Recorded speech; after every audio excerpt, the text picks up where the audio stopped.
जय राधे माधव कुंज बिहारी। जय राधे माधव कुंज बिहारी। हरे कृष्णा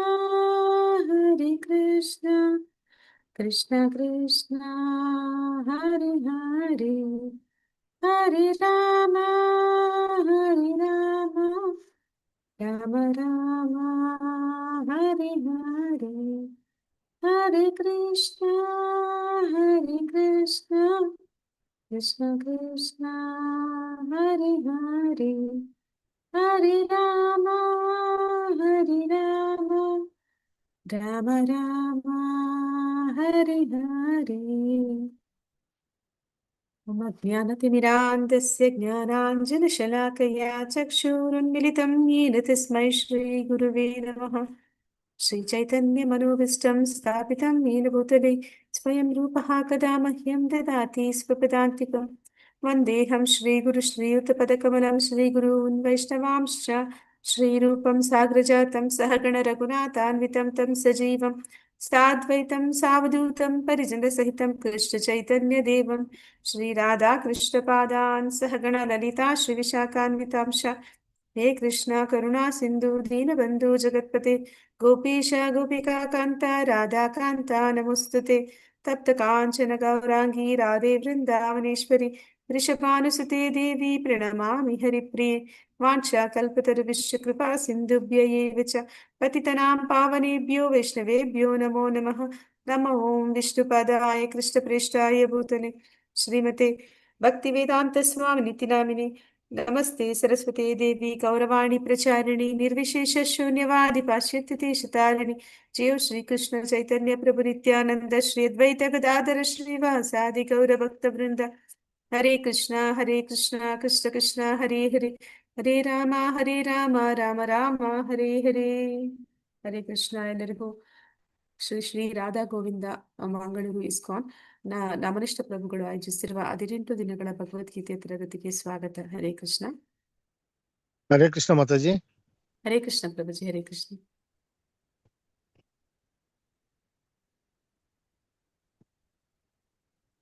ಓಕೆ, ಇವತ್ತು ಅಧ್ಯಾಯ 13 ಪ್ರಾರಂಭ ಮಾಡೋದಕ್ಕೆ ಮುಂಚೆ ಅಧ್ಯಾಯ 12ರಲ್ಲಿ ಎಲ್ಲ ತಿಳ್ಕೊಂಡ್ವಿ ಅಂತ ಒಮ್ಮೆ ಪುನರಾವರ್ತನೆ ಮಾಡಿ ಮುಂದೆ ಹೋಗೋಣ.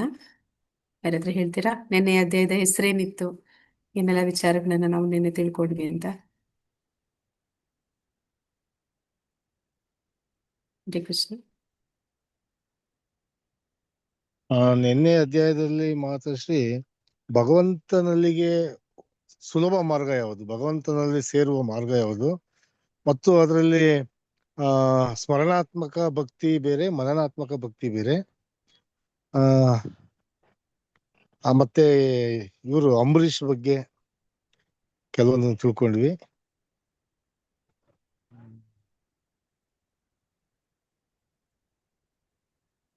ಬೇರೆ ಯಾರಾದ್ರೂ ಟ್ರೈ ಮಾಡ್ತೀರಾ? ಹರೇ ಕೃಷ್ಣ. ಏನೆಲ್ಲ ತಿಳ್ಕೊಂಡಿದ್ವಿ ನಿನ್ನೆ ಅಧ್ಯಾಯದಲ್ಲಿ ಅಂತ?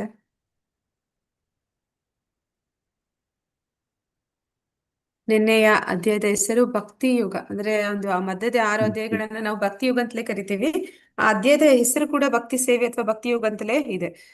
ಆ ಒಂದು ಭಕ್ತಿ ಯುಗ ನೇರವಾಗಿ ಭಕ್ತಿಯ ಬಗ್ಗೆ ತಿಳಿಸ್ಕೊಡುವಂತಹ ಒಂದು ಅಧ್ಯಾಯ. ಅಲ್ಲಿ ಅರ್ಜುನ ಮೊದಲಿಗೆ ಪ್ರಶ್ನೆ ಮಾಡ್ತಾನೆ, ನಿರಾಕಾರ ಬ್ರಹ್ಮನನ್ನ ಆರಾಧಿಸುವಂಥದ್ದು ಪರಿಪೂರ್ಣತೆನೋ ಅಥವಾ ಸಾಕಾರ ರೂಪದಲ್ಲಿ ಭಗವಂತನ ಆರಾಧನೆ ಮಾಡುವಂಥದ್ದು ಪರಿಪೂರ್ಣತೆನೋ ಅಂತ. ಅದಕ್ಕೆ ಭಗವಂತ ಸ್ವತಃ ಹೇಳ್ತಾನೆ, ಸಾಕಾರ ರೂಪದಲ್ಲಿ ಅವನನ್ನ ಆರಾಧನೆ ಮಾಡುವಂಥದ್ದು ಪರಿಪೂರ್ಣವಾದದ್ದು. ಯಾಕಂದ್ರೆ ನಾವೆಲ್ಲರೂ ಮನುಷ್ಯರಾಗಿ ನಮಗೆ ಇಂದ್ರಿಯಗಳಿದೆ. ಇಂದ್ರಿಯ ಗೋಚರವಾದ ಒಂದು ವಿಷಯವನ್ನ ನಾವು ಗ್ರಹಿಸೋದು ಸುಲಭ ಆಗುತ್ತೆ. ಇಂದ್ರಿಯಗಳಿಗೆ ಅಗೋಚರವಾದದ್ದನ್ನ ನಾವು ಗ್ರಹಿಸ್ಬೇಕು ಅಂದ್ರೆ ಅದು ಕಷ್ಟ ಆಗುತ್ತೆ ಅಂತ. ಅಂದ್ರೆ ಅದರಲ್ಲಿ ತುಂಬಾ ಏನಂತ ಹೇಳ್ತೀವಿ, ಕಷ್ಟ ಇದೆ ಆ ಒಂದು ಮಾರ್ಗದಲ್ಲಿ ಮುಂದುವರಿಯುವುದು ಅಂತ ಹೇಳ್ತಾನೆ. ನಂತರ ಈ ಒಂದು ಭಕ್ತರು ಯಾರಿದ್ದಾರೆ, ಭಗವಂತನನ್ನ ಅವರು ಸುಲಭವಾಗಿ ಅಂದ್ರೆ ಅವನ ಜೊತೆ ನೇರವಾಗಿ ಅವರ ಸಂಬಂಧ ಪ್ರೀತಿ ವಿನಿಮಯ ಅನ್ನುವಂಥದ್ದು ಇರುತ್ತೆ. ಆದ್ರೆ ನಿರಾಕಾರ ಬ್ರಹ್ಮನಲ್ಲಿ ಯಾರು ಲೀನ ಆಗ್ತಾರೆ ಅವರಿಗೆ ಯಾವುದೇ ಒಂದು ಭಗವಂತನ ಜೊತೆ ಆಗ್ಲಿ ಅಥವಾ ಇತರ ಭಕ್ತರ ಜೊತೆಲಿ ಅವರಿಗೆ ಸಂಘ ಅನ್ನುವಂಥದ್ದು ಸಿಗೋದಿಲ್ಲ. ಆ ಒಂದು ಶಾಂತಿ ಆ ಶಾಂತಿಯನ್ನ ಮಾತ್ರ ಅರಸಿ ಹೋಗ್ತಾರೆ. ಅಂದ್ರೆ ಈ ಒಂದು ಭೌತಿಕ ಜಗತ್ತಿನ ಜಂಜಾಟದಿಂದ ಮುಕ್ತಿ ಬೇಕು ಅನ್ನೋ ಒಂದು ಕಾರಣಕ್ಕಾಗಿ ವೈರಾಗ್ಯವನ್ನ ಸಾಧಿಸ್ತಾರೆ. ಆದ್ರೆ ಅಲ್ಲಿಂದ ಮುಂದೆ ಏನ್ ಮಾಡ್ಬೇಕು ಅನ್ನುವಂಥದ್ದು ಅವ್ರಿಗೆ ಗೊತ್ತಾಗೋದಿಲ್ಲ. ಅಂದ್ರೆ ಮುಂದೆ ಆಧ್ಯಾತ್ಮಿಕ ಜಗತ್ತಿದೆ, ಅಲ್ಲಿ ಭಗವಂತನ ಒಂದು ಭಕ್ತರಿದ್ದಾರೆ, ಮತ್ತೆ ಭಗವಂತ ಇದ್ದಾನೆ, ಅಲ್ಲಿ ಭಗವಂತನ ಜೊತೆ ಲೀಲೆಗಳು ನಡೆಯುತ್ತೆ, ಮತ್ತೆ ಅಲ್ಲಿ ಅವನ ಸೇವೆ ಮಾಡುವಂತ ಅವಕಾಶ ಇದೆ. ಇದೆಲ್ಲವೂ ಕೂಡ ಅವ್ರಿಗೆ ತಿಳಿದೇ ಇರುವಂತ ಕಾರಣ ಅವರು ಮತ್ತೆ ಪತನ ಹೊಂದುತ್ತಾರೆ, ಭೌತಿಕ ಜಗತ್ತಿಗೆ ಹಿಂದಿರುಗ್ತಾರೆ ಅಂತ ನಾವು ನೋಡ್ತೀವಿ. ಈಗ ಭಕ್ತರು ಆ ಸಾಕಾರ ರೂಪದಲ್ಲಿ ಭಗವಂತನ ಜೊತೆ ಸಂಗಮನ ಬಯಸುವಂತದ್ದನ್ನ ನೋಡಿದ್ವಿ. ನಂತರ ಭಗವಂತ ಕೂಡ ಅನೇಕ ಆ ಒಂದು ಹಂತಗಳಲ್ಲಿ ಅವನನ್ನ ಸಮೀಪಿಸೋದಕ್ಕೆ ಮಾರ್ಗಗಳನ್ನ ತಿಳಿಸ್ಕೊಡ್ತಾನೆ. ಆದ್ರೆ ಅನನ್ಯ ಭಕ್ತಿ ಶ್ರೇಷ್ಠವಾದ ಭಕ್ತಿ ಅಂತ ಹೇಳ್ತಾನೆ. ಅದರಲ್ಲಿ ಎರಡು ರೀತಿಯದ್ದು ಆಗಲೇ ಪ್ರಭುಜಿ ಹೇಳಿದಾಗೆ, ಒಂದು ಭಗವಂತನನ್ನ ಐಶ್ವರ್ಯ ಭಾವವನ್ನ ತಿಳಿದು ಅವನನ್ನ ಆರಾಧನೆ ಮಾಡುವಂತವ್ರು, ಮತ್ತೆ ಇನ್ನೊಂದು ಭಗವಂತನ ಐಶ್ವರ್ಯ ಭಾವದ ಬಗ್ಗೆ ಏನೂ ತಿಳಿಲಿಲ್ಲ ಅಂದ್ರೂ ಕೂಡ ಅವನ ಮೇಲೆ ಅನನ್ಯ ಒಂದು ಪರಿಶುದ್ಧವಾದ ಭಕ್ತಿಯನ್ನ ಪ್ರೀತಿಯನ್ನ ಇಟ್ಕೊಂಡಿರುವಂತವ್ರು, ಎರಡು ರೀತಿಯ ಭಕ್ತರನ್ನ ನೋಡ್ತೀವಿ. ಅಂತಹ ಶುದ್ಧ ಭಕ್ತರು ಅದು ತುಂಬಾ ಅತಿ ವಿರಳ. ಅಂತಹ ಒಂದು ಭಕ್ತಿಯನ್ನ ಮಾಡುವಂಥದ್ದು ಎಲ್ಲರಿಗೂ ಅಷ್ಟು ಸುಲಭ ಇಲ್ಲ. ಆದ್ರೆ ಆ ಸಾಧನ ಭಕ್ತಿ, ಭಗವಂತ ಹೇಳ್ತಾನೆ ಎರಡನೆಯ ಒಂದು ಹಂತದಲ್ಲಿ, ಆ ಮಟ್ಟಕ್ಕೆ ನಿನ್ನ ಭಕ್ತಿ ಇಲ್ಲ ಅಂತಂದ್ರೆ ಸಾಧನ ಭಕ್ತಿಯನ್ನ ಮಾಡುವಂತ, ಅಂದ್ರೆ ನಿನ್ನಲ್ಲಿ ಎಲ್ಲರಲ್ಲೂ ಕೂಡ ಆ ಭಕ್ತಿ ಅನ್ನುವಂಥದ್ದು, ಯಾಕಂದ್ರೆ ಅದು ನಮ್ಮ ಸ್ವರೂಪ, ಆತ್ಮದ ಸ್ವರೂಪ, ಭಗವಂತನ ಸೇವೆ ಮಾಡುವಂಥದ್ದು. ಆ ಒಂದು ಭಕ್ತಿಪೂರ್ವಕ ಸೇವೆ ಅನ್ನುವಂಥದ್ದು ಇದೆ, ಆದ್ರೆ ಅದು ಸುಪ್ತಾವಸ್ಥೆಯಲ್ಲಿದೆ. ಅಂದ್ರೆ ನಾವ್ ಯಾವಾಗ ಭಗವಂತನಿಗೆ ವಿಮುಖರಾದ್ವಿ, ಆಗ ಅದನ್ನ ಮರ್ತು ಬಿಟ್ವಿ, ಭಗವಂತನನ್ನ ಮರ್ತು ಬಿಟ್ವಿ. ಈಗ ಮತ್ತೆ ಅದನ್ನ ನಾವು ಪುನರ್ ಸ್ಥಾಪನೆ ಮಾಡ್ಬೇಕು, ಮತ್ತೆ ನಾವು ಅದನ್ನ ಜಾಗೃತಿಗೊಳಿಸ್ಬೇಕು, ಅಭಿದಯಗೊಳಿಸ್ಬೇಕು. ಅದಕ್ಕೆ ನಾವು ಭಕ್ತಿ ಸೇವೆಯನ್ನ ಸಾಧನ ಭಕ್ತಿ ಅಂತ ಕರೀತಾರೆ. ಅದರಲ್ಲಿ ಗುರುಗಳಿಂದ ಆಶ್ರಯ ಪಡೆದು ಮತ್ತೆ ಅವರಿಂದ ನಾವು ಅದನ್ನ ಕೇಳಿ ತಿಳ್ಕೊಳ್ಳುವಂಥದ್ದು, ಮತ್ತೆ ನಮ್ಮ ಭಗವಂತನ ಮೇಲೆ ನಮ್ಮ ಒಂದು ಪ್ರೀತಿ ಏನಿದೆ ಅದನ್ನ ನಾವು ಪುನರ್ ಸ್ಥಾಪನೆ ಮಾಡುವಂಥದ್ದು. ಅದಕ್ಕಾಗಿ ನಾವು ಯಾವುದೆಲ್ಲ ಒಂದು ಅಭ್ಯಾಸಗಳನ್ನ ಮಾಡಬೇಕು ಅನ್ನುವಂಥದ್ದನ್ನ ಅವ್ರು ತಿಳಿಸ್ಕೊಡ್ತಾರೆ. ಆ ಮೂಲಕ ನಾವು ಅದನ್ನ ಸಾಧಿಸುವಂಥದ್ದು. ನಂತರ ಅಂದ್ರೆ ನಾಲ್ಕು ನಿಯಂತ್ರಕ ತತ್ವಗಳನ್ನ ಪಾಲನೆ ಮಾಡುವಂಥದ್ದು, ಜಪ ಮಾಡುವಂಥದ್ದು, ಭಗವಂತನಿಗೆ ನೈವೇದ್ಯ ಪ್ರಸಾದವನ್ನ ಅರ್ಪಿಸಿ ಅದನ್ನು ಮಾತ್ರನೇ ಸ್ವೀಕಾರ ಮಾಡುವಂಥದ್ದು, ಭಗವಂತನ ಕೀರ್ತನೆಗಳು ಮತ್ತೆ ಆರತಿ ಇದೆಲ್ಲ ಪಾಲ್ಗೊಳ್ಳುವಂಥದ್ದು, ಇವೆಲ್ಲವೂ ಕೂಡ ಬರುತ್ತೆ. ನಂತರ ಬರುವಂಥದ್ದು, ಅದು ಕೂಡ ನಮ್ಗೆ ಮಾಡೋದಕ್ಕೆ ಕಷ್ಟ ಆದ್ರೆ ಕೃಷ್ಣ ಇನ್ನೊಂದು ಆ ಮಾರ್ಗವನ್ನ ಹೇಳ್ತಾನೆ. ಅದು ಏನಂದ್ರೆ ನಿಷ್ಕಾಮ ಕರ್ಮಯೋಗ ಅಂತ. ಅಂದ್ರೆ ಭಗವಂತನ ಭಕ್ತಿ ಸೇವೆಯನ್ನ ಯಾವುದೇ ಫಲದ ಆಸೆ ಇಟ್ಕೊಳ್ದಿರಾ ಸೇವೆಯ ರೂಪದಲ್ಲಿ ಮಾಡುವಂಥದ್ದು. ಅದನ್ನ ಮಾಡೋದ್ರಿಂದ ಕೂಡ ನಮಗೆ ಕ್ರಮೇಣ ಭಗವಂತನ ಮೇಲೆ ಪ್ರೀತಿ ಅನ್ನುವಂಥದ್ದು, ಭಕ್ತಿ ಅನ್ನುವಂಥದ್ದು ಹೆಚ್ಚಬಹುದು. ಆ ರೀತಿ ಒಂದು ಮಾರ್ಗವನ್ನು ತಿಳಿಸ್ತಾನೆ. ಅದನ್ನೂ ಮಾಡ್ಲಿಕ್ಕೆ ನಮ್ಮಿಂದ ಸಾಧ್ಯ ಆಗದೆ ಹೋದ್ರೆ ಕರ್ಮ ಫಲತ್ಯಾಗ ಮಾಡಿ ಅಂತ ಹೇಳ್ತಾರೆ. ಅಂದ್ರೆ ನೀವ್ ಏನನ್ನ ಗಳಿಸಿದಿರಾ ಅದರಲ್ಲಿ ಒಂದು ಭಾಗವನ್ನ ನೀವು ಯಾವ್ದಾದ್ರು ಒಂದು ಉತ್ತಮವಾದ ಸಮಾಜ ಸೇವೆಗೆ ಅಥವಾ ಉತ್ತಮವಾದ ಉದ್ದೇಶಕ್ಕಾಗಿ ದಾನವನ್ನ ಕೊಡಿ ಅಂತ. ಆ ರೀತಿ ಕೊಡೋದ್ರಿಂದ ಏನಾಗುತ್ತೆ, ಕ್ರಮೇಣ ನಮ್ಗೆ ಅದು ಅಭ್ಯಾಸ ಆಗುತ್ತೆ. ಅಂದ್ರೆ ನಾವ್ ಏನನ್ನ ಗಳಿಸಿದೀವಿ ಅದ್ರ ಮೇಲೆ ನಮ್ಗೆ ಹೆಚ್ಚು ವ್ಯಾಮೋಹ ಇರುತ್ತೆ. ಆ ಒಂದು ವ್ಯಾಮೋಹ ಅನ್ನುವಂಥದ್ದು ಕಡಿಮೆ ಆಗ್ತಾ ಬರುತ್ತೆ. ಅದರಿಂದ ನಮ್ಗೆ ಮನಸ್ಸಿಗೆ ಶಾಂತಿ ಅನ್ನುವಂಥದ್ದು ಹೆಚ್ಚುತ್ತೆ.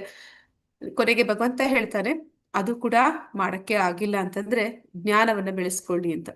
ಆ ಜ್ಞಾನವನ್ನ ಬೆಳೆಸ್ಕೊಳ್ಳೋದಕ್ಕಿಂತ ಏನು ಜ್ಞಾನವನ್ನ ನಾವು ಬೆಳೆಸ್ಕೊಂತೀವಿ ಅದನ್ನ ಅನುಷ್ಠಾನಕ್ಕೆ ತರುವಂಥದ್ದು, ಅದನ್ನ ಧ್ಯಾನ ಅಂತ ಹೇಳ್ತಾರೆ. ಧ್ಯಾನ ಅನ್ನುವಂಥದ್ದು ಉತ್ತಮ ಅಂತ. ಆದ್ರೆ ಆ ಧ್ಯಾನಕ್ಕಿಂತ ಕರ್ಮಫಲ ತ್ಯಾಗ ಎಲ್ಲದಕ್ಕಿಂತ ಉತ್ತಮ ಅಂತ ಹೇಳ್ತಾನೆ ಪರಮಾತ್ಮ. ಅದರಿಂದ ನಾವು ಶಾಂತಿಯನ್ನು ಪಡೀಲಿಕ್ಕೆ ಸಾಧ್ಯ ಆಗುತ್ತೆ ಅಂತ ತಿಳಿಸ್ಕೊಡ್ತಾನೆ. ನಂತರ ಭಗವಂತ ಅನೇಕ ಭಕ್ತರ ಒಂದು ವಿಷಯವನ್ನ ಮತ್ತೆ ಅವರ ಗುಣಗಳನ್ನ, ಅವರಲ್ಲಿರುವಂತಹ ಗುಣಗಳಲ್ಲಿ ಇರುವಂತಹ ವಿಶೇಷತೆಯನ್ನ ಹೇಳ್ತಾ ಪರಮಾತ್ಮ ಅವನ ಭಕ್ತರು, ಶುದ್ಧ ಭಕ್ತರು ಯಾಕೆ ತುಂಬಾ ಅತಿ ಅತಿ ಪ್ರಿಯ ಅಂತ ಹೇಳ್ತಾ ಹೋಗ್ತಾನೆ. ಆ ಅತಿ ಅತಿ ಪ್ರಿಯರಾದಂತಹ ಅನೇಕ ಭಕ್ತರ ಕಥೆಗಳನ್ನ ನಾವು ನಿನ್ನೆ ಕೇಳಿದ್ವಿ.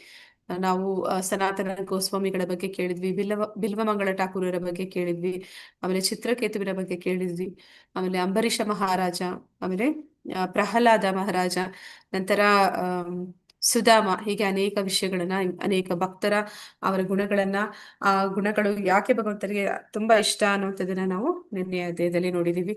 ಈಗ 13ನೇ ಅಧ್ಯಾಯ. ಈ ಅಧ್ಯಾಯದ ಹೆಸರು ಕ್ಷೇತ್ರಜ್ಞ ವಿಭಾಗ ಯೋಗ ಅಥವಾ ಪ್ರಕೃತಿ, ಪುರುಷ ಮತ್ತು ಪ್ರಜ್ಞೆ. ಇವತ್ತಿನಿಂದ ನಾವು ಆ ಮುಂದುವರಿಸಿ 16ರಿಂದ ಅಲ್ಲ, ಇವತ್ತು ಬಂದಿದ್ದು 13ನೇ ಅಧ್ಯಾಯ. 13ರಿಂದ 18ನೇ ಅಧ್ಯಾಯದವರೆಗೆ 6 ಅಧ್ಯಾಯಗಳು ಜ್ಞಾನ ಯೋಗದ ಬಗ್ಗೆ ತಿಳಿಸ್ಕೊಡುತ್ತೆ. ಅಂದ್ರೆ ಇಲ್ಲಿವರೆಗೂ ನಾವು ಭಕ್ತಿ ಯೋಗದ ಬಗ್ಗೆ ತಿಳ್ಕೊಂಡ್ವಿ. ಈಗ ಮುಂದುವರಿಸಿ ನಾವು ಜ್ಞಾನ ಯೋಗದ ಬಗ್ಗೆ ತಿಳ್ಕೊಳ್ಳಿಕ್ಕಿದೀವಿ. ಈ ಒಂದು ಜ್ಞಾನ ಯೋಗದಲ್ಲಿ ಮೊದಲನೇ ಅಧ್ಯಾಯ ಇದು ಪುರುಷ, ಪ್ರಕೃತಿ, ಪ್ರಜ್ಞೆ ಅನ್ನುವಂಥದ್ದು. ಕ್ಷೇತ್ರಜ್ಞ ವಿಭಾಗ ಯೋಗ. ಅಂದ್ರೆ ಇಲ್ಲಿ ನಾವು ತಿಳಿದಿದ್ದೀವಿ 12ನೇ ಅಧ್ಯಾಯದಲ್ಲಿ ಪರಿಪೂರ್ಣವಾಗಿ ನೇರವಾಗಿ ಭಗವಂತ ತಿಳಿಸ್ಕೊಟ್ಟಿದ್ದಾನೆ ಭಕ್ತಿ ಎನ್ನುವಂಥದ್ದು ಎಲ್ಲದಕ್ಕಿಂತ ಶ್ರೇಷ್ಠ ಅಂತ. ಹಾಗಾದ್ರೆ ಈಗ ಭಗವಂತ ಯಾಕೆ ಜ್ಞಾನದ ಬಗ್ಗೆ ತಿಳಿಸ್ಕೊಡ್ತಾ ಇದ್ದಾನೆ ಅಂತ. ಹರೇ ಕೃಷ್ಣ, ಯಾರಾದ್ರೂ ಹೇಳ್ತೀರಾ? ಭಕ್ತಿನೇ ಎಲ್ಲದಕ್ಕಿಂತ ಉತ್ತಮ ಅನ್ನೋದು ಆದ್ರೆ ಈಗ ಯಾಕೆ ಭಗವಂತ ಜ್ಞಾನದ ವಿಚಾರವಾಗಿ ತಿಳಿಸ್ತಾ ಇದ್ದಾನೆ ಅಂತ. ಜ್ಞಾನ ಇದ್ರೆ ಅಲ್ವಾ ಮಾತಾಜಿ ಭಕ್ತಿ ಕಡೆ ಗಮನ ಹರಿಸೋದು. ಜ್ಞಾನ ಸರಿಯಾಗಿದ್ರೆ, ಜ್ಞಾನವನ್ನ ಸಂಪೂರ್ಣ ತೊಡಸ್ಕೊಂಡ್ರೆ, ಆ ಜ್ಞಾನದಲ್ಲಿ ಭಗವಂತನ ಧ್ಯಾನ ಮಾಡೋದು ಒಂದು ಆ ಸಹಾಯವಾಗುತ್ತಲ್ವಾ ಮಾತಾಜಿ. ಹಾ ಪ್ರಭುಜಿ. ಅಂದ್ರೆ ಈಗ ಇಲ್ಲಿ ಜ್ಞಾನ ಅಂತಂದ್ರೆ ಇವರು ಹೇಳ್ತಾ ಇರುವಂತದ್ದು ಭೌತಿಕ ಜ್ಞಾನ ಅಲ್ಲ. ಅಂದ್ರೆ ನಾವು ಹೊಟ್ಟೆಪಾಡಿಗಾಗಿ ಏನ್ ಕಲಿತೀವಿ ಶಾಲಾ ಇಲ್ಲ ಕಾಲೇಜಲ್ಲಿ ಇಲ್ಲ ಅಂತಹ ಇಲ್ಲ ಇಲ್ಲ. ಜ್ಞಾನದ ಬಗ್ಗೆ ಹೇಳ್ತಿಲ್ಲ. ಇವರು ಹಾ ಹೇಳ್ತಿರುವಂತದ್ದು ಭಕ್ತಿಗೆ ಪೂರಕವಾದ ಜ್ಞಾನದ ಬಗ್ಗೆ ಹೇಳ್ತಾ ಇದ್ದಾರೆ. ಈ ಭಕ್ತಿಗೆ ಹಾ ಪೂರಕವಾದ ಜ್ಞಾನವನ್ನ ತಿಳ್ಕೊಳ್ಳೋದ್ರಿಂದ ಏನಾಗುತ್ತೆ ಅಂದ್ರೆ ಆ ಭಕ್ತಿ ಅನ್ನೋದಕ್ಕೆ ಅದೊಂದು ಭಕ್ತಿ ಎನ್ನುವಂತಹ ಲತೆ ಅಂತ ಹೇಳ್ತಾರೆ. ಆ ಒಂದು ಗಿಡ ಏನಿದೆ ಭಕ್ತಿಯ ಲತೆ, ಅದಕ್ಕೆ ಇದು ಒಂದು ಬೇಲಿ ಇದ್ದ ಹಾಗೆ. ಅಂದ್ರೆ ಅಲ್ಲಿ ಯಾವಾಗ ನಾವು ಜ್ಞಾನ ಆ ತಿಳಿದು ಭಕ್ತಿ ಮಾಡ್ತೀವಿ, ಆಗ ನಮ್ಮನ್ನು ಯಾರಾದ್ರೂ ಪ್ರಶ್ನೆ ಮಾಡಿದಾಗ ನಮ್ಗೆ ಆ ಅದಕ್ಕೆ ಸರಿಯಾದ ರೀತಿಯಲ್ಲಿ ಉತ್ತರ ಕೊಡೋದಕ್ಕೆ ಆಗತ್ತೆ. ಅಂದ್ರೆ ನಮ್ಗೆ ಜ್ಞಾನ ಇರುತ್ತೆ, ಹೇಳೋದಕ್ಕೆ ನಮ್ಗೆ ಜ್ಞಾನ ಇದ್ದ ಕಾರಣ ನಾವು ಹೇಳಕ್ಕಾಗತ್ತೆ. ಜ್ಞಾನ ಇಲ್ದಿರ ನಾವು ಬರೀ ಭಕ್ತಿ ಮಾಡ್ತಾ ಇದೀವಿ ಅಂದ್ರೆ ಏನಾಗುತ್ತೆ, ಅದು ಕೊನೆಗೆ ಯಾರಾದ್ರೂ ನಮ್ಗೆ ಪ್ರಶ್ನೆ ಮಾಡಿದಾಗ ನಮ್ಗೆ ಅದಕ್ಕೆ ಸರಿಯಾಗಿ ಉತ್ತರ ಕೊಡ್ಲಿಕ್ಕೆ ಆಗ್ಲಿಲ್ಲ ಅಂತಂದಾಗ ನಾವು ಏನ್ ಮಾಡ್ತೀವಿ, ಓ ಆ, ಅಂದ್ರೆ ಇದೆಲ್ಲ ನಾನು ಮಾಡ್ತಾ ಇರುವಂತದ್ದೆಲ್ಲ ಒಂದು ಮೂಢನಂಬಿಕೆ ಅಂತ ಯಾರಾದ್ರೂ ನಮ್ಗೆ ಮನದಟ್ಟು ಮಾಡಿಸ್ಬಿಟ್ರು ಅಂದ್ರೆ ಹೌದೇನೋ ಅಂತ ಹೇಳಿ ನಾವು ಅಲ್ಲಿಗೆ ನಿಲ್ಲಿಸ್ಬಿಡ್ತೀವಿ. ಹಾಗೆ ಹಾ ಈ ಹೌದು. ಭಕ್ತಿ ಎನ್ನುವಂಥದ್ದು, ಕರೆಕ್ಟ್ ಮಾತಾಜಿ. ಹಾ ಪ್ರಭುಜಿ, ಭಕ್ತಿ ಎನ್ನುವಂಥದ್ದು ಅದು ಒಂದು ಏನಂತ ಹೇಳ್ತಾರೆ, ಭಾವುಕತೆ ಅಲ್ಲ. ಅದು ಬರೀ ಭಾವುಕತೆ ಅಲ್ಲ, ಅಲ್ಲಿ ನಿಷ್ಕ್ರಿಯತೆ ಅನ್ನುವಂಥದ್ದು ಕೂಡ ಇಲ್ಲ. ಅಲ್ಲಿ ಕ್ರಿಯೆ ಅನ್ನುವಂಥದ್ದು ಇದೆ. ಮತ್ತೆ ಅದೇ ಸಮಯದಲ್ಲಿ ಅಲ್ಲಿ ಜ್ಞಾನ ಅನ್ನುವಂಥದ್ದು ಕೂಡ ಇದೆ. ಆ ಜ್ಞಾನವನ್ನ ತಿಳಿದು ಭಕ್ತಿಯನ್ನ ಮಾಡಿದಾಗ ಆ ಒಂದು ಭಕ್ತಿಯಲ್ಲಿ ನಾವು ಆ ಸುದೃಢವಾಗಿ ನಿಲ್ಲಕ್ಕೆ ಸಾಧ್ಯ ಆಗುತ್ತೆ. ಆ ನಿಟ್ಟಿನಲ್ಲಿ ಭಗವಂತ ಈಗ ಭಕ್ತಿಗೆ ಪೂರಕವಾದ ಭಕ್ತಿಯ ವಿಚಾರಗಳನ್ನ ಆ ಒಳಗೊಂಡಂತಹ ಜ್ಞಾನದ ಬಗ್ಗೆ ಈ ಒಂದು 6 ಅಧ್ಯಾಯಗಳಲ್ಲಿ ನಮಗೆ ತಿಳಿಸ್ಕೊಡ್ಲಿಕ್ಕಿದ್ದಾನೆ. ಮೊದಲ ಅಧ್ಯಾಯದಲ್ಲಿ ಕ್ಷೇತ್ರ, ಇಲ್ಲಿ ಕ್ಷೇತ್ರ ಅಂದ್ರೆ ಏನು, ಕ್ಷೇತ್ರಜ್ಞ ಅಂದ್ರೆ ಯಾರು, ಈ ವಿಚಾರಗಳನ್ನ ಪರಮಾತ್ಮ ನಮ್ಗೆ ತಿಳಿಸ್ತಾನೆ. ಅಂದ್ರೆ ಪ್ರಭುಪಾದರು ಏನಂತ ಹೇಳ್ತಾರೆ ಅಂದ್ರೆ ಎಲ್ಲಿ ಆ ಭಕ್ತಿ ಇದೆ ಆದ್ರೆ ಅಲ್ಲಿ ತತ್ವ ಇಲ್ಲ. ಭಕ್ತಿ ಇದೆ ತತ್ವ ಆ, ಆ, ಭಕ್ತಿ ಇದೆ ತತ್ವ ಇಲ್ಲ ಅಂತಂದ್ರೆ ಅದೊಂದು ಏನಂತ ಹೇಳ್ತಾರೆ, ಭಾವುಕತೆ ಅಷ್ಟೇ. ಅಂದ್ರೆ ಸೆಂಟಿಮೆಂಟಲಿಸ್ಟ್ ಅಂತ ಹೇಳ್ತಾರೆ. ಈಗ ನಾವೆಲ್ಲರೂ ಕೂಡ ಹೆಚ್ಚು ಕಡಿಮೆ ಹಾಗೇನೆ.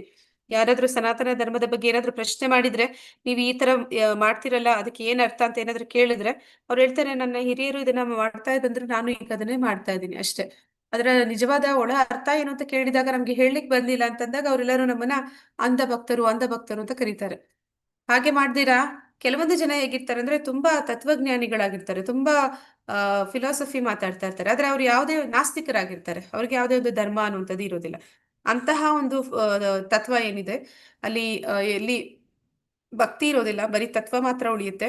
ಅದನ್ನ ಏನಂತ ಕರೀತಾರೆ ಅಂತಂದ್ರೆ ಮೆಂಟಲ್ ಸ್ಪೆಕ್ಯುಲೇಷನ್ ಅಂತ ಹೇಳ್ತಾರೆ. ಮೆಂಟಲ್ ಸ್ಪೆಕ್ಯುಲೇಷನ್ ಅಂದ್ರೆ ಊಹಾತ್ಮಕ ಚಿಂತನೆ. ಅಲ್ಲಿ ಅದು ವಾಸ್ತವ ಅಲ್ಲ, ಇವರು ಹೀಗಿರ್ಬೋದು ಹಾಗಿರ್ಬೋದು ಅಂತ ಮಾಡ್ಕೊಂಡಿರುವಂತಹ ತತ್ವಗಳಾಗಿರುತ್ತೆ ಹೊರತು ಅದು ಪರಿಪೂರ್ಣ ಜ್ಞಾನ ಆಗೋದಿಲ್ಲ. ಹಾಗೆ ಜ್ಞಾನ ಅನ್ನುವಂಥದ್ದು ಮತ್ತೆ ಭಕ್ತಿ ಅನ್ನುವಂಥದ್ದು ಎರಡೂ ಇರಬೇಕು, ಆಗ ಮಾತ್ರನೇ ಅದು ಪರಿಪೂರ್ಣತೆಯನ್ನು ಹೊಂದುತ್ತೆ ಅನ್ನೋದನ್ನಲ್ಲಿ ತಿಳಿದೀವಿ.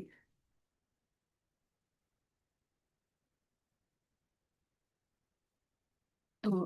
ಇವತ್ತಿನ ಅಧ್ಯಾಯದಲ್ಲಿ ಬರುವಂತಹ ವಿಚಾರಗಳು, ಮೊದಲಿಗೆ ಅರ್ಜುನ 6 ಪ್ರಶ್ನೆಗಳನ್ನ ಕೇಳ್ತಾನೆ ಮೊದಲನೇ ಶ್ಲೋಕದಲ್ಲಿ. ಅಂದ್ರೆ ಆ ಒಂದು 8ನೇ ಅಧ್ಯಾಯದಲ್ಲಿ 8 ಪ್ರಶ್ನೆಗಳನ್ನ ಕೇಳಿದ, ಅದೇ ರೀತಿ ಈಗ 6 ಪ್ರಶ್ನೆಗಳನ್ನ ಅರ್ಜುನ ಕೇಳ್ತಾನೆ. ಆ ಒಂದು ಪ್ರಶ್ನೆಗಳಿಗೆ ಕೃಷ್ಣನ ಉತ್ತರ 2ರಿಂದ 8ನೇ ಶ್ಲೋಕದವರೆಗೂ ಹೇಳ್ತಾನೆ.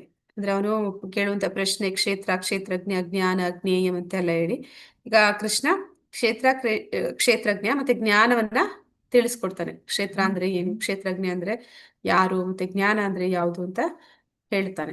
ನಂತರ ಜ್ಞಾನಂ ಅಂದ್ರೆ ಆ ಜ್ಞಾನದ ಉದ್ದೇಶ ಏನು, ಆ ಜ್ಞಾನವನ್ನ ಆ ಗುರಿ ಏನು, ಮತ್ತೆ ಅದನ್ನ ಸಂಪಾದಿಸುವುದು ಹೇಗೆ, ಅದನ್ನ ನಾವು ಹೇಗೆ ತಿಳ್ಕೊಳ್ಳುವಂಥದ್ದು, ಆ ಒಂದು ಪ್ರಕ್ರಿಯೆಯನ್ನ ತಿಳಿಸ್ಕೊಡ್ತಾನೆ 8ರಿಂದ 12ನೇ ಶ್ಲೋಕದವರೆಗೆ.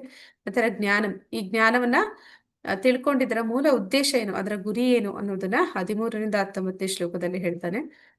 ನಂತರ ಭಗವಂತ ಪ್ರಕೃತಿ ಪುರುಷ ಮತ್ತೆ ಅವರ ಸಂಬಂಧ, ಈ ಪ್ರಕೃತಿ ಅಂದ್ರೆ ಏನು, ಪುರುಷ ಅಂದ್ರೆ ಯಾರು, ಅವರ ಸಂಬಂಧ ಏನು, ಇದೆಲ್ಲವನ್ನು ಕೂಡ 20ರಿಂದ 26ನೇ ಶ್ಲೋಕದಲ್ಲಿ ಹೇಳ್ತಾನೆ. ನಂತರ ಬರುವಂತದ್ದು ಜ್ಞಾನ ಚಕ್ಷು, ಜ್ಞಾನದ ದೃಷ್ಟಿ. ಯಾರಿಗೆ ಜ್ಞಾನದ ದೃಷ್ಟಿ ಇದೆ ಆ ವ್ಯಕ್ತಿ ಈ ಒಂದು ಪ್ರಪಂಚವನ್ನ ಹೇಗೆ ನೋಡ್ತಾನೆ, ಆ ಒಂದು ವಿಚಾರವಾಗಿ 27ರಿಂದ 35ನೇ ಶ್ಲೋಕದವರೆಗೆ ಭಗವಂತ ತಿಳಿಸ್ಕೊಡ್ತಾ ಇದ್ದಾನೆ. ಇಲ್ಲಿ 12ನೇ ಅಧ್ಯಾಯದಲ್ಲಿ ಭಕ್ತಿಯು ಶ್ರೇಷ್ಠ ಎಂದು ತಿಳಿಯುತ್ತೇವೆ. ಹಾಗಾದರೆ ಕೊನೆಯ 6 ಅಧ್ಯಾಯಗಳಲ್ಲಿ ಜ್ಞಾನವನ್ನು ಯಾಕೆ ಪ್ರಸ್ತುತಪಡಿಸಲಾಗಿದೆ, ನಾ ಹಾಗೆ ಹೇಳಿದೆ ಇದು. ಅಂದ್ರೆ ಆ ಜ್ಞಾನ, ಭಕ್ತಿ ಅನ್ನುವಂಥದ್ದಕ್ಕೆ ಜ್ಞಾನ ಅನ್ನುವಂಥದ್ದು ಬೇಲಿ ಇದ್ದ ಹಾಗೆ. ಅದಿಲ್ಲ ಅಂತಂದ್ರೆ ನಾವು ಯಾರಾದ್ರೂ ನಮಗೆ ಪ್ರಶ್ನೆ, ಈಗ ಯಾರಾದ್ರೂ ನಮ್ಗೆ ಗೊತ್ತಿಲ್ಲ ಅಂತ ಇಟ್ಕೊಳ್ಳಿ, ಹರೇ ಕೃಷ್ಣ ಮಂತ್ರವನ್ನ ಯಾಕೆ ಜಪ ಮಾಡ್ತಾ ಇದೀವಿ ಅಂತ. ಯಾರಾದ್ರೂ ಬಂದು ನೀನ್ ಯಾಕೆ ಈ ರೀತಿ ಸುಮ್ಮನೆ ಸಮಯವನ್ನ ಹಾಳು ಮಾಡ್ಕೋತಾ ಇದೆಯಾ, 2 ಗಂಟೆ ಹೀಗೆ ಕೂತು ಜಪವನ್ನ ಮಾಡೋದ್ರಿಂದ ಏನು ಪ್ರಯೋಜನ ಅಂತ ಕೇಳಿದಾಗ ನಿಮ್ಗೆ ಅದಕ್ಕೆ ಉತ್ತರ ಕೊಡ್ಲಿಕ್ಕೆ ಬರ್ಲಿಲ್ಲ ಅಂತಂದ್ರೆ ಕ್ರಮೇಣ ನೀವೇನ್ ಮಾಡ್ತೀರಾ, ಹೋಗ್ತಾ ಹೋಗ್ತಾ ನೀವು ನಿಲ್ಲಿಸ್ಬಿಡ್ತೀರಾ ಮಾಡೋದನ್ನ. ಹೌದು, ಸುಮ್ಮನೆ ಇದು ಟೈಮ್ ವೇಸ್ಟ್ ಆಗ್ತಿದೆ ಅಷ್ಟೇ. ಯಾಕಂದ್ರೆ ನಿಮ್ಗೆ ಅದ್ರ ಬಗ್ಗೆ ಏನು ಜ್ಞಾನ ಇಲ್ಲ. ಆದ ಕಾರಣ ಭಕ್ತಿಗೆ ಸಂಬಂಧಪಟ್ಟ ಜ್ಞಾನವನ್ನ ನಾವು ತಿಳ್ಕೋಬೇಕು. ವಾಸ್ತವದಲ್ಲಿ ಸಂಪೂರ್ಣ ಭಗವದ್ಗೀತೆಯು ಭಕ್ತಿಯಾಗಿದೆ. ಮೊದಲನೇ 6 ಅಧ್ಯಾಯಗಳು ಕಾರ್ಯದ ಮೂಲಕ ಭಕ್ತಿಯನ್ನು ಸಾಧಿಸುವುದು ಹೇಗೆ ಎಂದು ಚರ್ಚಿಸುತ್ತದೆ. ಅಂದ್ರೆ ಭಕ್ತಿಯಲ್ಲಿ ಕೆಲಸ ಅನ್ನುವಂಥದ್ದು ಕೂಡ ಇರುತ್ತೆ. ಭಕ್ತಿ ಅಂತಂದ್ರೆ ಬರೀ ಕೂತಲ್ಲಿ ಈಗ ನಾವು ಹೇಳ್ತೀವಿ, ಒಂದು ಕರ್ಮ ಸನ್ಯಾಸಿಗಳು ಅವರು ಹಿಮಾಲಯದಲ್ಲಿ ಹೋಗಿ ಕೂತ್ಕೊಂಡು ತಪಸ್ ಮಾಡ್ತಿರ್ತಾರೆ, ಅವ್ರೇನು ಕೆಲಸ ಮಾಡೋದಿಲ್ಲ, ಅವ್ರಿಗೇನು ಕಾರ್ಯ ಇರೋದಿಲ್ಲ ಅಂತ. ಆದ್ರೆ ಭಕ್ತಿ ಅಂತಂದಾಗ ಅಲ್ಲಿ ಪ್ರಭುಪಾದ್ರು ಹೇಳಿದಾಗೆ ಅದು ಪ್ರೀತಿ. ಆ ಪ್ರೀತಿಯನ್ನ ವ್ಯಕ್ತಪಡಿಸ್ಬೇಕು ಅಂತಂದ್ರೆ ನಾವು ಅದನ್ನ ಕಾರ್ಯದ ಮೂಲಕ ವ್ಯಕ್ತಪಡಿಸ್ತೀವಿ, ಕೆಲಸದ ಮೂಲಕ ವ್ಯಕ್ತಪಡಿಸ್ತೀವಿ. ಆ ರೀತಿಯಲ್ಲಿ ಫಸ್ಟ್ 6 ಅಧ್ಯಾಯಗಳು ಕಾರ್ಯದ ಮೂಲಕ ಭಕ್ತಿಯನ್ನು ಸಾಧಿಸೋದು ಹೇಗೆ ಅನ್ನೋದನ್ನ ನಮ್ಗೆ ತಿಳಿಸ್ಕೊಡುತ್ತೆ. ನಂತರ ಜ್ಞಾನದ ಮೂಲಕ ಭಕ್ತಿಯನ್ನು ಸಾಧಿಸೋದು ಹೇಗೆ ಅನ್ನುವಂಥದ್ದನ್ನ ಈಗ ಬರುವಂತಹ ಕೊನೆಯ 6 ಅಧ್ಯಾಯಗಳು ನಮ್ಗೆ ಹೇಳುತ್ತೆ. ಮತ್ತೆ ಮಧ್ಯದ 6 ಅಧ್ಯಾಯಗಳು ಅದು ನೇರವಾಗಿ ಭಕ್ತಿ ಬಗ್ಗೆ ತಿಳಿಸ್ಕೊಟ್ಟಿದೆ. ಈಗ 12ನೇ ಅಧ್ಯಾಯದಲ್ಲಿ ಕೃಷ್ಣ ತನ್ನ ಭಕ್ತರನ್ನ ಹುಟ್ಟು ಮತ್ತು ಮರಣದಿಂದ ಹೇಗೆ ವೈಯಕ್ತಿಕವಾಗಿ ಬಿಡುಗಡೆ ಮಾಡುತ್ತಾನೆ ಎಂಬುದನ್ನು ವಿವರಿಸಿದ್ದಾನೆ. ಅಂದ್ರೆ ಅವನು ಭಗವಂತ ಹೇಳ್ದ, ಆ ಒಂದು ಭವಸಾಗರದಿಂದ ಯಾರು ಅವನನ್ನ ಅನನ್ಯ ಭಕ್ತಿ ಮಾಡ್ತಾರೆ ಅಂತವರನ್ನ ಭಗವಂತ ತಾನು ಆ ಒಂದು ಹುಟ್ಟು ಸಾವು ಚಕ್ರದಿಂದ ಅವರನ್ನ ಮೇಲಕ್ಕೆ ಎತ್ತೀನಿ ಅಂತ ಹೇಳಿದ. ಈಗ ಆ ಒಂದು ಪ್ರಕ್ರಿಯೆ ಹೇಗಿದೆ ಅನ್ನೋಂಥದ್ದನ್ನ ಈಗ ಆ ಒಂದು ತತ್ವ ಜ್ಞಾನ ಏನು ಇದೆ ಅದರಲ್ಲಿ ಅನ್ನೋದನ್ನ ಕೊನೆಯ 6 ಅಧ್ಯಾಯಗಳು ಹೇಳುತ್ತೆ. ಅಂದ್ರೆ ಕೊನೆಯ 6 ಅಧ್ಯಾಯಗಳು ಐಹಿಕ ಪ್ರಪಂಚದಿಂದ ಹೊರಬರಲು ಅಗತ್ಯವಾದ ತಾತ್ವಿಕ ಜ್ಞಾನವನ್ನ ನಮ್ಗೆ ಒದಗಿಸುತ್ತೆ. ಈಗ ನಮ್ಗೆ ಆ ಜ್ಞಾನವನ್ನ ಭಗವಂತ ಕೊಡ್ತಾನೆ, ಹೇಗೆ ನೀವು ಬರೋದಕ್ಕೆ ಸಾಧ್ಯ ಅನ್ನುವಂಥದ್ದು. ಮಾಯೆಯಿಂದ ನಮ್ಮ ವೈರಾಗ್ಯಕ್ಕೆ ಮತ್ತು ಕೃಷ್ಣನೊಂದಿಗೆ ನಮ್ಮ ಬಾಂಧವ್ಯಕ್ಕೆ ಜ್ಞಾನವೂ ಸಹಾಯ ಮಾಡುತ್ತೆ. ಅಂದ್ರೆ ನಮ್ಗೆ ಈ ಭೌತಿಕ ಜಗತ್ತಿನ ಮೇಲೆ ಮೊದಲಿಗೆ ವೈರಾಗ್ಯ ಅನ್ನುವಂಥದ್ದು ಬರಬೇಕು. ವೈರಾಗ್ಯ ಬಂದ್ರೆ ಅರ್ಧ ಕಾರ್ಯ ಆದ ಹಾಗೆ. ಇನ್ನ ಉಳಿದರ್ಧ ಕಾರ್ಯ ಭಗವಂತನ ಜೊತೆ ನಮ್ಮ ಬಾಂಧವ್ಯ ಅದು ಏರ್ಪಡ್ಬೇಕು. ಇಲ್ಲ ಅಂತಂದ್ರೆ ಪರಿಪೂರ್ಣವಾಗಿ ನಾವು ಅದರಲ್ಲಿ ಈ ಒಂದು ಭವಸಾಗರದಿಂದ ಮುಕ್ತಿಯನ್ನು ಪಡೆಯಲಿಕ್ಕೆ ಸಾಧ್ಯ ಆಗೋದಿಲ್ಲ. ಆದ್ದರಿಂದ ನಾವು ಭಕ್ತಿಯನ್ನು ಸಾಧಿಸಲು ಜ್ಞಾನವನ್ನು ಸಾಧನವಾಗಿ ಬಳಸಿದಾಗ ಅದು ಭಕ್ತಿಯ ಭಾಗವೇ ಆಗುತ್ತೆ. ಯಾವಾಗ ಭಕ್ತಿ ಅಂದ್ರೆ ಜ್ಞಾನ ಅನ್ನುವಂತ ಜ್ಞಾನ ಇರ್ಬೋದು ಅಥವಾ ಕಾರ್ಯ ಇರ್ಬೋದು, ಕೆಲಸ ಇರ್ಬೋದು, ಅದು ಭಕ್ತಿಗೆ ಪೂರಕವಾದದ್ದು ಆದಾಗ ಮಾತ್ರ ಅದು ಭಕ್ತಿಯ ಭಾಗ ಆಗುತ್ತೆ. ಹಾಗೆ ಭಕ್ತಿಗೆ ಸಂಬಂಧಪಡದ ಕೆಲಸಗಳು, ಕಾಮ್ಯ ಕರ್ಮಗಳಿರ್ಬೋದು ಅಥವಾ ಭಕ್ತಿಗೆ ಸಂಬಂಧಪಡದ ಜ್ಞಾನ ಇರ್ಬೋದು, ಊಹಾತ್ಮಕ ಚಿಂತನೆಗಳಿರ್ಬೋದು, ಇವೆಲ್ಲವೂ ಕೂಡ ಅವು ನಿಷ್ಪ್ರಯೋಜಕ. ಅದರಿಂದ ಏನು ನಮಗೆ ಆಧ್ಯಾತ್ಮಿಕವಾಗಿ ಉನ್ನತಿಯನ್ನು ಹೊಂದಲಿಕ್ಕೆ ಸಾಧ್ಯ ಇಲ್ಲ. ಆದ್ರೆ ಅದು ಭಕ್ತಿಗೆ ಸಂಬಂಧಪಟ್ಟಾಗ ಮಾತ್ರ ಅದು ಭಕ್ತಿಯ ಒಂದು ಭಾಗವೇ ಆಗ್ಬಿಡುತ್ತೆ ಅಂತೇಳಿ ಹೇಳ್ತಾ ಇದ್ದಾರೆ. ಅರ್ಜುನನ ಪ್ರಶ್ನೆಗಳೊಂದಿಗೆ ಈ ಅಧ್ಯಾಯ ಪ್ರಾರಂಭ ಆಗ್ತದೆ. ಅರ್ಜುನ ಉವಾಚ ಪ್ರಕೃತಿಂ ಪುರುಷಂ ಚೈವ ಕ್ಷೇತ್ರಂ ಕ್ಷೇತ್ರಜ್ಞಮೇವ ಚ ಏತದ್ವೇದಿತುಂ ಇಚ್ಛಾಮಿ ಜ್ಞಾನಂ ಜ್ಞೇಯಂ ಚ ಕೇಶವ. ಶ್ರೀ ಭಗವಾನುವಾಚ ಇದಂ ಶರೀರಂ ಕೌಂತೇಯ ಕ್ಷೇತ್ರಂ ಮಿಥ್ಯಾಭಿಧೀಯತೆ ಏತದ್ಯೋ ವೇತಿ ತಂ ಪ್ರಾಹು ಕ್ಷೇತ್ರಜ್ಞ ಇತಿ ತದ್ವಿದಃ. ಅರ್ಜುನನ ಪ್ರಶ್ನೆ. ಪ್ರೀತಿಯ ಕೃಷ್ಣನೇ, ಪ್ರಕೃತಿ, ಪುರುಷ, ಕ್ಷೇತ್ರ, ಕ್ಷೇತ್ರಜ್ಞ, ಜ್ಞಾನ ಮತ್ತು ಜ್ಞಾನದ ಗುರಿ ಇವನ್ನು ತಿಳಿದುಕೊಳ್ಳಲು ಬಯಸುತ್ತೇನೆ. ಈಗ ಅರ್ಜುನ ಕೇಳ್ತಾ ಇದ್ದಾನೆ, ಭಗವಂತ ಪ್ರಕೃತಿ ಅಂದ್ರೆ ಏನು, ಪುರುಷ ಅಂದ್ರೆ ಯಾರು, ಕ್ಷೇತ್ರ ಅಂದ್ರೆ ಏನು, ಕ್ಷೇತ್ರಜ್ಞ ಅಂದ್ರೆ ಯಾರು, ಜ್ಞಾನ ಮತ್ತೆ ಜ್ಞಾನದ ಗುರಿ ಅದರ ಉದ್ದೇಶ ಏನು ಅನ್ನೋದನ್ನಲ್ಲಿ ಪ್ರಶ್ನೆ ಮಾಡ್ತಾ ಇದ್ದಾನೆ. ಅದಕ್ಕೆ ಭಗವಂತ ಉತ್ತರ ಕೊಡ್ತಾ ಇದ್ದಾನೆ. ಕೌಂತೇಯ, ಈ ದೇಹವನ್ನು ಕ್ಷೇತ್ರ ಅಂತ ಕರೀತಾರೆ, ದೇಹವನ್ನು ತಿಳಿದವನನ್ನ ಕ್ಷೇತ್ರಜ್ಞ ಅಂತ ಕರೀತಾರೆ ಅಂತೇಳಿ ಹೇಳ್ತಾ ಇದ್ದಾನೆ. ಅಂದ್ರೆ ನಮ್ಮ ದೇಹ ಅನ್ನುವಂಥದ್ದು, ಈ ಕ್ಷೇತ್ರ ಅಂದ್ರೆ ಏನು ಅಂತಂದ್ರೆ ಅಲ್ಲಿ ಕಾರ್ಯ ಚಟುವಟಿಕೆಗಳು ಆಗುವಂತಹ ಒಂದು ಜಾಗ. ನಮ್ಮ ದೇಹದಲ್ಲಿ ಅನೇಕ ಕ್ರಿಯೆಗಳು ನಡೆಯುತ್ತೆ.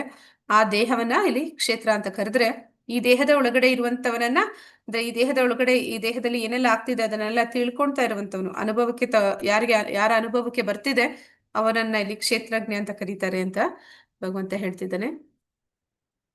ಈಗ ಪ್ರಶ್ನೆಗಳಿಗೆ ಉತ್ತರಗಳು ನೇರವಾಗಿ. ಅರ್ಜುನನ ಪ್ರಶ್ನೆ, ಪ್ರಕೃತಿ, ಪುರುಷ, ಕ್ಷೇತ್ರ, ಕ್ಷೇತ್ರಜ್ಞ, ಜ್ಞಾನ ಮತ್ತೆ ಜ್ಞೇಯಂ ಅಂತ ಕೇಳಿದ್ದ. ಅದಕ್ಕೆ ಭಗವಂತ ಕೊಡುವಂತಹ ಉತ್ತರಗಳು.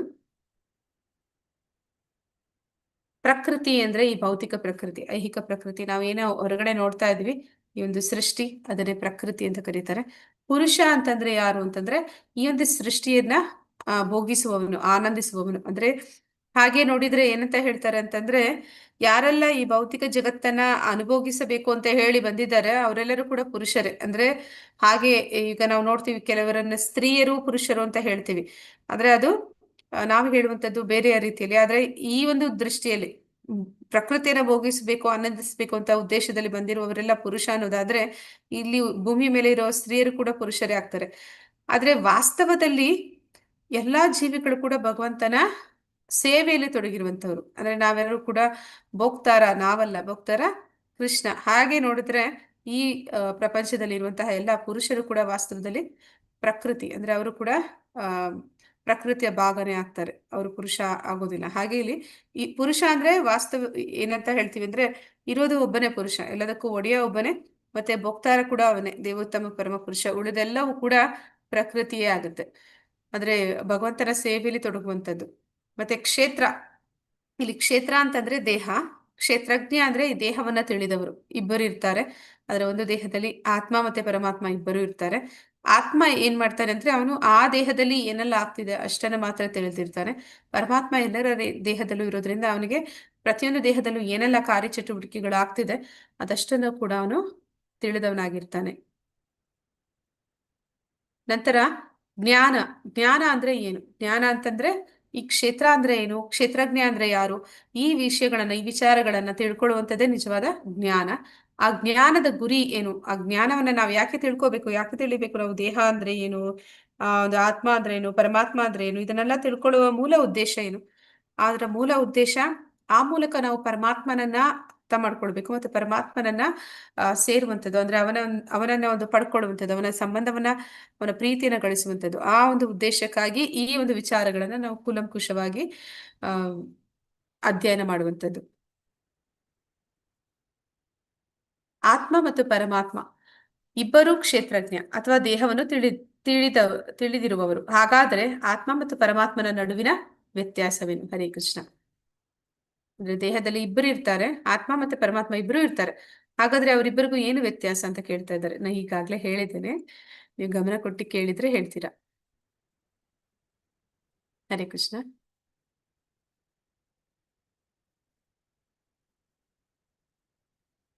ಮಾತಾಜಿ, ಆತ್ಮ ದೇಹವನ್ನ ಬದಲಾಯಿಸುತ್ತೆ, ಆದ್ರೆ ಪರಮಾತ್ಮ ಹಂಗಲ್ಲ. ಓಕೆ ಮಾತಾಜಿ, ಬೇರೆ ಯಾರಿಗೆ ಟ್ರೈ ಮಾಡ್ತೀರಾ?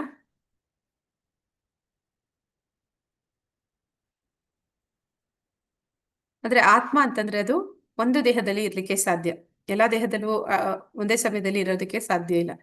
ಆ ಒಂದು ದೇಹ ಬಿಟ್ಟು ಮತ್ತೊಂದು ದೇಹಕ್ಕೆ ಅದು ಪ್ರವೇಶ ಮಾಡಬಹುದು, ಆದ್ರೆ ಅಟ್ ಎ ಟೈಮ್ ಒಂದೇ ದೇಹದಲ್ಲಿ ಅದಿರೋದಕ್ಕೆ ಆಗುದು. ಆದ್ರೆ ಪರಮಾತ್ಮ ಹಾಗಲ್ಲ, ಅವನು ಎಲ್ಲರ ದೇಹದಲ್ಲೂ ಕೂಡ ಇರ್ತಾನೆ. ಆದ ಕಾರಣ ಈಗ ನನಗೆ ಏನೆಲ್ಲ ಆಗ್ತಿದೆ, ನನಗೆ ಏನಾದ್ರೂ ತಲೆ ನೋವಿದೆ, ಕಾಲು ನೋವಿದೆ, ಅಥವಾ ಏನಾದ್ರೂ ಒಂದು ಸಿಹಿ ಪದಾರ್ಥ ತಿಂತೀನಿ, ನನಗೆ ಸಿಹಿ ಅನ್ಸುತ್ತೆ, ಅಥವಾ ನಾನು ಇನ್ನೇನೋ ಒಂದು ನನಗೆ ಸಂತೋಷ ಆಗ್ತಿದೆ ಅಥವಾ ದುಃಖ ಆಗ್ತಿದೆ, ಅದೆಲ್ಲ ಕೂಡ ನನ್ನ ಆತ್ಮಕ್ಕೆ ಗೊತ್ತು. ನನ್ನ ದೇಹದಲ್ಲಿ ಏನಾಗ್ತಿದೆ ಅದು ಆತ್ಮಕ್ಕೆ ಗೊತ್ತು. ಆದ್ರೆ ನಿಮ್ಮಲ್ಲಿ ಏನಾಗ್ತಿದೆ, ನಿಮಗೆ ಅನಿಸ್ತಿದೆ, ಅದೆಲ್ಲವೂ ಕೂಡ ಪರಮಾತ್ಮನಿಗೆ ಗೊತ್ತು. ಪರಮಾತ್ಮನಿಗೆ ನಿಮ್ಗೇನಾಗ್ತಿದೆ ಅನ್ನೋದು ಗೊತ್ತು, ನನಗೇನಾಗ್ತಿದೆ ಅನ್ನೋಂಥದ್ದು ಗೊತ್ತು. ಹಾಗೆ ಅದೇ ಕ್ಷೇತ್ರಜ್ಞ ಅಂತಂದ್ರೆ ಇಲ್ಲಿ ಆ ದೇಹವನ್ನ ತಿಳಿದವರು, ಆ ದೇಹದಲ್ಲಿ ಏನೆಲ್ಲ ಕಾರ್ಯಚಟುವಟಿಕೆಗಳು ಆಗ್ತಿದೆ ಅದನ್ನ ಬಲ್ಲವರು. ಅಂದ್ರೆ ಆತ್ಮಕ್ಕೆ ಒಂದು ದೇಹದಲ್ಲಿ ಏನಾಗ್ತಿದೆ ಅನ್ನುವಂಥದ್ದಷ್ಟೇ ತಿಳಿಯುತ್ತೆ. ಅಂದ್ರೆ ಪರಮಾತ್ಮನಿಗೆ ಎಲ್ಲಾ ದೇಹಗಳಲ್ಲೂ ಕೂಡ ಏನೆಲ್ಲ ನಡೀತಿದೆ ಅದೆಲ್ಲವೂ ಕೂಡ ಅವನಿಗೆ ತಿಳಿಯುತ್ತೆ. ಕ್ಷೇತ್ರ ಕ್ಷೇತ್ರಜ್ಞಂ ಚಾಪಿ ಮಾಂ ವಿದ್ಧಿ ಸರ್ವಕ್ಷೇತ್ರೇಷು ಭಾರತ ಕ್ಷೇತ್ರಜ್ಞ ಜ್ಞಾನಂ ಯತ ಜ್ಞಾನಂ ಮತಂ ಮಮ. ಭರತವಂಶ ಶ್ರೇಷ್ಠನಾದ ಅರ್ಜುನನೇ, ಎಲ್ಲ ದೇಹಗಳಲ್ಲಿರುವ ಕ್ಷೇತ್ರಜ್ಞನು ನಾನೇ. ಈ ದೇಹವನ್ನು, ಇದರ ಕ್ಷೇತ್ರಜ್ಞನನ್ನು ತಿಳಿಯುವುದೇ ಜ್ಞಾನ ಎನ್ನುವುದು ನೀನು ಅರ್ಥ ಮಾಡಿಕೊಳ್ಳಬೇಕು. ಇದೇ ನನ್ನ ಅಭಿಪ್ರಾಯ. ಭಗವಂತ ಹೇಳ್ತಾ ಇದ್ದಾನೆ, ಎಲ್ಲಾ ದೇಹಗಳಲ್ಲೂ ಕೂಡ ಪರಮಾತ್ಮ ಇದ್ದಾನೆ ಅಂತ. ಆ ಪರಮಾತ್ಮ ಎಲ್ಲರ ದೇಹದಲ್ಲೂ ಏನೆಲ್ಲ ನಡೀತಿದೆ ಅದೆಲ್ಲವನ್ನು ತಿಳಿದಿರ್ತಾನೆ ಅಂತ. ಹೀಗೆ ದೇಹ ಅಂದ್ರೆ ಏನು, ದೇಹದಲ್ಲಿ ಯಾರು ದೇಹವನ್ನು ಬಲ್ಲವರು ಇಬ್ರು, ಆತ್ಮ ಮತ್ತೆ ಪರಮಾತ್ಮ, ಅವರಲ್ಲಿರುವಂತಹ ವ್ಯತ್ಯಾಸಗಳು, ಈ ಎಲ್ಲ ವಿಚಾರಗಳನ್ನ ನಾವು ತಿಳಿದಾಗ ಅದನ್ನೇ ಜ್ಞಾನ ಅಂತ ಕರಿತೀನಿ ಅಂತ ಹೇಳಿ ಹೇಳ್ತಾ ಇದ್ದಾನೆ ಪರಮಾತ್ಮ. ಈ ಒಂದು ಪಿಕ್ಚರ್ ಕೊಟ್ಟಿದ್ದಾರೆ, ಅಲ್ಲಿ ಏನಾಗ್ತಿದೆ ಅಂತಂದ್ರೆ, ಒಬ್ಬ ವ್ಯಕ್ತಿಯವನು ಯಾರ ಜೊತೆಯಲ್ಲೋ ಫೋನ್ ನಲ್ಲಿ ಮಾತಾಡ್ತಾ ಇದ್ದಾನೆ, ಮತ್ತೆ ಅಲ್ಲಿ ಯಾರೋ ಒಂದು ಹಿಂದೆಗಡೆ ಯಾರೋ ಒಬ್ರು ಅವನನ್ನು ನೋಡ್ತಾ ಇದ್ದಾರೆ. ಆ ಸಮಯದಲ್ಲಿ ಅವನು ಜಾಗೃತಾವಸ್ಥೆಯಲ್ಲಿದ್ದಾನೆ ಅಂತ ಹೇಳ್ಬೋದು. ಆಗ ಅವನ ಹೃದಯದಲ್ಲಿ ಆತ್ಮ ಮತ್ತೆ ಪರಮಾತ್ಮನಿದ್ದಾನೆ. ಆದ್ರೆ ಅವನು ಏನೆಲ್ಲ ಮಾಡ್ತಾ ಇದ್ದಾನೆ ಅದೆಲ್ಲದಕ್ಕೂ ಕೂಡ ಆ ಆತ್ಮ ಮತ್ತೆ ಪರಮಾತ್ಮ ಇಬ್ರು ಕೂಡ ಸಾಕ್ಷಿಯಾಗ್ತಾರೆ. ನಂತರ ಇಲ್ಲಿ ಎರಡನೆಯ ಕೆಳಗಡೆ ಒಂದು ಕೊಟ್ಟಿರುವಂತ ಚಿತ್ರದಲ್ಲಿ ಅವನು ನಿದ್ದೆ ಮಾಡ್ತಾ ಇದ್ದಾನೆ, ಸ್ವಪ್ನದಲ್ಲಿದ್ದಾನೆ, ಅಂದ್ರೆ ಕನಸುಗಳನ್ನ ಕಾಣ್ತಾ ಇದ್ದಾನೆ. ಅವನ ಕನಸುಗಳು ಕಾಣ್ತಾ ಇರುವಂತಹ ಸಮಯದಲ್ಲೂ ಕೂಡ ಆತ್ಮ ಮತ್ತೆ ಪರಮಾತ್ಮ ಅವರಿಬ್ಬರು ಕೂಡ ಅವನ ಒಂದು ಕ್ರಿಯೆಗಳು, ಕೆಲಸಗಳನ್ನ ಅವರು ನೋಡ್ತಿದ್ದಾರೆ. ಅವ್ರಿಗೆ ಗೊತ್ತಿದೆ ಅಲ್ಲಿ ಏನ್ ನಡೀತಿದೆ ಅವನ ದೇಹದಲ್ಲಿ ಅಂತ. ಇನ್ನೂ ಒಂದು ಗಾಢ ನಿದ್ರೆಗೆ ಹೋಗುವಂಥದ್ದು. ಗಾಢ ನಿದ್ರೆ ಅಂತಂದ್ರೆ ಅಲ್ಲಿ ನಿದ್ದೆ, ಆ ಒಂದು ನಿದ್ದೆಯಲ್ಲಿ ಯಾವುದೇ ಕನಸುಗಳು ಕೂಡ ಬರುವುದಿಲ್ಲ. ಸುಪ್ತಾವಸ್ಥೆ ಅಂತ ಹೇಳ್ತಾರೆ. ಅಂತಹ ಒಂದು ಗಾಢ ನಿದ್ರೆಗೆ ಹೋದಾಗ್ಲೂ ಕೂಡ ಅಲ್ಲಿ ಆತ್ಮ ಮತ್ತೆ ಪರಮಾತ್ಮ ಪ್ರತಿಯೊಂದನ್ನು ಕೂಡ ನೋಡ್ತಿದ್ದಾರೆ. ಅಂದ್ರೆ ಅವ್ರಿಗೆ ಎಲ್ಲವೂ ಕೂಡ ಗೊತ್ತಾಗ್ತಿದೆ, ಆ ಒಂದು ದೇಹದಲ್ಲಿ ಏನೆಲ್ಲ ಚಟುವಟಿಕೆಗಳಾಗುತ್ತೆ ಅದೆಲ್ಲವೂ ಕೂಡ ಅವರು ತಿಳಿತಾರೆ. ಈ ಒಂದು ವ್ಯತ್ಯಾಸವನ್ನು ಇಲ್ಲಿ ಹೇಳ್ತಾ ಇದ್ದಾರೆ. ಆತ್ಮ ಮತ್ತೆ ಪರಮಾತ್ಮ ಪ್ರತಿಯೊಂದು ಸಮಯದಲ್ಲೂ ಕೂಡ ಒಬ್ಬನ ದೇಹದಲ್ಲಿ ಸದಾ ಇರ್ತಾರೆ. ಮತ್ತೆ ಅಲ್ಲಿ ನಡೀತಿರುವಂತಹ ಎಲ್ಲ ಚಟುವಟಿಕೆಗಳು ಅವ್ರಿಗೆ ಗೊತ್ತಾಗುತ್ತೆ. ಪ್ರಜ್ಞೆಯ ವಿವಿಧ ಹಂತಗಳು ಯಾವುವು? ಹರೇ ಕೃಷ್ಣ. ಪ್ರಜ್ಞೆಯ ವಿವಿಧ ಹಂತಗಳು ಯಾವುವು?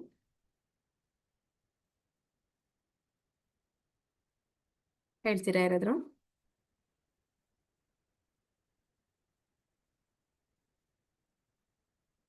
ಓಕೆ, ಪ್ರಜ್ಞೆಯ ವಿವಿಧ ಹಂತಗಳು ಯಾವುದಂದ್ರೆ ಈಗ ನಾ ಹೇಳಿದೆ, ಒಬ್ಬ ವ್ಯಕ್ತಿ ಜಾಗೃತಾವಸ್ಥೆಯಲ್ಲಿ ಇದ್ದಾನೆ ಅಂದ್ರೆ ಅವನು ಆ ಇಂದ್ರಿಯಗಳು ಚಟುವಟಿಕೆಗಳಿಂದ ಕೂಡಿದೆ. ನಂತರ ಬರುವಂತದ್ದು ಸ್ವಪ್ನಾವಸ್ಥೆ. ಆಗ ಮನಸ್ಸು ಚಟುವಟಿಕೆಯಿಂದ ಕೂಡಿರುತ್ತೆ. ಅಂದ್ರೆ ನಾವು ನಿದ್ದೆ ಮಾಡೋಗ್ಲೂ ಕೂಡ ನಮ್ಮ ಮನಸ್ಸು ಕೆಲಸ ಮಾಡ್ತಿರುತ್ತೆ, ಆದ ಕಾರಣ ನಾವು ಕನಸುಗಳನ್ನ ಕಾಣ್ತೀವಿ. ನಂತರ ಬರುವಂತದ್ದು ಗಾಢ ನಿದ್ರೆಗೆ ಹೋದಾಗ, ಆಗ ಅದನ್ನ ಸುಷುಪ್ತಿ ಅಂತ ಹೇಳ್ತಾರೆ. ಇದು 3 ಪ್ರಜ್ಞೆಯ ಒಂದು ಹಂತಗಳನ್ನ ಕೊಟ್ಟಿದ್ದಾರೆ. ಇಲ್ಲಿ 4ನೇದಾಗಿ ಇನ್ನೊಂದನ್ನು ಇಲ್ಲಿ ಹೇಳ್ತಾರೆ. ಅಂದ್ರೆ ನಮ್ಮ ಒಂದು ಪ್ರಜ್ಞೆ ಅನ್ನುವಂಥದ್ದು ಅದು ಆ ದೈಹಿಕ ದೇಹದ ಒಂದು ನೆಲೆಯಲ್ಲಿ ನೆಲೆಗೊಂಡಾಗ ಅದನ್ನ ಜಾಗೃತಿ ಅಂತ ಕರೀತಾರೆ. ಅಂದ್ರೆ ನಮ್ಮ ಒಂದು ದೇಹದಲ್ಲಿ ಏನೆಲ್ಲ ಚಟುವಟಿಕೆಗಳು ಆಗ್ತಿದೆ ಎಲ್ಲವನ್ನು ಕೂಡ ಇಂದ್ರಿಯಗಳು ಕೆಲಸ ಮಾಡ್ತಿವೆ. ಆ ಸಮಯದ ಒಂದು ನಮ್ಮ ಪ್ರಜ್ಞೆನ ಜಾಗೃತಾವಸ್ಥೆ ಅಂತ ಕರೀತಾರೆ. ನಮ್ಮ ಮನಸ್ಸಿನ ಹಂತದಲ್ಲಿ ನಮ್ಮ ಪ್ರಜ್ಞೆ ಹೋದಾಗ ಆಗ ನಾವು ಕನಸುಗಳನ್ನ ಕಾಣ್ತೀವಿ. ಸೂಕ್ಷ್ಮ ಶರೀರದಲ್ಲಿ ಇದೆ ನಮ್ಮ ಒಂದು ಪ್ರಜ್ಞೆ ಅನ್ನುವಂಥದ್ದು. ಸೂಕ್ಷ್ಮ ಶರೀರ ಅಂತಂದ್ರೆ ಅದು ಮನಸ್ಸು, ಬುದ್ಧಿ, ಅಹಂಕಾರ ಈ ನೆಲೆಯಲ್ಲಿ ಇದ್ದಾಗ ನಾವು ನಿದ್ರೆಗೆ ಜಾರಿದಾಗ ಅಲ್ಲಿ ಸ್ವಪ್ನಗಳು ಬರುತ್ತೆ, ಕನಸುಗಳು ಬರುತ್ತೆ. ಆ ಸಮಯದಲ್ಲಿ ನಮ್ಮ ಒಂದು ಪ್ರಜ್ಞೆ ಅನ್ನುವಂಥದ್ದು ಮನಸ್ಸಿನ ಒಂದು ಸ್ಥಿತಿಯಲ್ಲಿ ಇರುತ್ತೆ. ನಂತರ ಬರುವಂತಹ ಪ್ರಜ್ಞೆ, ಯಾವಾಗ ನಮ್ಮ ಪ್ರಜ್ಞೆ ಅದು ಶರೀರದ ಹಂತದಿಂದ ಅಂದ್ರೆ ದೇಹದ ಹಂತದಿಂದ ಮತ್ತೆ ಸೂಕ್ಷ್ಮ ಶರೀರದ ಹಂತದಿಂದ ಅದು ಹಿಂದಕ್ಕೆ ಹೋದಾಗ, ಅಂದ್ರೆ ಅದು ಸೂಕ್ಷ್ಮ ಶರೀರದಲ್ಲೂ ಇಲ್ಲ, ಸ್ಥೂಲ ಶರೀರದಲ್ಲೂ ಇಲ್ಲ, ಆ ಒಂದು ಅವಸ್ಥೆಯಲ್ಲಿ ಆತ್ಮದ ಒಂದು ನೆಲೆಯಲ್ಲಿ ಯಾವಾಗ ನಾವು ನಮ್ಮ ಪ್ರಜ್ಞೆ ಇರುತ್ತೆ ಆಗ ಅದನ್ನ ಸುಷುಪ್ತಿ ಅಂತ ಹೇಳ್ತಾರೆ. ಅಂದ್ರೆ ಈಗ ಕೆಲವೊಂದು ಸಲ ಮಾಡ್ತಾರೆ, ಅಂದ್ರೆ ಅವರನ್ನ ಏನಂತ ಹೇಳ್ತಾರೆ, ವಶೀಕರಣ ಮಾಡ್ತೀವಿ ಅಂತ ಹೇಳಿ ಅವ್ರಿಗೆ ಗಾಢ ನಿದ್ರೆಗೆ ಕರ್ಕೊಂಡೋಗಿ ಹಿಂದಿನ ಜನ್ಮದಲ್ಲಿ ಅವ್ರು ಏನಾಗಿದ್ರು ಅಂತೆಲ್ಲ ಅವ್ರನ್ನ ಹೇಳಿಸ್ತಾರೆ ಅಂತ ಹೇಳ್ತಾರೆ. ಅಂದ್ರೆ ಅವ್ರು ಆತ್ಮದ ನೆಲೆಗೆ ಹೋಗ್ತಾರೆ, ಆತ್ಮ ಎಲ್ಲೆಲ್ಲ ಹೋಗಿತ್ತು, ಏನೆಲ್ಲ ನೋಡಿತ್ತು, ಏನೆಲ್ಲ ಮಾಡಿತ್ತು ಅದೆಲ್ಲ ಹೇಳುವಂಥದ್ದು ಅದನ್ನ ಸುಷುಪ್ತಿ ಅಂತ ಹೇಳ್ತಾರೆ. ನಂತರ ಬರುವಂತದ್ದು ಆತ್ಮ ಪರಮಾತ್ಮನ ಜೊತೆ ಸಂಪರ್ಕವನ್ನ ಏರ್ಪಡಿಸ್ಕೊಳ್ಳುವಂತಹ ಒಂದು ಪ್ರಜ್ಞೆ. ಅಂದ್ರೆ ಅವರು ಪರಿಪೂರ್ಣವಾಗಿ ಒಂದು ದೇಹದ ಅಥವಾ ಮನಸ್ಸಿನ ಎಲ್ಲಾ ಒಂದು ಪ್ರಜ್ಞೆಯನ್ನ ಕಳ್ಕೊಂಡಿರ್ತಾರೆ. ನಾ ಹೇಳಿದ ಆಗ್ಲೇ ಒಂದು ಪರೀಕ್ಷಿತ ಮಹಾರಾಜನಿಗೆ ಶಾಪ ಕೊಟ್ಟಂತಹ ಶಮಿಕ ಋಷಿಗಳು ಅವರು ಸಮಾಧಿ ಸ್ಥಿತಿಯಲ್ಲಿ ಇದ್ರು ಅಂತ. ಈ ಸಮಾಧಿ ಸ್ಥಿತಿಯಲ್ಲಿ ಇರುವಂತವ್ರು ಅಥವಾ ಭಕ್ತರು ಯಾರು ಲೀಲಾ ಸ್ಮರಣೆಯಲ್ಲಿ ಇರ್ತಾರೆ, ಭಗವಂತನ ಧ್ಯಾನದಲ್ಲಿರ್ತಾರೆ, ಆಗ ಅವರ ಒಂದು ಪ್ರಜ್ಞೆ ಅನ್ನುವಂಥದ್ದು ಅಂದ್ರೆ ಅವರ ಆತ್ಮ ಅದು ಪರಮಾತ್ಮನ ಕಡೆಗೆ ಸಂಪರ್ಕವನ್ನು ಏರ್ಪಡಿಸ್ಕೊಂಡಿರುತ್ತೆ. ಅಂದ್ರೆ ನಾವು ಅದನ್ನ ಅಂತರ್ಮುಖಿ ಆಗುವಂಥದ್ದು ಅಂತ ಹೇಳ್ತಾರೆ. ಹಾಗೆ ಅದನ್ನ ತುರ್ಯಾವಸ್ಥೆ ಅಂತ ಅಲ್ಲಿ ಕರೀತಾರೆ. ಹೀಗೆ 4 ಹಂತಗಳಲ್ಲಿ ಇಲ್ಲಿ ನಮ್ಗೆ ಪ್ರಜ್ಞೆಯನ್ನ ತಿಳಿಸ್ತಾ ಇದ್ದಾರೆ. ಅದು ಶರೀರದ ಹಂತದಲ್ಲಿದ್ರೆ ಜಾಗೃತಿ, ಮನಸ್ಸಿನ ಹಂತದಲ್ಲಿದ್ದಾಗ ಅದು ಸ್ವಪ್ನ, ಮತ್ತೆ ಅದು ಆತ್ಮದ ನೆಲೆಗೆ ಬಂದಾಗ ಅದನ್ನ ಸುಷುಪ್ತಿ ಅಂತಾರೆ. ಆತ್ಮ ಪರಮಾತ್ಮನ ಕಡೆಗೆ ತಿರುಗಿದಾಗ ಅದು ತುರ್ಯಾವಸ್ಥೆ ಅಂತ ಕರೀತಾರೆ. ಇಲ್ಲಿ ಅದಕ್ಕೊಂದು ಉದಾಹರಣೆ ಕೊಡ್ತಾ ಇದ್ದಾರೆ, ಒಂದು ಸಾದೃಶ್ಯ ಕೊಡ್ತಾ ಇದ್ದಾರೆ, ಹೋಲಿಕೆಯನ್ನ. ಕ್ಷೇತ್ರಜ್ಞ ಅಂದ್ರೆ ಏನು ಅಂತ ತಿಳ್ಕೊಳ್ಳಿಕ್ಕೆ. ಕ್ಷೇತ್ರ ಈ ದೇಹ ಚಟುವಟಿಕೆಗಳಿಂದ ಕೂಡಿರುವಂತಹ ಒಂದು ಜಾಗ, ಆ ಜಾಗವನ್ನ ಇಲ್ಲಿ ಕ್ಷೇತ್ರ ಅಂತ ಕರೀತಾರೆ. ಅಂದ್ರೆ ಇಲ್ಲಿ ನಾವು ನೋಡ್ತಾ ಇದೀವಿ ಒಂದು ಹೊಲ ಇರ್ಬೋದು. ಆ ಒಂದು ಹೊಲ ಅದೇನಿದೆ ಅದಕ್ಕೆ ಯಾರಾದ್ರೂ ಒಬ್ಬ ಯಜಮಾನನಿರ್ತಾನೆ, ಅವನಿಗೆ ಆ ಒಂದು ಹೊಲದ ಎಲ್ಲ ವಿಚಾರ ಗೊತ್ತಿರುತ್ತೆ. ಅಲ್ಲಿ ಏನೆಲ್ಲ ಕಾರ್ಯಗಳು ಆಗುತ್ತೆ, ಅವನ ಜಾಗ ಅದು ಎಷ್ಟು ಎಲ್ಲಿವರೆಗೂ ಅವನ ಒಂದು ಜಾಗ ಅನ್ನುವಂಥದ್ದು ಇದೆ, ಎಲ್ಲಿವರೆಗೂ ಒಂದು ಸೀಮೆ ಅನ್ನುವಂಥದ್ದು. ಮತ್ತೆ ಆದ್ರೆ ಈಗ ಒಂದು ಹೊಲ ಒಬ್ಬನಿಗಿರುತ್ತೆ, ಅದೇ ರೀತಿ ಇನ್ನೊಂದು ಹೊಲ ಇನ್ನೊಬ್ಬನದಾಗಿರುತ್ತೆ. ಹಾಗೆ ಅನೇಕ ಜನ ಅಲ್ಲಿ ಅದಕ್ಕೆ ಯಜಮಾನರು ಇರ್ತಾರೆ. ಅವರಿಗೆ ಅವರ ಹೊಲದಲ್ಲಿ ಏನ್ ಬೆಳೀತಾರೆ ಮತ್ತೆ ಅಲ್ಲಿ ಎಷ್ಟು ಲಾಭ ಆಯ್ತು ಎಲ್ಲ ಗೊತ್ತಿರುತ್ತೆ. ಆದ್ರೆ ಯಾರು ಈ ಟ್ಯಾಕ್ಸ್ ತಗೊಳ್ತಾರೆ, ಗೌರ್ಮೆಂಟ್ ಬರ್ತಾರಲ್ಲ, ಟ್ಯಾಕ್ಸ್ ಕಲೆಕ್ಟ್ ಮಾಡ್ತಾರಲ್ಲ, ಅವರಿಗೆ ಎಲ್ಲರ ಹೊಲದ ಒಂದು ವಿಚಾರ ಗೊತ್ತಿರುತ್ತೆ. ಎಲ್ಲರ ಹೊಲದಲ್ಲಿ ಯಾರು ಎಷ್ಟು ಬೆಳೆದ್ರು, ಏನ್ ಬೆಳೀತಾ ಇದಾರೆ ಎಲ್ಲ ಕೂಡ ಗೊತ್ತಿರುತ್ತೆ. ಹಾಗೆ ಆ ಹೊಲದ ಒಂದು ಓನರ್ ಯಾರಿದ್ದಾನೆ ಅವನು ಜೀವಾತ್ಮ, ಮತ್ತೆ ಆ ಟ್ಯಾಕ್ಸ್ ಕಲೆಕ್ಟ್ ಮಾಡುವಂತವನು ಏನಿದ್ದಾನೆ ಅವನು ಪರಮಾತ್ಮ. ಅವನಿಗೆ ಎಲ್ಲರ ಒಂದು ಜಾಗದ ಬಗ್ಗೆ, ಅಲ್ಲಿ ನಡೆಯುವಂತಹ ಚಟುವಟಿಕೆಗಳ ಬಗ್ಗೆ ಅವನಿಗೆ ವಿಚಾರ ಗೊತ್ತಿರುತ್ತೆ. ಹೀಗೆ ಕ್ಷೇತ್ರ ಅನ್ನುವಂಥದ್ದು ದೇಹ.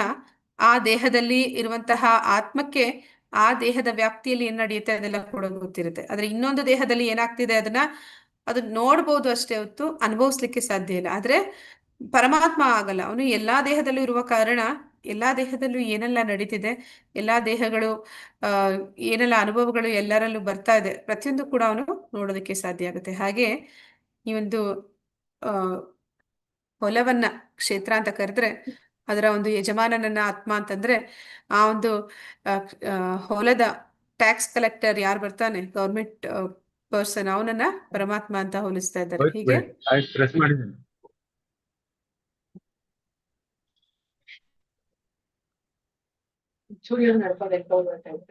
ನೆನ್ಕೊಂಬರ್ಬೇಕಾ? ನೆನ್ಬಿಡ್ತಿದ್ವೇನೋ. ಅಲ್ಲಿಗೂ ಇಲ್ಲಿಗೂ ದೂರ ಇತ್ತಾ? ಇಲ್ಲ.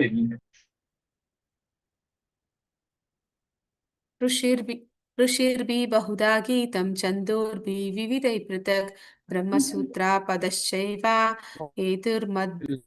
ಮದ್ಭಿರ್ವಿನಿಶ್ಚಿತೈ. ಇಲ್ಲಿ ಕ್ಷೇತ್ರ ಮತ್ತು ಕ್ಷೇತ್ರಜ್ಞ ಜ್ಞಾನವನ್ನು ಅನೇಕ ಋಷಿಗಳು ಬೇರೆ ಬೇರೆ ವೈದಿಕ ಬರಹಗಳಲ್ಲಿ ವರ್ಣಿಸಿದ್ದಾರೆ. ವಿಶೇಷವಾಗಿ ವೇದಾಂತ ಸೂತ್ರದಲ್ಲಿ ಕಾರ್ಯಕಾರಣದ ತರ್ಕದೊಂದಿಗೆ ಅದನ್ನು ನಿರೂಪಿಸಿದೆ. ಅಂದ್ರೆ ಈ ಭಗವದ್ಗೀತೆಯಲ್ಲಿ ಏನೆಲ್ಲ ಆ ಜ್ಞಾನವನ್ನ ಭಗವಂತ ಕೊಡ್ತಾ ಇದ್ದಾನೆ, ಅದನ್ನ ಅನೇಕ ಋಷಿ ಮುನಿಗಳು ಕೂಡ ಅವರ ಒಂದು ವೇದಾಂತ ಸೂತ್ರಗಳನ್ನು, ಅಂದ್ರೆ ಇಲ್ಲಿ ವೇದಾಂತ ಸೂತ್ರಗಳು ಅಂದ್ರೆ ಏನು ಅಂತಂದ್ರೆ ಉಪನಿಷತ್ತುಗಳು ಅಂತ ಹೇಳ್ತಾರೆ. ಉಪನಿಷತ್ತುಗಳು ಅಂತಂದ್ರೆ ವೇದಗಳಲ್ಲಿ ಉಪನಿಷತ್ತುಗಳು ಬರುತ್ತೆ. ಹರೇ ಕೃಷ್ಣ. ಸಂತೋಷ್ ಪ್ರಭುಜಿ ಮ್ಯೂಟ್ ಮಾಡ್ಕೊಳ್ಳಿ.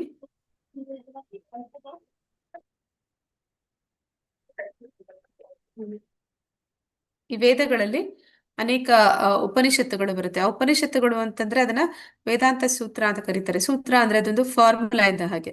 ಆ ಫಾರ್ಮುಲಾ ಯಾವ ರೀತಿ ಇರುತ್ತೆ ಅಂತಂದ್ರೆ, ಅತತೋ ಬ್ರಹ್ಮ ಜಿಜ್ಞಾಸ ಅನ್ನುವಂಥದ್ದು ಒಂದು ಎಕ್ಸಾಂಪಲ್. ಅದು ಹೇಗಿರುತ್ತೆ ಅಂತ, ಅತತೋ ಬ್ರಹ್ಮ ಜಿಜ್ಞಾಸ ಅಂತಂದ್ರೆ ಆ ಒಂದು ಸೂತ್ರದ ಅರ್ಥ ಏನು ಅಂತಂದ್ರೆ, ಆದ್ದರಿಂದ ನೀನು ಬ್ರಹ್ಮ ಜಿಜ್ಞಾಸೆ ಮಾಡು ಅಂತ. ಆದ್ದರಿಂದ ಅಂತಂದ್ರೆ ಯಾಕೆ ಅಂತಂದ್ರೆ 84 ಲಕ್ಷ ಯೋನಿಗಳನ್ನ ದಾಟಿ ಈಗ ಮನುಷ್ಯ ಜನ್ಮವನ್ನ ಪಡೆದಿದ್ಯಾ. ಆದ್ದರಿಂದ ಈಗ ನೀವು ಬ್ರಹ್ಮ ಜಿಜ್ಞಾಸೆಯನ್ನ ಮಾಡಬೇಕು ಅಂತ. ಆದ್ದರಿಂದ ಈಗ ನೀನು ಬ್ರಹ್ಮ ಜಿಜ್ಞಾಸೆ ಮಾಡುವಂತಲ್ಲಿ ಹೇಳ್ತಾರೆ. ಆಗ ಇವೆಲ್ಲವೂ ಕೂಡ ಸೂತ್ರದ ರೂಪದಲ್ಲಿ ಬರುತ್ತೆ. ಈ ಒಂದು ಸೂತ್ರಗಳಿಗೆ ಅನೇಕ ಋಷಿ ಮುನಿಗಳು ವ್ಯಾಖ್ಯಾನಗಳನ್ನ ಬರೀತಾರೆ. ವ್ಯಾಖ್ಯಾನಗಳು ಅಂತಂದ್ರೆ ವಿವರಣೆಗಳನ್ನ ಕೊಡ್ತಾರೆ. ಹೀಗೆ ಈ ಒಂದು ಮಾತಾಜಿ ಯಾರ್ದೋ ವಾಯ್ಸ್ ಬ್ರೇಕ್ ಆಗ್ತದೆ ಮಾತಾಜಿ. ಅವರು ಇಂಟರ್ಫಿಯರ್ ಮಾಡ್ತಾ ಇದ್ದಾರೆ. ಮಾತಾಜಿ ಅದು ಸ್ವಲ್ಪ ಮ್ಯೂಟ್ ಮಾಡಿ ಮಾತಾಜಿ, ಅವರು ಆಗಾಗ ಡಿಸ್ಟರ್ಬ್ ಮಾಡ್ತಾ ಇದ್ದಾರೆ. ಮಾತಾಜಿ ಹೆಸರು ಹೇಳ್ಬಿಡಿ, ಅವ್ರ ಹೆಸರು ಹೇಳ್ಬಿಡಿ ಯಾರು ಅಂತ, ಮ್ಯೂಟ್ ಮಾಡ್ಕೊಳ್ಳಿ ಅಂತ. ಸಂತೋಷ್ ಪ್ರಭುಜಿ. ಸಂತೋಷ್ ಪ್ರಭುಜಿ ನಿಮ್ದು ಅಗ್ಲೆಲ್ಲ ಮ್ಯೂಟ್ ಆಗ್ತಿದೆ.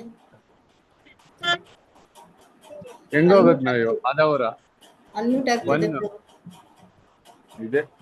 ಅವ್ರು ನೋಡ್ತಾನಿಲ್ಲ ಅನ್ಕೋತೀನಿ. ಹಾ, ಮತ್ತೆ ಅನ್ಮ್ಯೂಟ್ ಆಯ್ತು.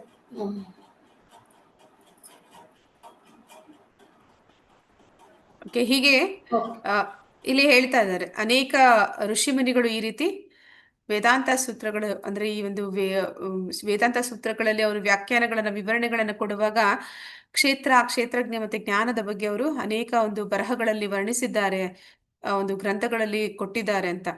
ಅಂದ್ರೆ ದೇಹ ಅಂದ್ರೆ ಏನು, ದೇಹದಲ್ಲಿ ಇರುವಂತಹ ಆತ್ಮ ಅಂದ್ರೆ ಏನು, ಪರಮಾತ್ಮ ಅಂದ್ರೆ ಏನು, ಈ ಎಲ್ಲ ಒಂದು ಜ್ಞಾನವನ್ನ ಅವರು ಅನೇಕ ಋಷಿಮುನಿಗಳು ಕೂಡ ನೀಡಿದ್ದಾರೆ ಅಂತ ಹೇಳಿ ಹೇಳ್ತಾ ಇದ್ದಾರೆ.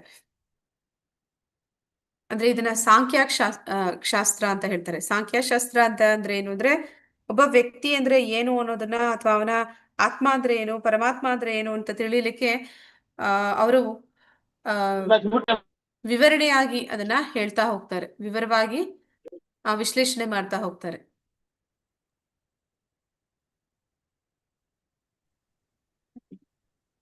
ಈಗ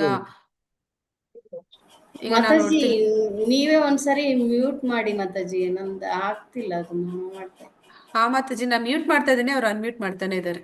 ಹೌದು, ಆಗ್ತಾ ಇಲ್ಲ. ಸಂತೋಷ್ ಪ್ರಭುಜಿ ಮತ್ತೆ ಅನ್ಮ್ಯೂಟ್ ಆಯ್ತು ಪ್ರಭುಜಿ ನಿಮ್ದು, ಪ್ಲೀಸ್. ಹರೇ ಕೃಷ್ಣ.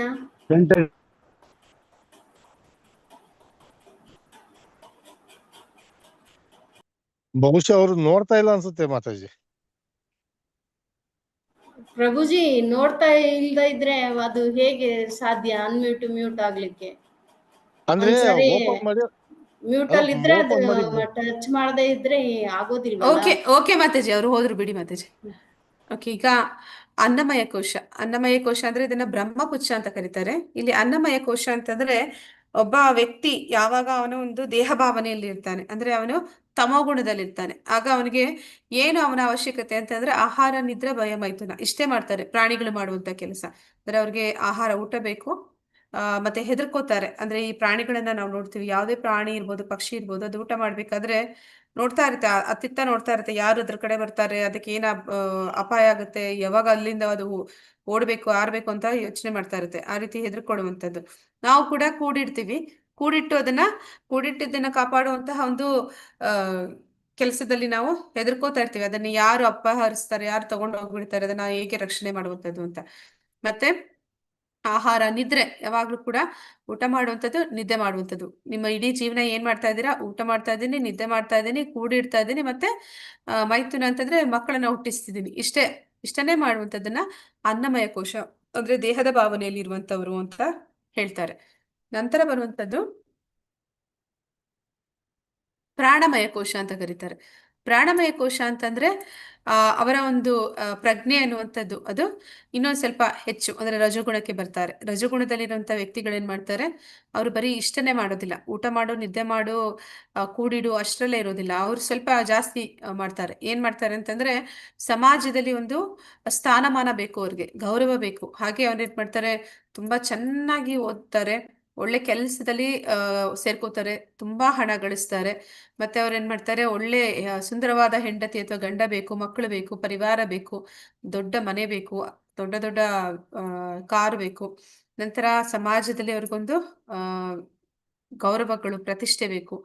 ಹೀಗೆ ಅವರ ಒಂದು ಜೀವನ ಅನ್ನುವಂಥದ್ದು ಅದು ಪ್ರಾಣಮಯ ಕೋಶ ಅಂತ ಕರೀತಾರೆ. ಆ ಒಂದು ಸ್ಥಿತಿಯಲ್ಲಿ ಇರುವಂತವ್ರು, ರಜೋಗುಣದಲ್ಲಿ ಇರುವಂತವ್ರು.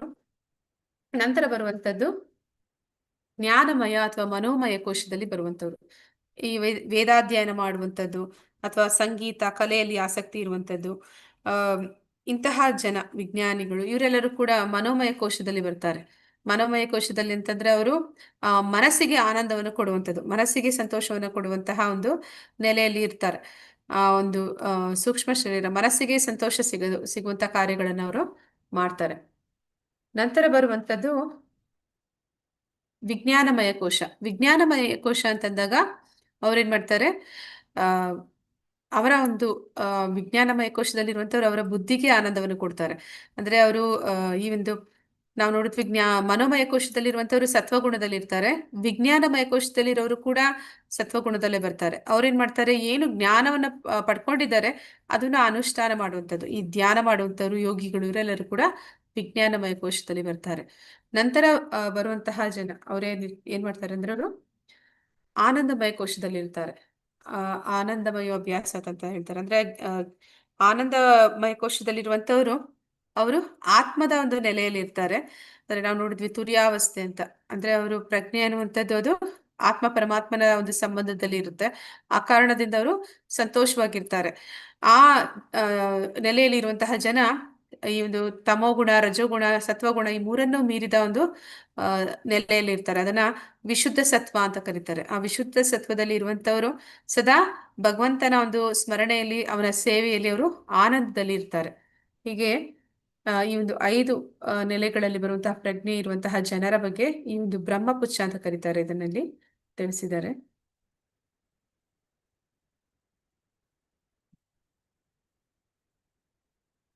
ಮಹಾಭೂತ್ಯಾನ್ ಮಹಾಭೂತ್ಯಾನಹಂಕಾರೋ ಬುದ್ಧಿರವ್ಯಕ್ತಮೇವ ಚ ಇಂದ್ರಿಯಾಣಿ ದಶೈಕಂ ಚ ಪಂಚೇಂದ್ರಿಯಗೋಚರಃ ಇಚ್ಛಾ ದ್ವೇಷ ಸುಖಂ ದುಃಖಂ ಸಂಗಶ್ಚೇತನಾ ಧೃತಿಃ ಏತತ್ ಏತತ್ಕ್ಷೇತ್ರಂ ಸಮಾಸೇನ ಸವಿಕಾರಂ ಉದಾಹೃತಂ.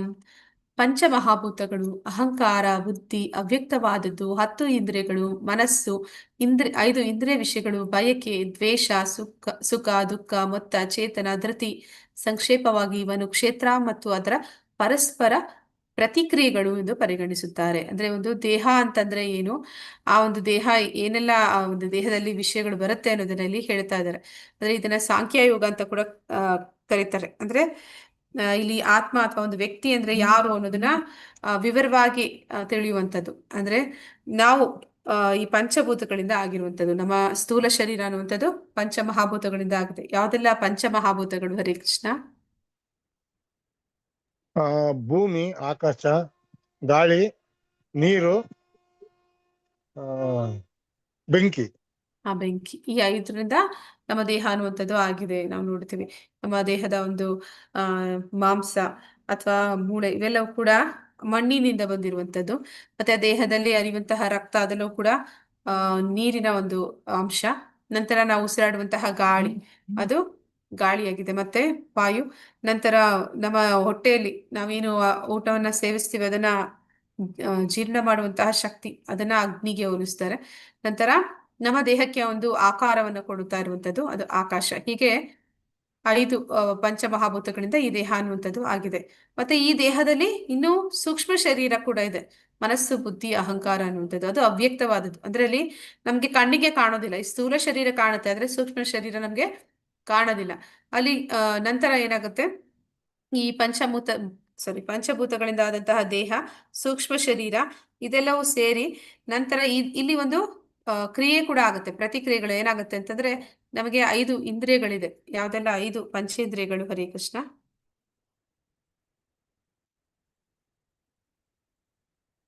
ಐದು ಪಂಚೇಂದ್ರಿಯಗಳು. ಕಣ್ಣು, ಮೂಗು, ಬಾಯಿ. ಕಣ್ಣು, ಕಿವಿ, ಮೂಗು, ಬಾಯಿ, ನಾಲಿಗೆ. ಮೂಗು, ನಾಲಿಗೆ, ಚರ್ಮ. ಇದೆಲ್ಲವೂ ಕೂಡ 5 ಪಂಚೇಂದ್ರಿಯಗಳು ಹೇಳಿದ್ವಿ. ಈಗ ಕರ್ಮೇಂದ್ರಿಯಗಳು ಕೂಡ ಇದೆ. ಇಲ್ಲಿ ಇಂದ್ರಿಯಗಳು 10 ಅಂತ ಹೇಳ್ತಾ ಇದ್ದಾರೆ. ಇನ್ನ ಕರ್ಮೇಂದ್ರಿಯಗಳು ಕೂಡ ಇದೆ. ಕರ್ಮೇಂದ್ರಿಯಗಳು ಅಂತಂದ್ರೆ ಕೈ, ಕಾಲು, ನಾಲಿಗೆ, ಬಾಯಿ ಮಾತನಾಡುವಂಥದ್ದು, ಮತ್ತೆ ಏನಂತ ಹೇಳ್ತಾರೆ, ಕೈ, ಕಾಲು, ನಾಲಿಗೆ, ಮತ್ತೆ ಗುದ, ಉಪಸ್ಥ ಇವೆಲ್ಲ ಕೂಡ ಕರ್ಮೇಂದ್ರಿಯಗಳು ಅಂತ ಕರೀತಾರೆ. ನಂತರ ಬರುವಂಥದ್ದು ಮನಸ್ಸು ಅದು ಸೂಕ್ಷ್ಮ ಶರೀರ. ಮತ್ತೆ 5 ಇಂದ್ರಿಯ ವಿಷಯಗಳು ಯಾವ್ದೆಲ್ಲ ಅಂತಂದ್ರೆ ಈಗ ಕಣ್ಣಿನಿಂದ ಕಾಣುವಂಥದ್ದು ರೂಪ, ಮತ್ತೆ ನಾಲಿಗೆಯಿಂದ ರುಚಿ ನೋಡುವಂಥದ್ದು, ಮೂಗಿನಿಂದ ವಾಸನೆಯನ್ನು ಗ್ರಹಿಸುವಂಥದ್ದು, ಚರ್ಮದಿಂದ ಸ್ಪರ್ಶ, ಮತ್ತೆ ಕಿವಿಗಳಿಂದ ಶಬ್ದವನ್ನ ಆಲಿಸುವಂಥದ್ದು. ಇವೆಲ್ಲವೂ ಕೂಡ ಇಂದ್ರಿಯ ವಿಷಯಗಳು. ಈ ಒಂದು ಪ್ರಕ್ರಿಯೆಯಲ್ಲಿ ಬರುವಂತದ್ದು ಏನೆಲ್ಲ ಅಂತಂದ್ರೆ ನಾವು ಈ ಇಂದ್ರಿಯಗಳ ಸಂಪರ್ಕಕ್ಕೆ ಅಂದ್ರೆ ಲೌಕಿಕ ಜಗತ್ತಿನ ಸಂಪರ್ಕಕ್ಕೆ ಇಂದ್ರಿಯಗಳ ಮೂಲಕ ಬರ್ತೀವಿ. ಆಗ ನಮ್ಮಲ್ಲಿ ಈ ಬಯಕೆ ಅನ್ನುವಂಥದ್ದು, ದ್ವೇಷ ಅನ್ನುವಂಥದ್ದು, ಸುಖ ದುಃಖ ಅನ್ನುವಂಥದ್ದು ಇವೆಲ್ಲವೂ ಕೂಡ ನಮ್ಮಲ್ಲಿ ಬರುತ್ತೆ. ಇದೆಲ್ಲವೂ ಕೂಡ ಆ ಒಂದು ಪ್ರಕ್ರಿಯೆಗಳು, ಪರಸ್ಪರ ಪ್ರಕ್ರಿಯೆಗಳು ಅಂತ ಕರೀತಾರೆ. ಹೀಗೆ ಈ ಒಂದು ವ್ಯಕ್ತಿಯ ದೇಹ ಅನ್ನುವಂಥದ್ದು ಈ ಎಲ್ಲ ವಿಚಾರಗಳಿಂದ ಆಗಿದೆ, ಈ ಎಲ್ಲ ವಿಷಯಗಳಿಂದ ಆಗಿದೆ. ಇದನ್ನ ಕುಲಂಕುಷವಾಗಿ ಒಂದೊಂದಾಗಿ ಅಧ್ಯಯನ ಮಾಡಿದಾಗ ಇದನ್ನ ಸಾಂಖ್ಯಶಾಸ್ತ್ರ ಅಂತ ಕರೀತಾರೆ. ಈಗ ಜ್ಞಾನ ಅಂದ್ರೆ ಏನು ಅಂತ ತಿಳಿಸ್ತಾ ಇದ್ದಾನೆ ಭಗವಂತ. ಜ್ಞಾನ ಅಂತಂದ್ರೆ ಅಮಾನಿತ್ವಂ, ಅದಮ್ಮಿತ್ವಂ, ಅಹಿಂಸಾ, ಕ್ಷಾಂತಿರಾರ್ಜವ,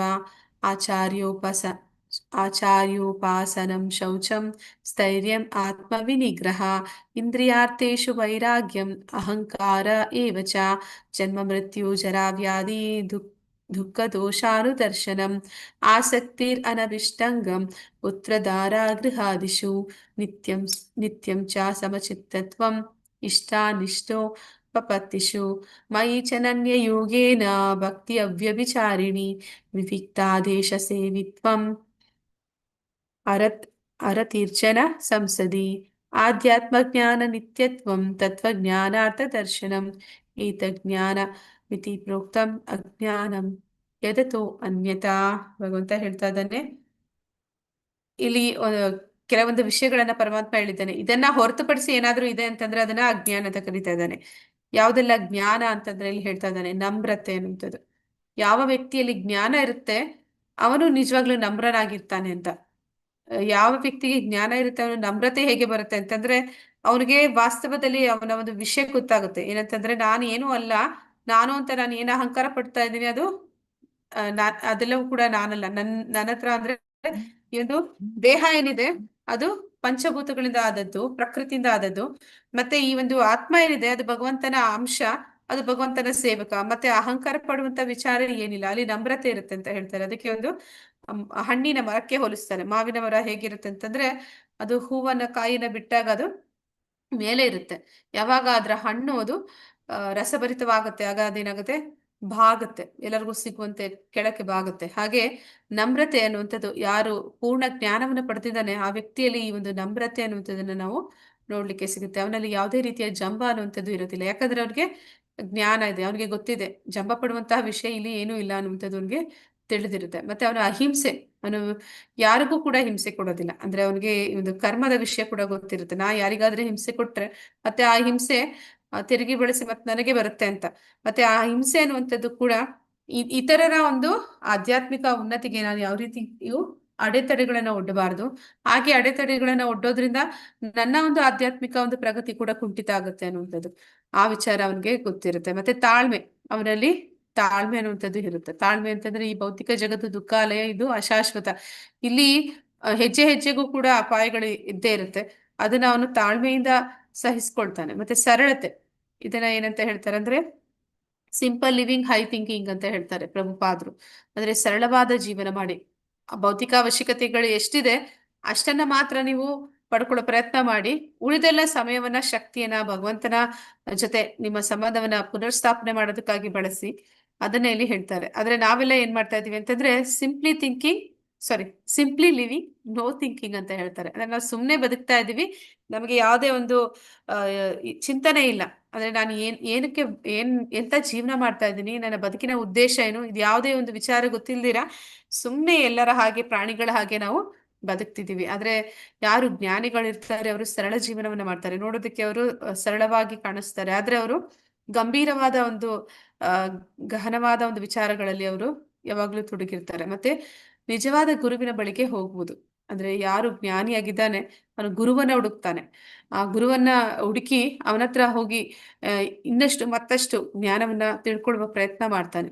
ಮತ್ತೆ ಶೌಚ, ಇಲ್ಲಿ ಯಾರು ಜ್ಞಾನಿಗಳು ಅಂತ ಹೇಳ್ತೀವಿ ಅವರಲ್ಲಿ ಈ ಒಂದು ಏನಂತ ಹೇಳ್ತಾರೆ ಪ್ರಭುಪಾದರು ಅಂತಂದ್ರೆ cleanliness is next to godliness ಅಂತ. ನೀವು ಆಧ್ಯಾತ್ಮಿಕವಾಗಿ ಮುಂದುವರಿತೀರಿ ಅಂದ್ರೆ ನಿಮ್ಮಲ್ಲಿ ಈ ಶೌಚ ಅನ್ನುವಂಥದ್ದು, ಅಂದ್ರೆ ಇದು ಕ್ಲೆನ್ಲಿನೆಸ್ ಅನ್ನುವಂಥದ್ದು ಆಂತರಿಕವಾಗಿ ಆಗಿರ್ಬೋದು ಅಥವಾ ಬಹಿರಂಗವಾಗಿ ಇರ್ಬೋದು, ಎರಡೂ ರೀತಿಯಲ್ಲೂ ಕೂಡ ಇರ್ಬೇಕು ಅಂತ ಹೇಳ್ತಾರೆ.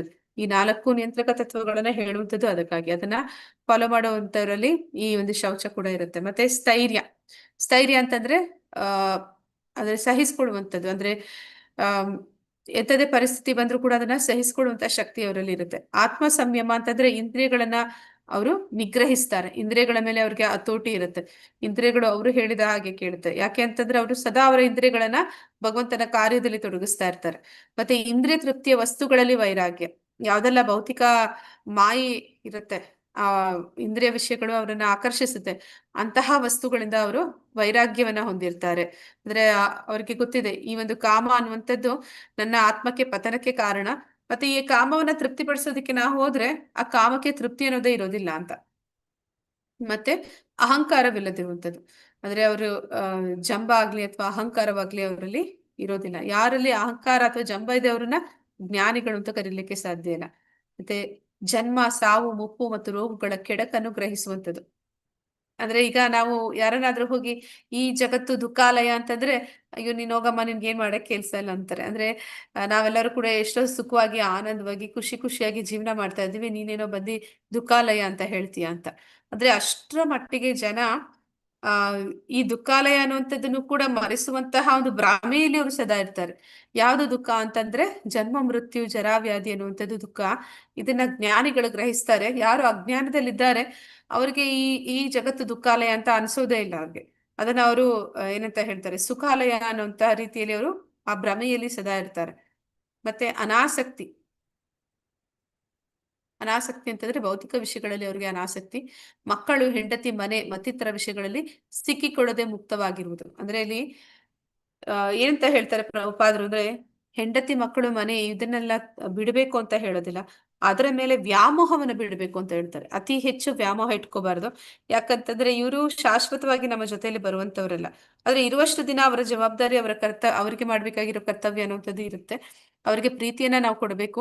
ಆದ್ರೆ ಅವರ ಮೇಲೆ ಅತಿ ಹೆಚ್ಚು ಅಟ್ಯಾಚ್ಮೆಂಟ್, ವ್ಯಾಮೋಹ ಇಟ್ಕೊಳ್ಬಾರ್ದು. ಅವರನ್ನ ನಾವು ಬಿಟ್ಟಿರ್ಲಿಕ್ಕೆ ಸಾಧ್ಯ ಇಲ್ಲ ಅನ್ನುವಂತಹ ಒಂದು ಸ್ಥಿತಿಯಲ್ಲಿ ಇರಬಾರ್ದು. ಯಾಕಂದ್ರೆ ಆ ಒಂದು ಸ್ಥಿತಿ ಎಲ್ಲರಿಗೂ ಬಂದೇ ಬರುತ್ತೆ ಅಂತ.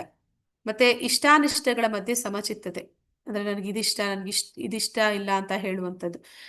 ಎಲ್ಲವೂ ಕೂಡ ಈ ಒಂದು ಋತುಗಳ ಚಕ್ರದ ಹಾಗೆ ಬಂದು ಹೋಗ್ತಾ ಇರುತ್ತೆ. ಅದರ ಮಧ್ಯೆ ಬ್ಯಾಲೆನ್ಸ್ ಮಾಡುವಂಥದ್ದು. ಮತ್ತೆ ನನ್ನಲ್ಲಿ ನಿರಂತರವಾದ ಮತ್ತು ಪರಿಶುದ್ಧವಾದ ಭಕ್ತಿ, ಭಗವಂತನಲ್ಲಿ ಒಂದು ಭಕ್ತಿ ಅದು ಎಂಥದ್ದು ಅಂತಂದ್ರೆ ಶುದ್ಧವಾದ ಭಕ್ತಿ, ಮತ್ತೆ ಅದು ನಿರಂತರವಾಗಿ. ಇವತ್ತಿದೆ, ನಾಳೆ ಸ್ವಲ್ಪ ಬೇಜಾರಾಯ್ತು, ನಾನು ಮಾಡಲ್ಲ ಭಕ್ತಿ ಅನ್ನುವಂಥದ್ದಲ್ಲ. ಅವರು ಪ್ರತಿದಿನ ಒಂದೇ ರೀತಿ ಒಂದು ದೃಢ ನಿಶ್ಚಯವಾಗಿ ಭಗವಂತನ ಭಕ್ತಿಯಲ್ಲಿ ತೊಡಗುವಂಥದ್ದು. ಏಕಾಂತ ಪ್ರದೇಶದಲ್ಲಿ ವಾಸ ಮಾಡುವ ಅಭಿಲಾಷೆ.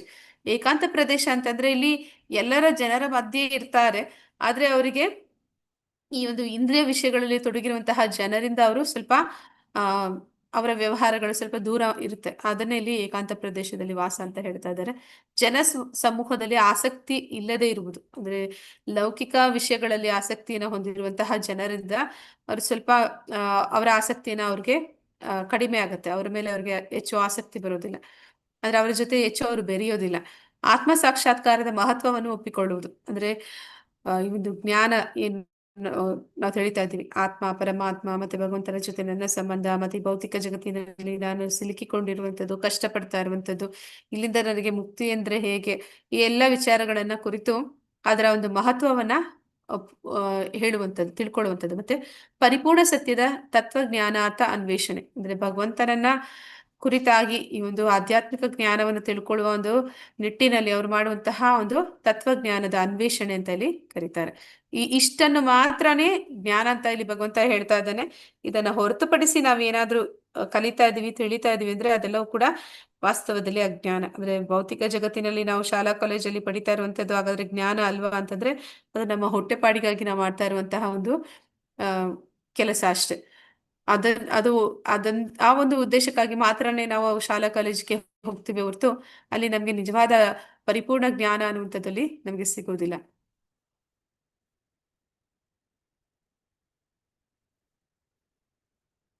ಜ್ಞೇಯಂ ಯತ್ ಪ್ರವಕ್ಷ್ಯಾಮಿ ಯಜ್ಞಾತ್ವಾಂ ಅಮೃತಂ ಅಶ್ನುತೆ ಅನಾದಿಮತ್ ಪರಂ ಬ್ರಹ್ಮ ನಾಸತ್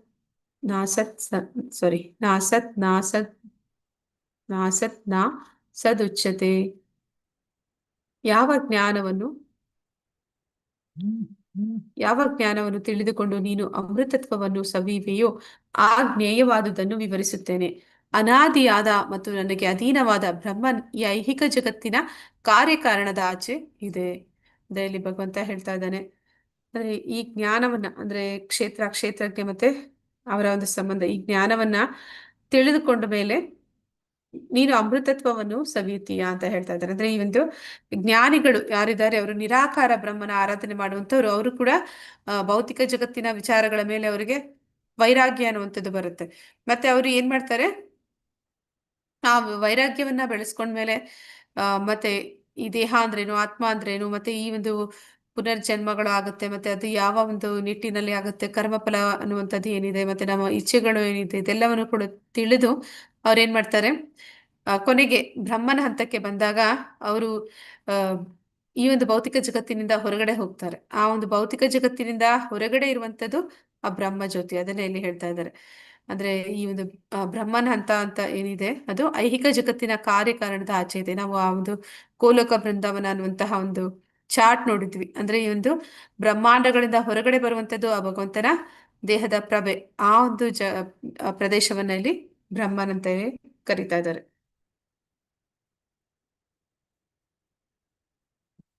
ಸರ್ವೇಂದ್ರಿಯ ಗುಣಾಭಾಸಂ ಸರ್ವೇಂದ್ರಿಯ ವಿವರ್ಜಿತಂ ಅಸಕ್ತಂ ಸರ್ವಭೃಚ್ಚೈವ ನಿರ್ಗುಣಂ ಗುಣಭೋಕ್ತೃಚ. ಪರಮಾತ್ಮನು ಎಲ್ಲ ಇಂದ್ರಿಯಗಳ ಆದಿಮೂಲ, ಆದರೂ ಆತನಿಗೆ ಇಂದ್ರಿಯಗಳಿಲ್ಲ. ಆತನು ಎಲ್ಲ ಜೀವಿರಾಶಿಯನ್ನು ಪಾಲಿಸುವವನಾದರೂ ನಿರಾಸಕ್ತನು. ಆತನು ನಿಸರ್ಗದ ಗುಣಗಳನ್ನು ಮೀರಿದವನು, ಅದೇ ಕಾಲದಲ್ಲಿ ನಿಸರ್ಗದ ಎಲ್ಲ ಗುಣಗಳ ಪ್ರಭು. ಇದೆಲ್ಲವೂ ಕೂಡ ಒಗ್ಗಟ್ಟಾಗಿದೆ ಅಂತ ಅನ್ಸುತ್ತೆ. ಅಂದ್ರೆ ಇದನ್ನೇ ಅಚಿಂತ್ಯ ಭೇದ ಅಭೇದ ತತ್ವ ಅಂತ ಕರೆಯುವಂಥದ್ದು. ಅಂದ್ರೆ ನಮ್ಮ ಒಂದು ಮೆದುಳಿಗೆ ನಿಲುಕದೇ ಇರುವಂಥದ್ದು, ನಮ್ಮ ಚಿಂತನೆಗೆ ನಿಲುಕದೇ ಇರುವಂಥದ್ದು. ಪರಮಾತ್ಮ ಅವನಿಗೆ ಅವನು ಎಲ್ಲ ಇಂದ್ರಿಯಗಳ ಆದಿ ಮೂಲ ಅಂತ ಇಲ್ಲಿ ಕರೀತಾ ಇದ್ದಾರೆ. ಅಂದ್ರೆ ನಮ್ಮೆಲ್ಲ ಇಂದ್ರಿಯಗಳನ್ನ ನಿರ್ದೇಶಿಸುವವನು ಭಗವಂತ. ಭಗವಂತ ಅವನು ಏನಂತ ಹೇಳ್ತಾರೆ ಅಂದ್ರೆ, ಭಾಗವತಂನಲ್ಲಿ ಪ್ರತಿಯೊಂದು ಇಂದ್ರಿಯಗಳಿಗೂ ಒಂದೊಂದು ಅಧಿದೇವತೆ ಅಂತ ಇರ್ತಾರೆ. ಆ ದೇವತೆಗಳು ಆ ದೇವತೆಗಳ ಒಂದು ಏನಂತ ಹೇಳ್ತಾರೆ, ಅವರ ಒಂದು ಆಶೀರ್ವಾದದಿಂದ ಅದು ಸರಿಯಾದ ರೀತಿಯಲ್ಲಿ ನಡೀತಾ ಇರುತ್ತೆ. ಆ ಒಂದು ದೇವತೆಗಳಿಗೆ ಆ ನಿರ್ದೇಶನಗಳನ್ನ ಭಗವಂತ ಕೊಡ್ತಾನೆ. ಹೀಗೆ ನಮ್ಮೆಲ್ಲ ಇಂದ್ರಿಯಗಳು ವಾಸ್ತವದಲ್ಲಿ ಭಗವಂತನ ಒಂದು ಅಧೀನದಲ್ಲಿ ಇರುವಂತದ್ದು. ಅಂದ್ರೆ ಋಷಿಕೇಶ ಅಂತ ಅದಕ್ಕೆ ಅವನನ್ನ ಕರಿತೀವಿ, ಇಂದ್ರಿಯಗಳ ಪ್ರಭು ಅಂತ. ಆದ್ರೆ ಅವನಿಗೆ ಇಂದ್ರಿಯಗಳಿಲ್ಲ ಅಂತ ಹೇಳ್ತಾ ಇದ್ದಾರೆ. ಅಂದ್ರೆ ಇಲ್ಲಿ ಅವನಿಗೆ ಇಂದ್ರಿಯಗಳು ಇಲ್ಲ ಅಂತಂದ್ರೆ ಮತ್ತೆ ಅವನು ನಿರಾಕಾರನ? ಹರೇ ಕೃಷ್ಣ. ಭಗವಂತನಿಗೆ ಇಂದ್ರಿಯಗಳಿಲ್ಲ ಅಂತಂದ್ರೆ ಅವನು ನಿರಾಕಾರನ? ಇಲ್ಲ ಮಾತಾಜಿ. ಆದ್ರೆ ಇಲ್ಲಿ ಏನಂತ ಹೇಳ್ತಾರೆ ಅಂದ್ರೆ, ಭಗವಂತನಿಗೆ ಇಂದ್ರಿಯಗಳಿದೆ, ಆದ್ರೆ ಅವನ ಇಂದ್ರಿಯಗಳು ನಮ್ಮ ಇಂದ್ರಿಯಗಳ ಹಾಗೆ ಅಲ್ಲ. ಆದ್ರೆ ನಮ್ಮ ಇಂದ್ರಿಯಗಳು ಹೇಗೆ ಅಂದ್ರೆ, ನಮ್ಮ ಕಣ್ಣಿನಿಂದ ನಾವು ನೋಡಬಹುದು, ಬೇರೆ ಏನಾದ್ರು ಮಾಡಕ್ಕಾಗತ್ತಾ? ಕಣ್ಣಿನಿಂದ ನಾವೇನಾದ್ರೂ ಊಟ ಮಾಡಕ್ಕಾಗತ್ತಾ? ಹರೇ ಕೃಷ್ಣ. ನಾವು ಕಣ್ಣಿನಿಂದ ಊಟ ಮಾಡಕ್ಕಾಗತ್ತಾ? ಇಲ್ಲ ಇಲ್ಲ ಮಾತಾಜಿ. ಆದ್ರೆ ಭಗವಂತ ಕಣ್ಣಿನಿಂದ ನಾವು ಕೊಟ್ಟಂತ ಪ್ರಸಾದವನ್ನ ಸ್ವೀಕಾರ ಮಾಡ್ತಾನೆ. ಮತ್ತೆ ನಾವು ಕಣ್ಣಿನಿಂದ ಇನ್ನೊಂದು ಜೀವಕ್ಕೆ ಜನ್ಮ ಕೊಡಕ್ಕಾಗತ್ತಾ? ಇಲ್ಲ ಮಾತಾಜಿ. ನೋಡಿ, ಆದ್ರೆ ಭಗವಂತ ಬರೀ ದೃಷ್ಟಿಪಾತ ಮಾಡಿದ ಕೂಡಲೇ ಈ ಬ್ರಹ್ಮಾಂಡದ ಸೃಷ್ಟಿಯಲ್ಲಿ ಎಲ್ಲ ಜೀವಿಗಳು, ಅಂದ್ರೆ ಈ ಒಂದು ಪ್ರಕೃತಿ ಗರ್ಭ ಧರಿಸ್ತಾಳೆ ಅಂತ ಹೇಳ್ತಾರೆ. ಹೀಗೆ ಭಗವಂತನ ಒಂದು ಅಂಗಗಳು ಅಂದ್ರೆ ಅವನ ಇಂದ್ರಿಯಗಳು ನಮ್ಮ ಇಂದ್ರಿಯಗಳ ಹಾಗೆ ಅವನ ಇಂದ್ರಿಯಗಳು ಅಲ್ಲ. ಅಂದ್ರೆ ಅವನ ಇಂದ್ರಿಯಗಳು ಯಾವ ರೀತಿ ಅಂದ್ರೆ, ಅವನ ರೋಮಕೂಪಗಳಿಂದ ಅನೇಕ ಬ್ರಹ್ಮಾಂಡಗಳ ಸೃಷ್ಟಿಯಾಗುತ್ತೆ. ಲಕ್ಷ್ಮಿಯ ಸಹಾಯ ಇಲ್ಲದೆ ತನ್ನ ಅಂದ್ರೆ ತನ್ನ ಒಂದು ಏನಂತ ಹೇಳ್ತಾರೆ, ಒಕ್ಕಳ ಬಳ್ಳಿಯಲ್ಲಿ ಒಂದು ಕಮಲದಲ್ಲಿ ಬ್ರಹ್ಮನಿಗೆ ಸ್ವಯಂಭೂ ಅಂತ ಹೇಳ್ತಾರೆ. ಅಂದ್ರೆ ಅವನನ್ನ ಸೃಷ್ಟಿ ಮಾಡ್ತಾನೆ ಮಹಾವಿಷ್ಣು. ಹೀಗೆ ಭಗವಂತ ಅವನ ಒಂದು ಇಂದ್ರಿಯಗಳು ನಮ್ಮ ಇಂದ್ರಿಯಗಳ ಹಾಗೆ ಅಲ್ಲ. ಅವನ ಒಂದು ಇಂದ್ರಿಯ ಉಳಿದ ಎಲ್ಲ ಇಂದ್ರಿಯಗಳ ಕೆಲಸವನ್ನು ಮಾಡುವಂತಹ ಒಂದು ಶಕ್ತಿಯನ್ನ ಹೊಂದಿರುತ್ತೆ. ಹಾಗೆ ಭಗವಂತ ಅವನಿಗೆ ನಮ್ಮ ಇಂದ್ರಿಯಗಳ ಹಾಗೆ ಅವನ ಇಂದ್ರಿಯಗಳಿಲ್ಲ. ಆದ್ರೆ ಅವನಿಗೆ ಇಂದ್ರಿಯಗಳು ಇದೆ, ಆದ್ರೆ ನಮ್ಮಂತೆ ಅದು ಅಲ್ಲ ಅಂತ. ಆತನು ಎಲ್ಲ ಜೀವರಾಶಿಯನ್ನು ಪಾಲಿಸುವವನಾದರೂ ನಿರಾಸಕ್ತನು. ಅಂದ್ರೆ ಅವನಿಗೆ ಎಲ್ಲಾ ಒಂದು ಜೀವಿಗಳ ಒಂದು ಆಶ್ರಯದಾತ, ಅವನಿಂದಲೇ ಎಲ್ಲಾ ಸೃಷ್ಟಿ ನಡೀತಿರುವಂತದ್ದು. ಆದ್ರೆ ಅವನಿಗೆ ಅದರಲ್ಲಿ ಯಾವುದೇ ಆಸಕ್ತಿ ಕೂಡ ಇರೋದಿಲ್ಲ. ಅಂದ್ರೆ ಅವನು ಅದರಲ್ಲಿ ನಿರಾಸಕ್ತಿಯನ್ನು ಹೊಂದಿರ್ತಾನೆ ಅಂತ ಇಲ್ಲಿ ಹೇಳ್ತಾ ಇದ್ದಾರೆ. ಆದರೂ ನಿಸರ್ಗದ ಗುಣಗಳನ್ನು ಮೀರಿದವನು, ಅಂದ್ರೆ ಈ ಭೌತಿಕ ಗುಣಗಳು 3 ಗುಣಗಳು, ಸತ್ವಗುಣ, ರಜೋಗುಣ ಮತ್ತೆ ತಮೋಗುಣ. ಆದ್ರೆ ಈ ಗುಣಗಳನ್ನ ಅವನು ಮೀರಿದವನು, ಅಂದ್ರೆ ಈ ಗುಣಗಳ ಪ್ರಭು ಅಂತ ಇಲ್ಲಿ ಹೇಳ್ತಾ ಇದ್ದಾರೆ. ಅಂದ್ರೆ ಆ ಗುಣಗಳು ಏನಿದೆ ಅದು ಮಹಾಮಾಯೆಯ ಅಧೀನದಲ್ಲಿರುವಂತದ್ದು. ಸ್ವತಃ ಮಹಾಮಾಯೆ ಭಗವಂತನ ಅಧೀನದಲ್ಲಿ ಇದ್ದಾಳೆ. ಆ ಕಾರಣದಿಂದ ಅವನು ಗುಣಾತೀತ ಅಂತ ಇಲ್ಲಿ ಹೇಳ್ತಾರೆ. ಬಹಿರಂತಶ್ಚ ಭೂತಾನಾಂ ಅಚರಂ ಚರಮೇವ ಚ ಸೂಕ್ಷ್ಮತ್ವಾತ್ ಅವಿಜ್ಞೇಯಂ ದೂರಸ್ಥ ಶಾಂತಿ ಕೇಚ ತತ್. ಪರಮಸತ್ಯನು ಎಲ್ಲಾ ಜೀವಿಗಳ ಮತ್ತು ಚರಾಚರಗಳ ಒಳಗೂ ಹೊರಗೂ ಇದ್ದಾನೆ. ಆತನು ಸೂಕ್ಷ್ಮನಾದ್ದರಿಂದ ಐಹಿಕ ಇಂದ್ರಿಯಗಳು ಅವನನ್ನು ನೋಡಲಾರವು ಮತ್ತು ತಿಳಿಯಲಾರವು. ಬಹು ದೂರದಲ್ಲಿದ್ದರೂ ಅವರು ಎಲ್ಲರಿಗೂ ಸಮೀಪದಲ್ಲೂ ಇದ್ದಾನೆ. ಅಂದ್ರೆ ಭಗವಂತ ಅವನ ಒಂದು ಧಾಮದಲ್ಲಿ, ಗೋಲೋಕ ವೃಂದಾವನ, ಅದು ಆಧ್ಯಾತ್ಮಿಕ ಜಗತ್ತಿನಲ್ಲಿ ತುಂಬಾ ದೂರದಲ್ಲಿ ಇದೆ. ಅಲ್ಲಿ ಆ ಒಂದು ನಿವಾಸದಲ್ಲಿ ಅವನಿದ್ರೂ ಕೂಡ ನಮ್ಮೆಲ್ಲರ ಹೃದಯದಲ್ಲಿ ಪರಮಾತ್ಮನಾಗಿ, ಮತ್ತೆ ಎಲ್ಲ ಒಂದು ಚರಾಚರ ಅಂದ್ರೆ ಅಣು ರೇಣು ತೃಣ ಕಾಷ್ಟ ಅಂತ ಹೇಳ್ತಾರೆ, ಜೀವ ಇರುವಂತದ್ದು ಜೀವ ಇಲ್ಲದೆ ಇರುವಂತದ್ದು ಎಲ್ಲದರ ಒಳಗೂ ಕೂಡ ಅವನು ಇದ್ದಾನೆ. ಆದ್ರೆ ಅವನು ಯಾವ ರೀತಿ ಇದ್ದಾನೆ ಅಂತಂದ್ರೆ, ಅವನನ್ನ ನಮ್ಮ ಈ ಒಂದು ಇಂದ್ರಿಯಗಳು ಗ್ರಹಿಸೋದಕ್ಕೆ ಸಾಧ್ಯ ಇಲ್ಲ. ಅಂದ್ರೆ ಭಗವಂತನ ವಿಶ್ವರೂಪವನ್ನ ನೋಡೋದಕ್ಕೆ ಭಗವಂತ ಅವನಿಗೆ ಅರ್ಜುನನಿಗೆ ದಿವ್ಯ ಚಕ್ಷುವನ್ನ ಕೊಟ್ಟ. ಆದ್ರೆ ಹರೇ ಕೃಷ್ಣ, ನಾವ್ ಯಾರಾದ್ರೂ ನಮ್ಮ ಒಂದು ಮನಸ್ಸನ್ನ ನೋಡ್ಲಿಕ್ಕೆ ಆಗತ್ತಾ? ಸೂಕ್ಷ್ಮ ಶರೀರ ಯಾರಾದ್ರೂ ನಿಮ್ಮ ಮನಸ್ಸನ್ನ ನೋಡಿದ್ದೀರಾ? ಹರೇ ಕೃಷ್ಣ. ಇಲ್ಲ ಇಲ್ಲ ಮಾತಾಜಿ. ನಮ್ಮ ಮನಸ್ಸನ್ನ ನಾವು ನೋಡಿಲ್ಲ. ನಮ್ಮ ಆತ್ಮವನ್ನ ನಾವ್ ಯಾವತ್ತಾದ್ರೂ ನೋಡಿದೀವ? ಎಷ್ಟೋ ವರ್ಷದಿಂದ ನಾವು ಇಲ್ಲ ಮಾತಾಜಿ. ನಮ್ಮ ಆತ್ಮವನ್ನು ನಾವು ನೋಡ್ಲಿಕ್ಕಾಗಿಲ್ಲ. ಹಾಗೆ ನಮ್ಮ ಒಳಗಡೆ ಇರುವಂತ ಪರಮಾತ್ಮನನ್ನು ಕೂಡ ನಾವು ನೋಡೋದಕ್ಕೆ ಆಗಿಲ್ಲ. ಯಾಕಂದ್ರೆ ಈ ಒಂದು ಚರ್ಮಚಕ್ಷುವಿನಿಂದ ಅದನ್ನ ನೋಡೋದಕ್ಕೆ ಸಾಧ್ಯ ಇಲ್ಲ. ಅದನ್ನ ನೋಡೋದಕ್ಕೆ ವಿಶೇಷವಾದ ಒಂದು ದೃಷ್ಟಿ ಬೇಕಾಗುತ್ತೆ. ಆ ಒಂದು ದೃಷ್ಟಿಯನ್ನ ಯೋಗಿಗಳು ಧ್ಯಾನದ ಮೂಲಕ ಸಾಧಿಸ್ತಾರೆ.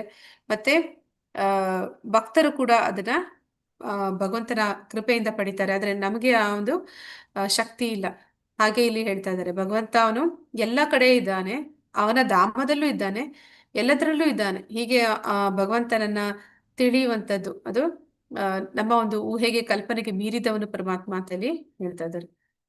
ಪರಮಾತ್ಮನ ಸ್ವಭಾವ ಏಕೆ ವಿರೋಧಾತ್ಮಕವಾಗಿದೆ. ಹರೇ ಕೃಷ್ಣ. ಅಂದ್ರೆ ಅವನು ಆಗ್ಲೇ ಹೇಳಿದ್ರು, ಅವನಿಗೆ ಇಂದ್ರಿಯಗಳ ಒಡೆಯ, ಅವನಿಗೆ ಇಂದ್ರಿಯಗಳಿಲ್ಲ. ಮತ್ತೆ ಅವನು ಈ ಗುಣಗಳ ಪ್ರಭು, ಅವನ ಗುಣಗಳಲ್ಲಿ ಇಲ್ಲ. ಮತ್ತೆ ಈಗ ಭಗವಂತ ಧಾಮದಲ್ಲೂ ಇದ್ದಾನೆ, ಅದೇ ಸಮಯದಲ್ಲಿ ಅವನು ಎಲ್ಲಾ ಒಂದು ಅಣುರೇಣು ತೃಣಕಾಷ್ಟದಲ್ಲಿದ್ದಾನೆ. ಇದೆಲ್ಲವೂ ಕೂಡ ಯಾಕೆ ವಿರೋಧಾತ್ಮಕವಾಗಿದೆ ಅಂತ. ಯಾಕೆ ಅಂತಂದ್ರೆ ಅವನು ನಮ್ಮ ಊಹೆಗೆ ನಿಲುಕದವನು. ಜೀವಿಗಳ ಮತ್ತು ಚರಾಚರಗಳ ಒಳಗೂ ಹೊರಗೂ ಇದ್ದಾನೆ. ಆತನು ಸೂಕ್ಷ್ಮನಾದ್ದರಿಂದ ಐಹಿಕ ಇಂದ್ರಿಯಗಳು ಅವನನ್ನು ನೋಡಲಾರವು ಮತ್ತು ತಿಳಿಯಲಾರವು. ಬಹುದೂರದಲ್ಲಿ ಇದ್ದರೂ ಅವರು ಎಲ್ಲರಿಗೂ ಸಮೀಪದಲ್ಲಿ ಇದ್ದಾನೆ. ಈ ಒಂದು ಚಿತ್ರ ಏನ್ ಕೊಟ್ಟಿದ್ದಾರೆ ಇಲ್ಲಿ, ಅದು ಕುರುಕ್ಷೇತ್ರ ಯುದ್ಧದ ಕೊನೆಯಲ್ಲಿ ಏನಾಗುತ್ತೆ ಅಂತಂದ್ರೆ ಅಶ್ವತ್ಥಾಮ ಪಾಂಡವರನ್ನ ಕೊಲ್ಲಬೇಕು ಅಂತ ಪ್ರಯತ್ನ ಪಟ್ಟಿ ಉಪಪಾಂಡವರನ್ನ ಸಾಯಿಸ್ತಾನೆ. ನಂತರ ಅವನು ಪಾಂಡವರನ್ನ ಸಾಯಿಸ್ಬೇಕು ಅಂತ ಹೇಳಿ ಮತ್ತೆ ಅವನ ಆ ಕೊನೆಯ ಒಂದು ಕುರುವಂಶದ ಕುಡಿ ಪರೀಕ್ಷಿತ ಮಹಾರಾಜ, ಅವನು ಉತ್ತರೆ ಗರ್ಭದಲ್ಲಿರ್ತಾನೆ. ಉತ್ತರೆ ಅಂತಂದ್ರೆ ಅಭಿಮನ್ಯುವಿನ ಹೆಂಡತಿ, ಅವಳ ಗರ್ಭದಲ್ಲಿ ಪರೀಕ್ಷಿತ ಮಹಾರಾಜನಿದ್ದಾನೆ. ಅವನು ಆ ಒಂದು ಭ್ರೂಣವನ್ನು ಕೂಡ ಸಾಯಿಸ್ಬೇಕು ಅಂತ ಹೇಳಿ ಬ್ರಹ್ಮಾಸ್ತ್ರವನ್ನ ಪ್ರಯೋಗ ಮಾಡ್ತಾನೆ. ಆ ಬ್ರಹ್ಮಾಸ್ತ್ರವನ್ನ ಉತ್ತರೆ ಗರ್ಭಕ್ಕೆ ಬಿಡ್ತಾನೆ. ಈಗಿನ ಕಾಲದಲ್ಲಿ ಯಾವ್ದಾದ್ರು ಒಂದು ಅಣುಬಾಂಬನ್ನ ಹಾಕಿದ್ರೆ ಏನಂತ ಹೇಳ್ತೀವಿ, ಎಲ್ಲ ಒಂದು ಮುಗ್ಧ ಜನ ಯಾರು ಯುದ್ಧದಲ್ಲಿ ಪಾಲ್ಗೊಳ್ತಾ ಇಲ್ಲ ಅಂತವರನ್ನು ಕೂಡ ಸಾಯಿಸ್ಬಿಡ್ತಾರೆ. ಅಂದ್ರೆ ಅದು ಅನೇಕ ಜನರ ಬಲಿ ತಗೊಳುತ್ತೆ. ಆದ್ರೆ ಈ ಹಿಂದಿನ ಕಾಲದಲ್ಲಿ ಯಾವ ರೀತಿ ಅಸ್ತ್ರಗಳಿತ್ತು ಅಂತಂದ್ರೆ, ಈ ಬ್ರಹ್ಮಾಸ್ತ್ರವನ್ನ ಯಾರ ಒಂದು ಮೇಲೆ ಪ್ರಯೋಗ ಮಾಡ್ಬೇಕು ಅಂತ ಹೇಳಿ ಬಿಡ್ತಾರೋ ಆ ಒಂದು ಜೀವಕ್ಕೆ ಮಾತ್ರ ಹಾನಿ ಆಗ್ತಿತ್ತು. ಹಾಗೆ ಅವನು ಉತ್ತರೆ ಗರ್ಭದಲ್ಲಿರುವಂತಹ ಆ ಭ್ರೂಣಕ್ಕೆ ಆ ಒಂದು ಬ್ರಹ್ಮಾಸ್ತ್ರ ಪ್ರಯೋಗ ಮಾಡ್ತಾನೆ. ಆಗ ಉತ್ತರೆ ಕೂಡಲೇ ಹೋಗಿ ಭಗವಂತನ ಒಂದು ಆಶ್ರಯ ಪಡಿತಾಳೆ. ಆಗ ಭಗವಂತ ಅವರ ಎದುರುಗಡೆ, ಅಲ್ಲಿ ಕುಂತಿ, ಪಾಂಡವರು ಎಲ್ಲರೂ ನಿಂತಿರ್ತಾರೆ. ಉತ್ತರೆ ಕೂಡ ಇದ್ದಾಳೆ, ಎದುರುಗಡೆ ಕೃಷ್ಣ ಕೂಡ ಇದ್ದಾನೆ. ಅವರ ಮುಂದೆ ಇದ್ದಂತಹ ಕೃಷ್ಣ ಅಲ್ಲಿದ್ದ ಹಾಗೆಯೇ ಉತ್ತರೆಯ ಗರ್ಭವನ್ನ ಪ್ರವೇಶ ಮಾಡ್ತಾನೆ. ಉತ್ತರೆಯ ಗರ್ಭವನ್ನ ಪ್ರವೇಶ ಮಾಡಿ ಅಲ್ಲಿ ಬಂದಂತಹ ಒಂದು ಬ್ರಹ್ಮಾಸ್ತ್ರದ ಒಂದು ಹಾನಿ ಏನಿರುತ್ತೆ ಅದನ್ನ ಅವನು ತಡಿತಾನೆ. ಆ ಸಂದರ್ಭದಲ್ಲಿ ಪರೀಕ್ಷಿತ ಮಹಾರಾಜ ಭಗವಂತನ ಒಂದು ದರ್ಶನವನ್ನ ಪಡಿತಾನೆ. ಅಂದ್ರೆ ಅವನು ಗರ್ಭದಲ್ಲಿದ್ದಾಗ ಭಗವಂತನನ್ನ ಅವನು ನೋಡ್ತಾನೆ. ಆದ ಕಾರಣ ಅವನ ಹೆಸರು ಪರೀಕ್ಷಿತ ಅಂತ ಹೇಳ್ತಾರೆ. ಅವನು ಉತ್ತರೆಯ ಗರ್ಭದಿಂದ ಹೊರಗಡೆ ಬಂದ ಮೇಲೂ ಕೂಡ ಅವನು ಎಲ್ಲ ಕಡೆ ಹುಡುಕ್ತಾ ಇರ್ತಾನೆ. ನಾನು ತಾಯಿಯ ಗರ್ಭದಲ್ಲಿದ್ದಾಗ ನನ್ನನ್ನು ರಕ್ಷಣೆ ಮಾಡಿದಂತಹ ಭಗವಂತ ಅವನು ಯಾರು ಅಂತ ಹೇಳಿ ಎಲ್ಲರನ್ನು ಕೂಡ ಪರೀಕ್ಷೆ ಮಾಡ್ತಾ ಇರ್ತಾರೆ. ಅದಕ್ಕೆ ಅವನನ್ನ ಪರೀಕ್ಷಿತ ಅಂತ ಕರೀತಾರೆ. ಮತ್ತೆ ಇನ್ನೊಂದು ಹೆಸರು ಕೂಡ ಇರುತ್ತೆ ಅವನಿಗೆ, ವಿಷ್ಣುರಾತ ಅಂತ. ವಿಷ್ಣುರಾತ ಅಂದ್ರೆ ವಿಷ್ಣು ಅವನನ್ನ ವಿಷ್ಣುವಿನಿಂದ ರಕ್ಷಣೆ ಪಡೆದಂತವನು ಅಂತ. ಹೀಗೆ ಭಗವಂತನನ್ನ ನಾವು ಊಹೆ ಮಾಡೋದಕ್ಕೂ ಕೂಡ ಸಾಧ್ಯ ಇಲ್ಲ. ಅಂದ್ರೆ ಎದುರುಗಡೆ ಇರುವಂತಹ ಕೃಷ್ಣ ಅದೇ ಸಮಯದಲ್ಲಿ ಅವಳ ಗರ್ಭವನ್ನ ಪ್ರವೇಶಿಸಿ ಅವಳ ಭ್ರೂಣವನ್ನ ಕಾಪಾಡ್ತಾನೆ. ಹೀಗೆ ಭಗವಂತನ ಒಂದು ಶಕ್ತಿ ಅನ್ನುವಂಥದ್ದು, ಅವನ ಒಂದು ಸಾಮರ್ಥ್ಯ ಅನ್ನುವಂಥದ್ದು ನಮ್ಮ ಕಲ್ಪನೆಗೂ ಮೀರಿರುವಂಥದ್ದು. ಆತನು ಎಲ್ಲಾ ಪ್ರಕಾಶಮಾನ ವಸ್ತುಗಳ ಬೆಳಕಿನ ಮೂಲ. ಆತನು ಜಡವಸ್ತುವಿನ ತಮಸ್ಸಿನ ಆಚೆ ಇದ್ದಾನೆ ಮತ್ತು ಅವನು ಅವ್ಯಕ್ತನು. ಅವನು ಜ್ಞಾನದ ವಸ್ತು ಮತ್ತು ಜ್ಞಾನದ ಗುರಿ. ಅವನು ಎಲ್ಲ ಹೃದಯಗಳಲ್ಲಿ ಪ್ರತಿಷ್ಠಿತನಾಗಿದ್ದಾನೆ. ಜ್ಯೋತಿಷಾಂ ಅಪಿ ತಜ್ಯೋತಿಸ್ ತಾಮಸಾ ಪರಮುಚ್ಯತೆ. ಜ್ಞಾನಂ ಜ್ಞೇಯಂ ಜ್ಞಾನಗಮ್ಯಂ ಹೃದಯ ಸರ್ವಸ್ಯ ವಿಷ್ಟಿತಂ.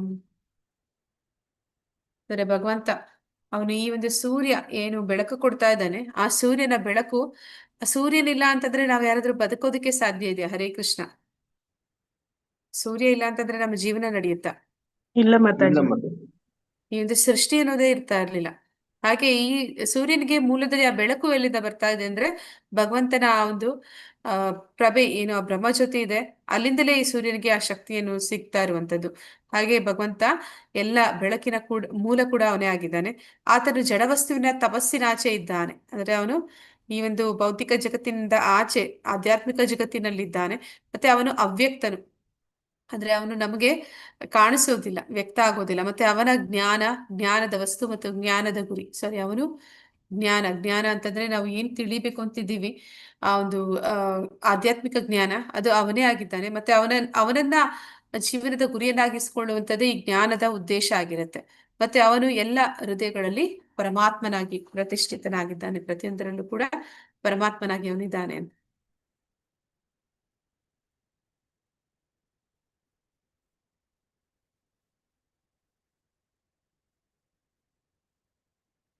ಓಕೆ, ಇಲ್ಲಿ ಒಂದು ಚಿತ್ರ ಕೊಟ್ಟಿದ್ದಾರೆ. 2 ಪಕ್ಷಿಗಳನ್ನ ಗಮನಿಸಿ, ಇವುಗಳ ನಡುವೆ ಇರುವ ವ್ಯತ್ಯಾಸವೇನು? ಹರೇ ಕೃಷ್ಣ. ಇಲ್ಲಿ 2 ಪಕ್ಷಿಗಳನ್ನ ನೋಡ್ತಾ ಇದ್ದೀವಿ ಒಂದು ಮರದಲ್ಲಿ. ಆ ಪಕ್ಷಿಗಳ ಒಂದು ನಡುವೆ ಇರುವಂತ ವ್ಯತ್ಯಾಸವನ್ನ ಹೇಳ್ಬೇಕು. ಹರೇ ಕೃಷ್ಣ.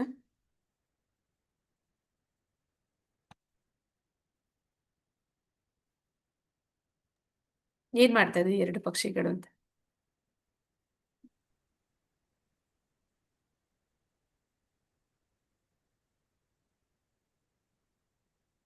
ಹರೇ ಕೃಷ್ಣ. ಮಾತಾಜಿ, ಒಂದು ಮಾಯೆಯಲ್ಲಿ ಸಿಗಾಕೊಂಡಿದೆ, ಇನ್ನೊಂದು ಪರಮಾತ್ಮನ ಹತ್ರ ಇದೆ ಮಾತಾಜಿ. ಒಂದು ಪಕ್ಷಿ ಆ ಮರದಲ್ಲಿ ಹಣ್ಣನ್ನ ತಿಂತಾ ಇದೆ, ಇನ್ನೊಂದು ಪಕ್ಷಿ ಹಣ್ಣನ್ನ ತಿಂತಾ ಇರುವಂತಹ ಪಕ್ಷಿಯನ್ನ ನೋಡ್ತಾ ಇದೆ. ಯಾವ ಪಕ್ಷಿ ಹಣ್ಣನ್ನ ತಿಂತಾ ಇದೆ ಅದು ಆತ್ಮ, ಅಂದ್ರೆ ಈ ಒಂದು ಪ್ರಕೃತಿನ ಭೋಗಿಸುವ ಇಚ್ಛೆಯನ್ನ ಇಟ್ಕೊಂಡಿರುವಂತಹ ಒಂದು ಜೀವಾತ್ಮ.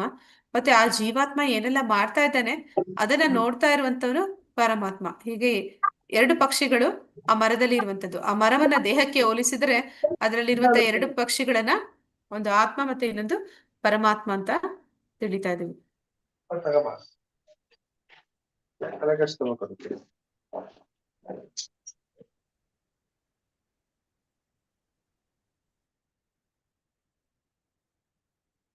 ಓಕೆ. ಇತಿ ಕ್ಷೇತ್ರಂ ತಥಾ ಜ್ಞಾನಂ ಜ್ಞೇಯಂ ಚೋಕ್ತಂ ಸಮಾಸತಃ ಮದ್ಭಕ್ತ ಏತದ್ ವಿಜ್ಞಾಯ ಮದ್ಭಾವ ಯೋಪಪದ್ಯತೆ.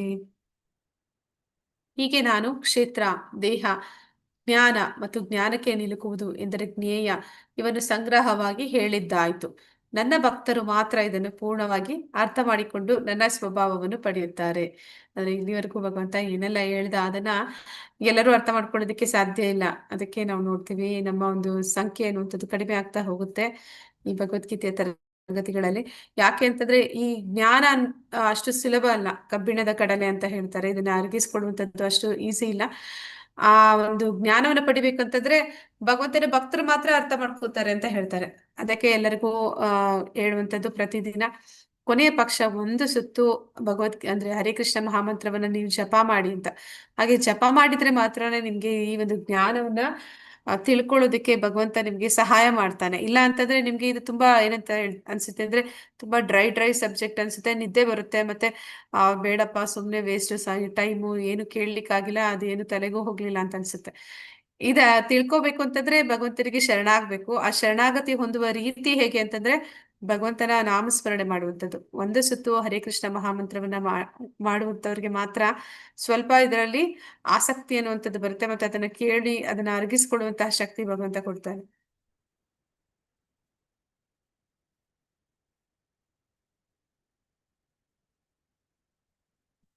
ಪ್ರಕೃತಿಂ ಪುರುಷಂ ಚೈವ ವಿದ್ಯಾನಾದಿ ಉಪಾವಪಿ ವಿಕಾರಂಶ ಗುಣಶೈವ ವಿದ್ಧಿ ಪ್ರಕೃತಿ ಸಂಭವಾನ್. ಪ್ರಕೃತಿ ಮತ್ತು ಜೀವಿಗಳು ಅನಾದಿ ಎಂದು ತಿಳಿಯಬೇಕು. ಅವರ ಮಾರ್ಪಾಡುಗಳು ಗುಣಗಳು ಪ್ರಕೃತಿಯಿಂದ ಆದವು. ಅಂದ್ರೆ ಪ್ರತಿಯೊಂದು ಜೀವಿಗಳು 84 ಲಕ್ಷ ಯೋನಿಗಳಲ್ಲಿ ಬೇರೆ ಬೇರೆ ಜೀವಿಗಳಿದ್ದಾರೆ. ಮತ್ತೆ ಈ ಒಂದು ಭೌತಿಕ ಸೃಷ್ಟಿ ಏನಿದೆ ಅದು ಅನಾದಿ ಅಂತ ಹೇಳಿ ಕರಿತಾ ಇದ್ದಾರೆ. ಅಂದ್ರೆ ಅನಾದಿ ಅಂತಂದ್ರೆ ಅದು ಕೂಡ ತುಂಬಾ ಕಾಲದಿಂದ ಇದೆ ಅಂತ. ಅಂದ್ರೆ ಈಗ ಈ ಬ್ರಹ್ಮಾಂಡಗಳಲ್ಲಿ ಸೃಷ್ಟಿ ಏನು ಪ್ರಾರಂಭ ಆಗುತ್ತೆ ಆಗ ಭಗವಂತನ ಒಂದು ಮಹಾವಿಷ್ಣುವಿನ ಒಂದು ದೃಷ್ಟಿಪಾತ, ಅಂದ್ರೆ ಅವನು ಆ ಕಡೆ ಕಣ್ಣ ಹಾಯಿಸ್ತಾನೆ, ಆಗ ಈ ಸೃಷ್ಟಿ ಅನ್ನುವಂಥದ್ದು ಪ್ರಾರಂಭ ಆಗುತ್ತೆ ಅಂತ. ಆದ್ರೆ ಅಲ್ಲಿ ಕಲ್ಪಾಂತ್ಯದಲ್ಲಿ ಇದೆಲ್ಲವೂ ಕೂಡ ಲೀನ ಆಗುತ್ತೆ, ಭಗವಂತನಲ್ಲಿ ಸೇರುತ್ತೆ, ಮತ್ತೆ ಪ್ರತಿ ಬ್ರಹ್ಮನ ದಿನದಲ್ಲಿ ಈ ಸೃಷ್ಟಿ ಮುಂದುವರಿತೆ. ಆದ್ರೆ ಇದೆಲ್ಲವೂ ಕೂಡ ಸದಾ ಇರುತ್ತೆ, ಅಂದ್ರೆ ಅದು ಅವ್ಯಕ್ತ ಸ್ಥಿತಿಗೆ ಹೋಗುತ್ತೆ ಹೊರತು ಅದು ಯಾವಾಗ್ಲೂ ಅನಾದಿ ಕಾಲದಿಂದಲೂ ಕೂಡ ಇದ್ದೇ ಇರುತ್ತೆ. ಅದನ್ನೇ ಹೇಳ್ತಾ ಇದ್ದಾರೆ. ಆದ್ರೆ ಈ ಒಂದು 84 ವಿವಿಧ ಜೀವರಾಶಿಗಳು ನಾವು ಏನ್ ನೋಡ್ತಾ ಇದೀವಿ ಅದು ಪ್ರಕೃತಿಯ ಗುಣಗಳಿಂದ ಆದದ್ದು ಅಂತ ಹೇಳ್ತಾ ಇದ್ದಾರೆ. ಅಂದ್ರೆ ಆ ಜೀವಾತ್ಮ ಯಾವ ಒಂದು ಗುಣದಲ್ಲಿದ್ದಾನೆ ಆ ಗುಣಕ್ಕೆ ತಕ್ಕ ಹಾಗೆ ಅವರಿಗೆ ಒಂದು ದೇಹ ಸಿಗುತ್ತೆ ಅಂತ. ಅವನು ತಮೋ ಗುಣದಲ್ಲಿದ್ದಾಗ ಪ್ರಾಣಿಗಳಾಗಿ ಜನ್ಮ ಪಡಿತಾನೆ, ರಜಗುಣದಲ್ಲಿದ್ದಾಗ ಅವನು ಮನುಷ್ಯರಲ್ಲಿ ತುಂಬಾ ಕ್ರಿಯಾಶೀಲನಾಗಿರ್ತಾನೆ. ಸತ್ವಗುಣದಲ್ಲಿದ್ದಾಗ ಅವನು ಜ್ಞಾನವನ್ನು ಬೆಳೆಸಿಕೊಳ್ಳೋ ಪ್ರಯತ್ನವನ್ನು ಮಾಡ್ತಾನೆ. ಹೀಗೆ ಬೇರೆ ಬೇರೆ ಜೀವರಾಶಿಗಳು ಅವನು ಯಾವ ಗುಣದಲ್ಲಿ ದೇಹತ್ಯಾಗ ಮಾಡ್ತಾನೆ, ಆ ಗುಣಕ್ಕೆ ತಕ್ಕ ಹಾಗೆ ಬೇರೆ ಬೇರೆ ಕರ್ಮಗಳನ್ನ ಮಾಡಿರ್ತಾನೆ. ಆ ಒಂದು ಕರ್ಮಕ್ಕೆ ಅನುಗುಣವಾಗಿ ಅವನಿಗೆ ಬೇರೆ ಬೇರೆ ರೀತಿಯ ಒಂದು ದೇಹವನ್ನ ಅವನು ಪಡಿತಾನೆ. ಅದನ್ನಲ್ಲಿ ತಿಳಿಸ್ತಾ ಇದ್ದಾರೆ. 84 ಲಕ್ಷ ಜೀವರಾಶಿಗಳಿಗೆ ಕಾರಣ ಆಗುವ ಐಹಿಕ ಸಂಪರ್ಕದ ಪಾತ್ರವೇನು? ಹರೇ ಕೃಷ್ಣ. ಐಹಿಕ ಸಂಪರ್ಕ ಅಂತಂದ್ರೆ ಈ ಒಂದು ಸತ್ವಗುಣ, ರಜೋಗುಣ, ತಮೋಗುಣ 84 ಜೀವರಾಶಿಗಳು, ಜೀವರಾಶಿಗಳಲ್ಲಿ ಬೇರೆ ಬೇರೆ ಜೀವ ಸಂಕುಲಗಳನ್ನ ನೋಡ್ತೀವಿ. ಆ ಒಂದು ಅಂತಹ ಒಂದು ದೇಹಗಳನ್ನ ನಮ್ಗೆ ಸಿಗೋದಕ್ಕೆ ಈ 3 ಗುಣಗಳ ಪಾತ್ರ ಏನು ಅಂತ. ಹರೇ ಕೃಷ್ಣ.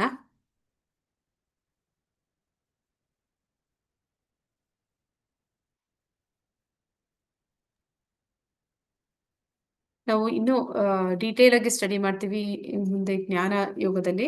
ಅಂದ್ರೆ ಸತ್ವಗುಣದಲ್ಲಿರುವಂತಹ ವ್ಯಕ್ತಿಗಳಿಗೆ ಎಂತಹ ಒಂದು ಸ್ವಭಾವ ಇರುತ್ತೆ, ರಜಗುಣದವರು ಹೇಗಿರ್ತಾರೆ, ತಮೋಗುಣದವರು ಹೇಗಿರ್ತಾರೆ ಅಂತ.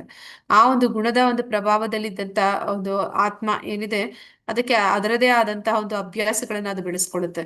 ಆ ಅಭ್ಯಾಸಗಳಿಗೆ ತಕ್ಕ ಹಾಗೆ ಅವರ ಒಂದು ಆಸಕ್ತಿ ಅನ್ನುವಂಥದ್ದು ಬೆಳೆಯುತ್ತೆ. ಆಸಕ್ತಿಯಿಂದ ಏನಾಗುತ್ತೆ, ಅಂಥದೇ ಒಂದು ವಿಷಯಗಳಲ್ಲಿ ಅವರಿಗೆ ಇಚ್ಛೆ, ಆಸೆ ಅನ್ನುವಂಥದ್ದು ಹುಟ್ಟುತ್ತೆ. ಅದಕ್ಕೆ ತಕ್ಕ ಹಾಗೆ ಕಾರ್ಯಗಳನ್ನ ಅವ್ರು ಮಾಡ್ತಾರೆ. ಆ ಕಾರ್ಯಕ್ಕೆ ಪ್ರತಿಕ್ರಿಯೆಯಾಗಿ ಅವ್ರಿಗೆ ಬೇರೆ ಬೇರೆ ಜೀವರಾಶಿಗಳಲ್ಲಿ ಅವ್ರಿಗೆ ಜನ್ಮ ಅನ್ನುವಂಥದ್ದು ಸಿಗ್ತಾ ಹೋಗುತ್ತೆ. ಅದಕ್ಕೆ ಇಲ್ಲಿ ಉತ್ತರ ಕೊಟ್ಟಿದ್ದಾರೆ. ಕಾರ್ಯಕಾರಣ ಕರ್ತೃತ್ವೇ ಹೇತು ಪ್ರಕೃತಿ ರುಚ್ಯತೆ ಪುರುಷ ಸುಖ ದುಃಖಾನಾಂ ಭೋಕ್ತೃತ್ವೇ ಹೇತು ರುಚ್ಯತೆ. ಎಲ್ಲ ಐಹಿಕ ಕಾರ್ಯ ಕಾರಣಗಳ ಕಾರಣವು ಪ್ರಕೃತಿ ಎಂದು ಹೇಳಲಾಗಿದೆ. ಈ ಪ್ರಪಂಚದಲ್ಲಿ ಹಲವು ಬಗೆಯ ಸುಖ ದುಃಖಗಳಿಗೆ ಜೀವಿಯು ಕಾರಣ. ಹಲವು ಬಗೆಯ ಸುಖ ದುಃಖಗಳಿಗೆ ಜೀವಿ ಕಾರಣ ಅಂತಂದ್ರೆ ಇಲ್ಲಿ ಒಂದು ವಿಷಯವನ್ನ ನಾವು ಮೊದಲಿಗೆ ಅರ್ಥ ಮಾಡ್ಕೋಬೇಕು. ಏನಂತಂದ್ರೆ ಈ ಒಂದು ಜೀವಾತ್ಮ ಏನಿದ್ದಾನೆ ಅವನನ್ನ ಒಂದು ಮಗುವಿಗೆ ಹೋಲಿಸಿದ್ರೆ ಪರಮಾತ್ಮ ಅವನ ತಂದೆ, ಮತ್ತೆ ಪ್ರಕೃತಿ ಅವನ ತಾಯಿ. ಈಗ ಆ ಮಗು ಏನನ್ನಾದ್ರೂ ಬೇಕು ಅಂತ ಕೇಳೋದಕ್ಕಷ್ಟೇ ಅದಕ್ಕೆ ಆಗುತ್ತೆ ಹೊರತು ಅದನ್ನ ಪಡ್ಕೊಳ್ಳಿಕ್ಕೆ ಅದ ಕೈಯಲ್ಲಿ ಆಗಲ್ಲ. ಹಾಗೆ ಆತ್ಮನಿಗೆ ಭಗವಂತ ಒಂದು ಅಲ್ಪ ಸ್ವಾತಂತ್ರ್ಯ ಕೊಟ್ಟಿದ್ದಾನೆ. ಇಚ್ಛೆ ಪಡುವುದಷ್ಟೇ ಅವನಿಗೆ ಸಿಕ್ಕಿರುವಂತಹ ಒಂದು ಸ್ವಾತಂತ್ರ್ಯ. ಅದನ್ನ ಅವನು ಬಯಸಿದ್ದನ್ನ ಕೊಡಬೇಕು ಅಂತಂದ್ರೆ ಪರಮಾತ್ಮನ ಸ್ಯಾಂಕ್ಷನ್ ಇರ್ಬೇಕು. ಪರಮಾತ್ಮ ಅವನು ಅಸ್ತು ಅಂತಂದ್ರನೆ ಅವನಿಗೆ ಸಿಗುವಂಥದ್ದು. ಅಂದ್ರೆ ಈ ಮಗು ಹಠ ಮಾಡಿದಾಗ ತಂದೆ ಸರಿ ಆಯ್ತು ಅಂತಂದ್ರನೆ ಅವನಿಗೆ ಅದು ಸಿಗೋದು. ಆದ್ರೆ ಅದನ್ನ ತಕ್ಕೊಡೋದು, ಅದನ್ನ ಅಥವಾ ಮಾಡಿಕೊಡೋದು ಯಾರು ಅಂತ ಅಂದ್ರೆ ಅದು ತಾಯಿ.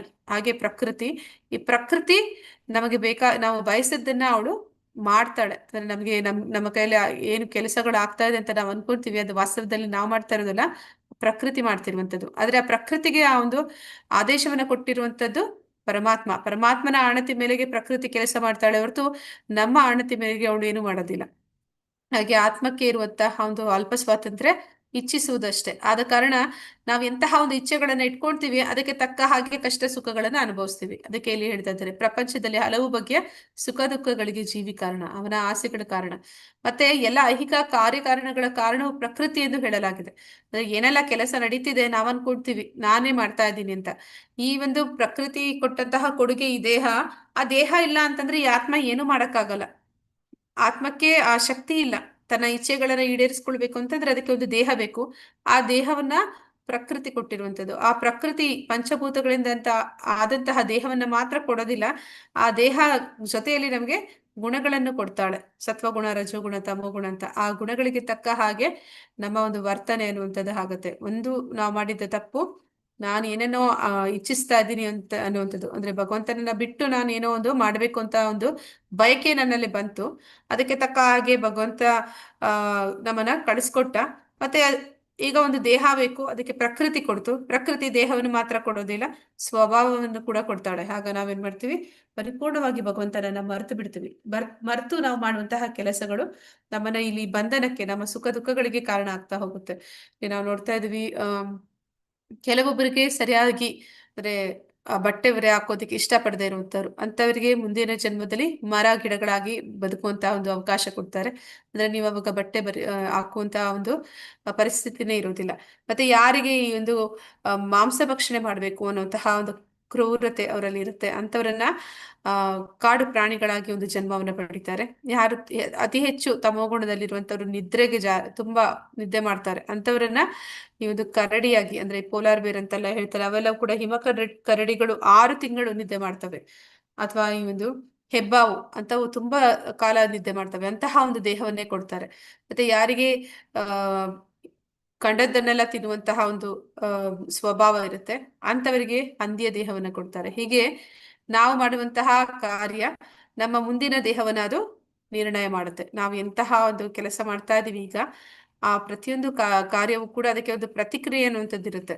ನಾವ್ ಅನ್ಕೊಡ್ತೀವಿ ನಾವೇನೋ ಮಾಡ್ತಾ ಇದ್ದೀವಿ ನಮ್ಗೆ ಇಷ್ಟ ಬಂದ ಹಾಗೆ ಅಂತ. ನೀವ್ ಇಷ್ಟ ಬಂದಾಗೆ ನೀವೇನ್ ಮಾಡ್ತಾ ಇದ್ದೀರಾ ಆ ಒಂದೊಂದಕ್ಕೂ ಕೂಡ ಅಲ್ಲಿ ಒಂದು ಫಲ ಅನ್ನುವಂಥದ್ದು ಇರುತ್ತೆ. ಅದಕ್ಕೆ ತಕ್ಕ ಹಾಗೆ ಇನ್ನೊಂದು ದೇಹ ಆಗ್ಲೇ ಅದು ರೆಡಿ ಆಗ್ತಾ ಇರುತ್ತೆ. ಪುರುಷ ಪ್ರಕೃತಿಸ್ಥೋ ಹಿ ಭುಂಕ್ತೆ ಪ್ರಕೃತಿಜಾನ್ ಗುಣಾನ್ ಕಾರಣಂ ಗುಣ ಸಂಗೋಸ್ಯ ಸದ್ ಅಸದ್ ಯೋನಿ ಜನ್ಮಸು. ಐಹಿಕ ಪ್ರಕೃತಿಯಲ್ಲಿ ಜೀವಾತ್ಮನು ಹೀಗೆ ತ್ರಿಗುಣಗಳನ್ನು ಅನುಭವಿಸುತ್ತಾ ಬದುಕಿನ ರೀತಿಗಳನ್ನು ಅನುಸರಿಸುತ್ತಾನೆ. ಇದಕ್ಕೆ ಐಹಿಕ ಪ್ರಕೃತಿಯೊಡನೆ ಅವನ ಸಹಯೋಗವೇ ಕಾರಣ. ಹೀಗೆ ಆತನು ವಿವಿಧ ಜೀವಿ ವರ್ಗಗಳಲ್ಲಿ ಒಳ್ಳೆದನ್ನು ಕೆಟ್ಟದನ್ನು ಅನುಭವಿಸುತ್ತಾನೆ. ಅಂದ್ರೆ ಈ ಒಂದು ಬೇರೆ ಬೇರೆ ಯೋನಿಗಳಲ್ಲಿ ಚಿತ್ರದಲ್ಲಿ ನಾವು ನೋಡ್ತಾ ಇದ್ದೀವಿ. ಅಂದ್ರೆ ನಾವು 84 ಲಕ್ಷ ಯೋನಿಗಳನ್ನ ದಾಟಿ ಮನುಷ್ಯ ಜನ್ಮವನ್ನು ಪಡೆಯುವಂಥದ್ದು. ಅಂದ್ರೆ ಜಲಚರಗಳಾಗಿ, ನಂತರ ಸಸ್ಯಗಳಾಗಿ, ನಂತರ ಸಹಿಸೃಪಗಳಾಗಿ, ಆಮೇಲೆ ಪಕ್ಷಿಗಳಾಗಿ, ಪ್ರಾಣಿಗಳಾಗಿ, ಅಂದ್ರೆ ಅಷ್ಟೊಂದು ಜನ್ಮಗಳನ್ನು ಕಳೆದು ಮನುಷ್ಯ ಜನ್ಮವನ್ನು ನಾವು ಪಡಿತೀವಿ. ಈ ಒಂದು ಬೇರೆ ಬೇರೆ ಯೋನಿಗಳಲ್ಲಿ ನಾವು ಹುಟ್ಟೋದಕ್ಕೆ ಈ ಐಹಿಕ ಪ್ರಕೃತಿಯಲ್ಲಿ ಜೀವಾತ್ಮ ತ್ರಿಗುಣಗಳಲ್ಲಿ ಅವನು ಸಿಕ್ಕಾಕೊಳ್ಳೋದು ಕಾರಣ ಆಗುತ್ತೆ. ಈ ಭೂಮಿಗೆ ಬಂದ ಕೂಡಲೇ ಈ ತ್ರಿಗುಣಗಳು ನಮ್ಮನ್ನ ಬಂಧಿಸುತ್ತೆ. ಆದ್ರೆ ಒಂದು ಬಂಧನ ಅನ್ನುವಂಥದ್ದು ನಮ್ಮ ಕಣ್ಣಿಗೆ ಕಾಣಿಸೋದಿಲ್ಲ ಅಷ್ಟೇ. ಆದ್ರೆ ಇದಕ್ಕೆ ಅವನ ಒಂದು ಈ ಪ್ರಕೃತಿಗೆ ಬಂದದ್ದೇ ಕಾರಣ ಆಯ್ತು. ಈ ಪ್ರಕೃತಿ ಜೊತೆ ಅವನು ಸಂಪರ್ಕ ಪಡೆದಿದ್ದೇ ಅವನಿಗೆ ಈ ಬೇರೆ ಬೇರೆ ಜೀವ ವರ್ಗಗಳಲ್ಲಿ ಹುಟ್ಟುವಂಥದ್ದು ಆಗೋದಕ್ಕೆ ಅದು ಕಾರಣ ಆಯ್ತು. ಮತ್ತೆ ಹೀಗೆ ಆತ ಬೇರೆ ಬೇರೆ ದೇಹಗಳಲ್ಲಿ ಬೇರೆ ಬೇರೆ ಕಷ್ಟ ಸುಖಗಳನ್ನ ಅನುಭವಿಸ್ತಾನೆ. ಪರಮಾತ್ಮನು ಮಾಡುವ 2 ಕಾರ್ಯಗಳು ಯಾವುವು? ಈಗ ಪರಮಾತ್ಮ ಹೃದಯದಲ್ಲಿ ಇದ್ದಾನೆ ಅಂತ ನೋಡಿದ್ವಿ. ಅವನು 2 ಕೆಲಸಗಳನ್ನ ನಿರ್ದಿಷ್ಟವಾಗಿ ಮಾಡ್ತಾನೆ. ಅದು ಯಾವುದು ಅಂತ ಕೇಳ್ತಾ ಇದ್ದಾರೆ. ಹರೇ ಕೃಷ್ಣ. ಎಲ್ಲರ ಹೃದಯದಲ್ಲಿರುವಂತ ಪರಮಾತ್ಮ ಏನ್ ಮಾಡ್ತಾ ಇರ್ತಾನೆ? ಮಾತಾಜಿ, ಒಳ್ಳೇದು ಮಾಡ್ಸೋದು ಅವನೇ, ಕೆಟ್ಟದ್ದು ಮಾಡ್ಸೋದು ಅವನೇ ಅಂತ ಆ ಹೇಳ್ತಾರಲ್ಲ ಮಾತಾಜಿ. ಈಗ ನಾವು ಒಳ್ಳೆ ಕಾರ್ಯ ಮಾಡ್ಬೇಕಾದ್ರೆ, ಈಗ ಒಬ್ಬ ಮನುಷ್ಯ ಇನ್ನೊಬ್ರನ್ನ ಕೊಲ್ಲೋದಿಕ್ ಹೋದಾಗ ಆ ಆ ಕೊಲ್ಲುವ ಒಂದು ಕಾರ್ಯದಲ್ಲಿ ಭಗವಂತ ನೇರವಾಗಿ ಆತನಿಗೆ ಆ ಕೊಲ್ಲುವ ಜ್ಞಾನವನ್ನು ತೆಗೆದುಹಾಕ್ಬಿಟ್ರೆ ಆ ಒಳ್ಳೆ ಮಾರ್ಗವನ್ನು ಸೂಚಿಸ್ಬೋದಲ್ಲ ಭಗವಂತ ಮಾತಾಜಿ? ಅಂದ್ರೆ ಪ್ರಭುಜಿ, ಅವನು ಎಲ್ಲ ಪ್ರಕೃತಿಯನ್ನ, ಈ ಒಂದು ಸೃಷ್ಟಿಯನ್ನ ನಡೆಸುವಂತವನು ಅವನು. ಅದೇ ಸಮಯದಲ್ಲಿ ಅವನು ನಿರಾಸಕ್ತನಾಗಿದ್ದಾನೆ ಅಂತ ಹೇಳ್ತಾರೆ. ಅಂದ್ರೆ ಅವನ್ಗೆ ನೀನ್ ಮಾಡ್ತಾ ಇರುವಂತಹ ಕಾರ್ಯಗಳಲ್ಲಿ ಅವನ್ಗೆ ಯಾವುದೇ ಆಸಕ್ತಿ ಇಲ್ಲ. ಅಂದ್ರೆ ನೀನ್ ಏನೆಲ್ಲ ಮಾಡ್ತಾ ಇದೀಯಾ ಅದು ನಿನ್ನ ಕರ್ಮ ಅಂತ ಹೇಳಿ ಅವನು ಬಿಡ್ತಾನೆ. ನೀನ್ ಏನ್ ಮಾಡ್ಬೇಕಾಗಿದ್ರು ಮಾಡ್ಬೋದು. ಅವನು ನಿಮ್ಗೆ ಯಾವುದೇ ಅಡ್ಡಿ ಆತಂಕಗಳನ್ನ ಒಡ್ಡೋದಿಲ್ಲ. ನಿಮ್ಮ ಒಂದು ಒಂದು ಅಲ್ಪ ಸ್ವಾತಂತ್ರ್ಯ ಬಯಕೆಗಳೇನಿದೆ ಅಲ್ಲಿ ಅವನು ಯಾವುದೇ ರೀತಿ ಅವನು ತಡೆ ಒಡ್ಡೋದಿಲ್ಲ. ಅದರಿಂದ ಬರುವಂತ ಪ್ರತಿಕ್ರಿಯೆಗಳನ್ನ ನೀವೇ ಅನುಭವಿಸ್ಬೇಕಾಗಿ ಬರುತ್ತೆ. ಆಗ ಅವನು ಭಗವಂತ ಅಲ್ಲೂ ಕೂಡ ಅವನು ಇಂಟರ್ಫಿಯರ್ ಆಗೋದಿಲ್ಲ. ಆದ್ರೆ ಈಗ ಪರಮಾತ್ಮ ಮಾತಾಜಿ, ಮಾತಾಜಿ, ಆದ್ರೆ ನಾವ್ ಏನಾದ್ರು ಒಂದು ಕಾರ್ಯ ಮಾಡುವಾಗ ಅದು ಏನಾದ್ರು ಸರಿ ಇಲ್ಲ ಅಂತಂದ್ರೆ ಅದು ನಮ್ಗೆ ಒಂದು ಸೂಕ್ಷ್ಮ ಸಿಗುತ್ತಲ್ವಾ, ಅದು ಮಾಡಬಾರ್ದು ಅಂತ. ಕೆಲವೊಂದ್ ಬಾರಿ ನಾವು ಮೀರಿ ನಾವು ಬುದ್ಧಿ ಏನಾದ್ರು ಇಲ್ಲ ಪರವಾಗಿಲ್ಲ ಮಾಡೋಣ ಅಂತ ಕೇರ್ಲೆಸ್ ಇಂದ ಮಾಡಿದಾಗ ಅದ್ರಲ್ಲಿ ಅಡೆತಡೆಗಳು ಸಿಗುತ್ತೆ.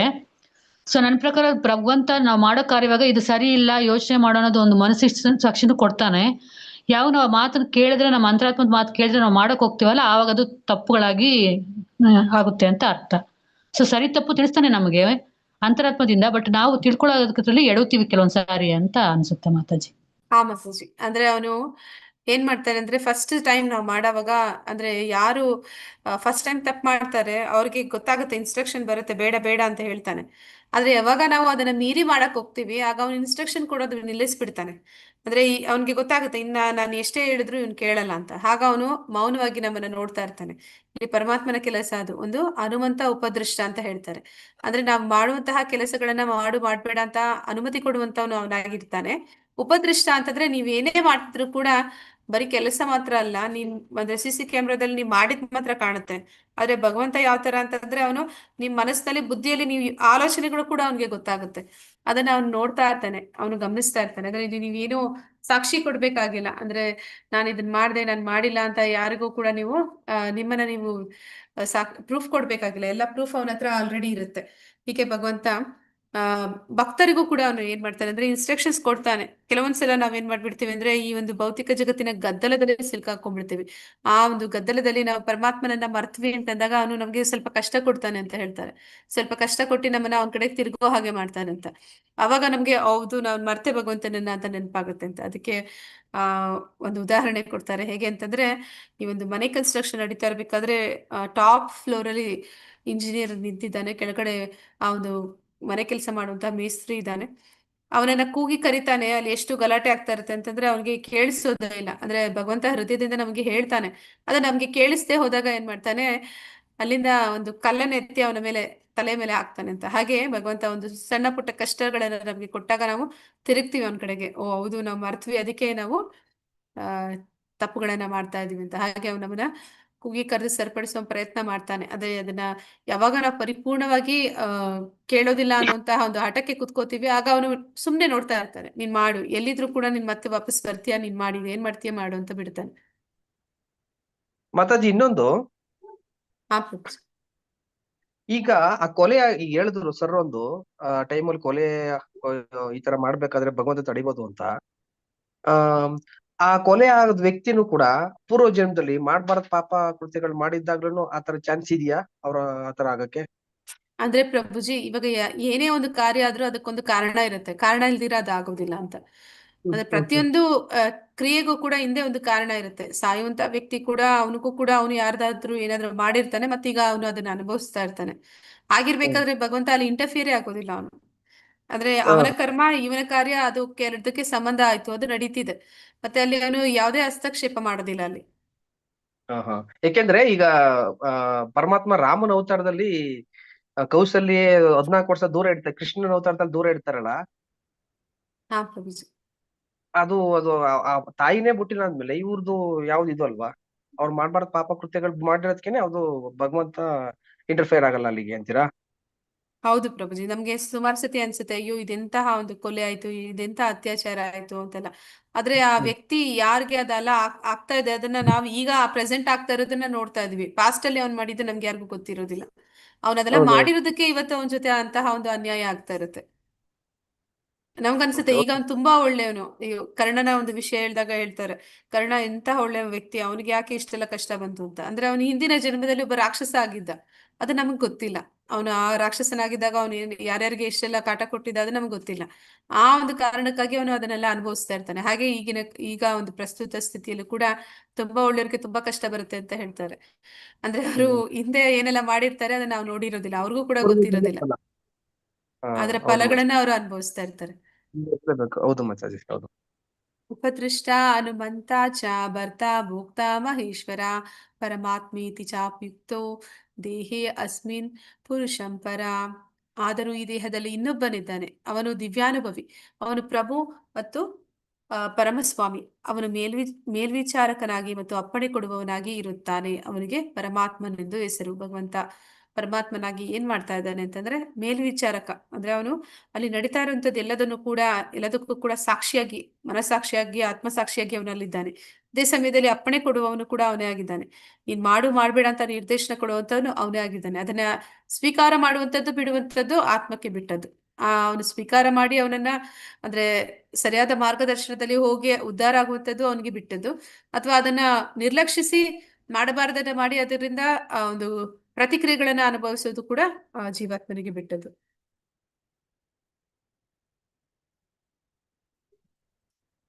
ಯಾ ಏವಂ ವೇತಿ ಪುರುಷಂ ಪ್ರಕೃತಿಂ ಚ ಗುಣೈಃ ಸಹ ಸರ್ವತಾ ವರ್ತಮಾನೋ ಅಪಿ ನಾಸಾ ಭಯೋ ಅಭಿಜಾಯತೆ ನಾಸಾ ಭೂಯೋ ಅಭಿಜಾಯತೆ. ಪ್ರಕೃತಿಯನ್ನು, ಜೀವಿಯನ್ನು ಮತ್ತು ಗುಣಗಳ ಪರಸ್ಪರ ಪ್ರಕ್ರಿಯೆಯನ್ನು ಕುರಿತ ಈ ತತ್ವಜ್ಞಾನವನ್ನು ಅರ್ಥ ಮಾಡಿಕೊಂಡವನು ಮುಕ್ತಿಯನ್ನು ಪಡೆಯುವುದು ನಿಶ್ಚಯ. ಅವನ ಪ್ರಸ್ತುತ ಸ್ಥಿತಿ ಏನೇ ಆಗಿರಲಿ ಅವನು ಮತ್ತೆ ಇಲ್ಲಿ ಹುಟ್ಟುವುದಿಲ್ಲ.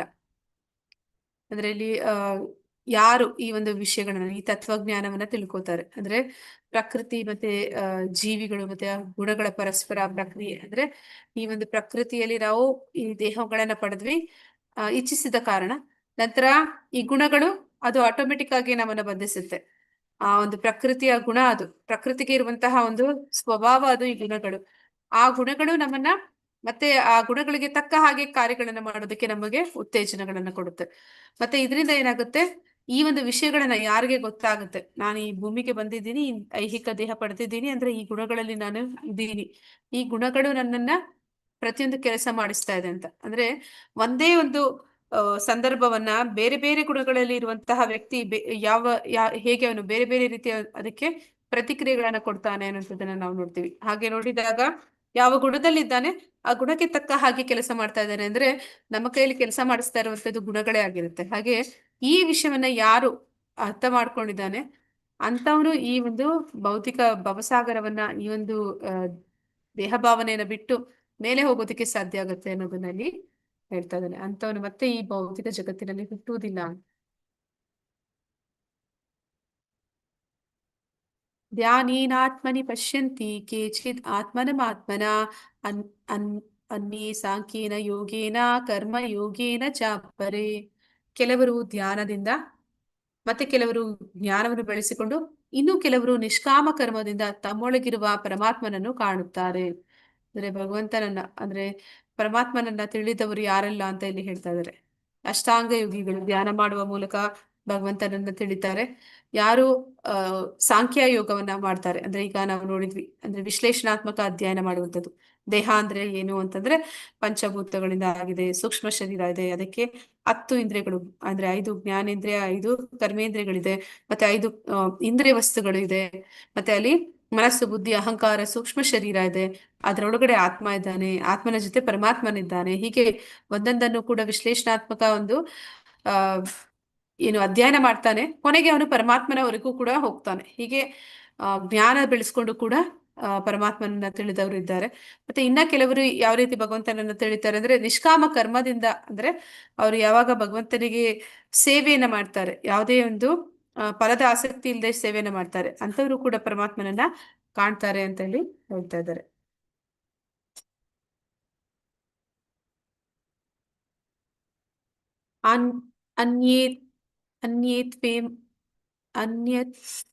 ಅನ್ಯೇತ್ವೇವ ಮಜಾನಂತ ಶ್ರುತ್ವಾ ನೇಭ್ಯಾ ಉಪಾಸತೆ ತೇ ಅಪಿ ಚಾತಿ ತರಂತೀವಾ ಮೃತ್ಯುಂ ಶ್ರುತಿ ಪರಾಯಣಃ. ಇನ್ನು ಕೆಲವರಿದ್ದಾರೆ, ಅವರಿಗೆ ಹೆಚ್ಚು ಆಧ್ಯಾತ್ಮಿಕ ಜ್ಞಾನ ಇರುವುದಿಲ್ಲ, ಆದರೂ ಪರಮ ಪುರುಷನ ವಿಷಯವನ್ನು ಇತರರಿಂದ ಕೇಳಿ ಅವನನ್ನು ಪೂಜಿಸಲು ಪ್ರಾರಂಭಿಸುತ್ತಾರೆ. ಆಚಾರ್ಯರಿಂದ ಕೇಳಿ ತಿಳಿದುಕೊಳ್ಳುವ ಪ್ರವೃತ್ತಿಯಿಂದ ಅವರು ಹುಟ್ಟು ಸಾವುಗಳನ್ನು ದಾಟುತ್ತಾರೆ. ಇಲ್ಲಿ ನಾವು ನೋಡ್ತಾ ಇರುವಂತಹ ಚಿತ್ರ ಇದು ಕಪಿಲ ಮಹರ್ಷಿಗಳು ಅವರ ತಂದೆ ಕರ್ತವ ಮುನಿ ಮತ್ತೆ ತಾಯಿ ದೇವಹೂತಿ.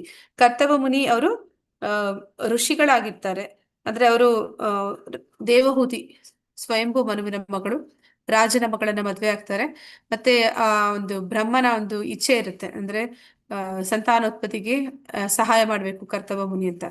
ಅವರು ತಪಸ್ವಿಗಳಾಗಿರ್ತಾರೆ, ಆದ್ರೂ ಕೂಡ ಅವರು ಕರ್ತವ್ಯ ದೃಷ್ಟಿಯಿಂದ ಮದುವೆನ ಹಾಕ್ತಾರೆ. ಮತ್ತೆ ಆ ಮದುವೆ ಸಂದರ್ಭದಲ್ಲೇ ಹೇಳ್ತಾರೆ, ನನಗೆ ಒಬ್ಬ ಮಗ ಹುಟ್ಟಿದ ಕೂಡಲೇ ನಾನು ಮತ್ತೆ ತಪಸ್ಸಿಗೆ ಹೊರಟು ಹೋಗ್ತೀನಿ ಅಂತ.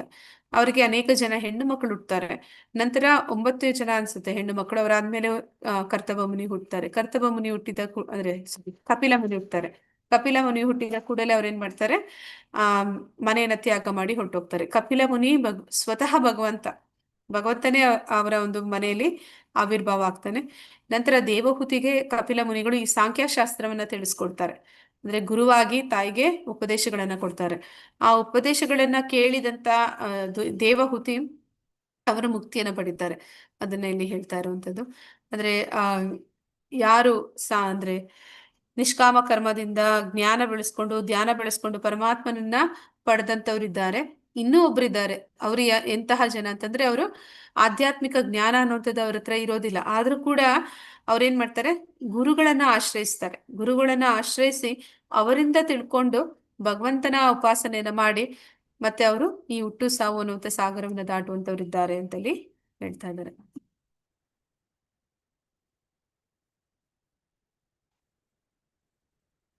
ಯಾವತ್ ಸಂಜಾಯತೆ ಕಿಂಚಿತ್ ಸತ್ವಂ ಸ್ಥಾವರ ಜಂಗಮಂ ಕ್ಷೇತ್ರ ಕ್ಷೇತ್ರಜ್ಞ ಸಂಯೋಗಾತ್ ತದ್ವಿದ್ಧಿ ಭರತಶ್ರಭ.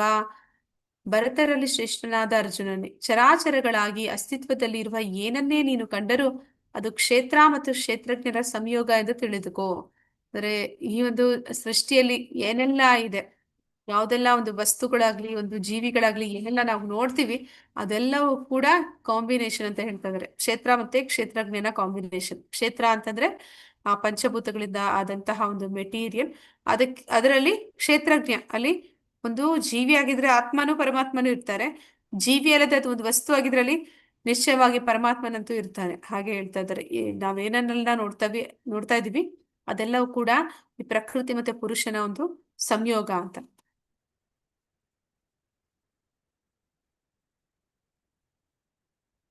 ಸಮಂ ಸರ್ವೇಷು ಭೂತೇಷು ತಿಷ್ಠಂತಂ ಪರಮೇಶ್ವರಂ ವಿನಶ್ಯನ್ ವಿನಶ್ಯಂತಂ ಯಪಶ್ಯತಿ ಸ ಪಶ್ಯತಿ.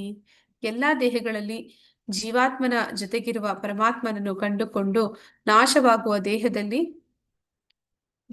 ಇರುವ ಜೀವಾತ್ಮನಾಗಲಿ ಪರಮಾತ್ಮನಾಗಲಿ ಅಳಿಯುವುದಿಲ್ಲ ಎನ್ನುವುದನ್ನು ಅರ್ಥ ಮಾಡಿಕೊಳ್ಳುವವನೇ ನಿಜವಾಗಿ ನೋಡುತ್ತಾನೆ.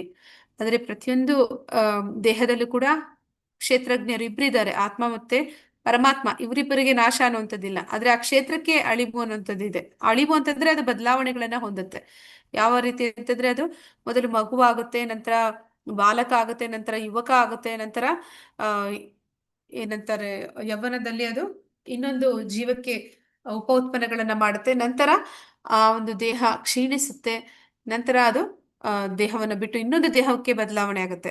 ಆ ರೀತಿ ಬದಲಾವಣೆ ಆಗ್ತಾ ಇರುವಂತ ಸಮಯದಲ್ಲಿ ದೇಹ ಅನ್ನುವಂಥದ್ದು ನಾಶ ಹೊಂದುತ್ತೆ. ಆದ್ರೆ ಆತ್ಮ ಅಥವಾ ಜೀವಾತ್ಮ ಆಗಲಿ ಅಲ್ಲಿ ನಾಶ ಅನ್ನುವಂಥದ್ದೇ ಅವರಿಗೆ ಇಲ್ಲ. ಇದನ್ನ ತಿಳಿದು ಅರ್ಥ ಮಾಡಿಕೊಳ್ಳುವವನು ನಿಜವಾಗಿ ಎಲ್ಲವನ್ನು ತಿಳಿದಿದ್ದಾನೆ ಅಂತೇಳಿ ಹೇಳ್ತಾ ಇದ್ದಾರೆ. ಅಂದ್ರೆ ಯಾರು ಜ್ಞಾನಿ ಇದ್ದಾನೆ ಅವನು ಈ ಎಲ್ಲ ವಿಚಾರಗಳನ್ನ ಅರ್ಥ ಮಾಡ್ಕೊಂತಾನೆ. ಅಂದ್ರೆ ಅವನಿಗೆ ಗೊತ್ತಿದೆ ಪರಮಾತ್ಮ ಪ್ರತಿಯೊಂದರಲ್ಲೂ ಇದೆ.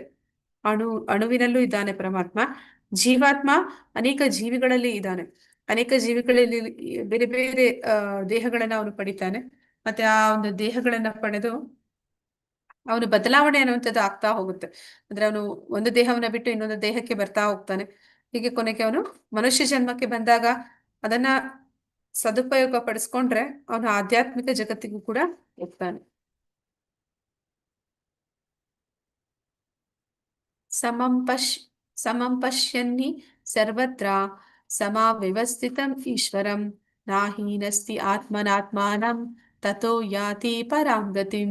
ಎಲ್ಲೆಲ್ಲಿಯೂ ಪ್ರತಿಯೊಂದು ಜೀವಂತ ಪ್ರಾಣಿಯಲ್ಲಿಯೂ ಒಂದೇ ಸಮನಾಗಿ ಪರಮಾತ್ಮನು ಇರುವುದನ್ನು ಕಾಣಬಲ್ಲವನು ತನ್ನ ಮನಸ್ಸಿನಿಂದ ತನ್ನನ್ನು ಹೀನ ಸ್ಥಿತಿಗೆ ತಂದುಕೊಳ್ಳುವುದಿಲ್ಲ. ಹೀಗೆ ಅವನು ಪರಮಗತಿಯನ್ನು ಸೇರುತ್ತಾನೆ. ಅಂದ್ರೆ ಪ್ರತಿಯೊಂದರಲ್ಲೂ ಕೂಡ ಪ್ರತಿಯೊಂದು ಪ್ರಾಣಿಗಳಲ್ಲೂ ಕೂಡ ಪರಮಾತ್ಮನಿದ್ದಾನೆ.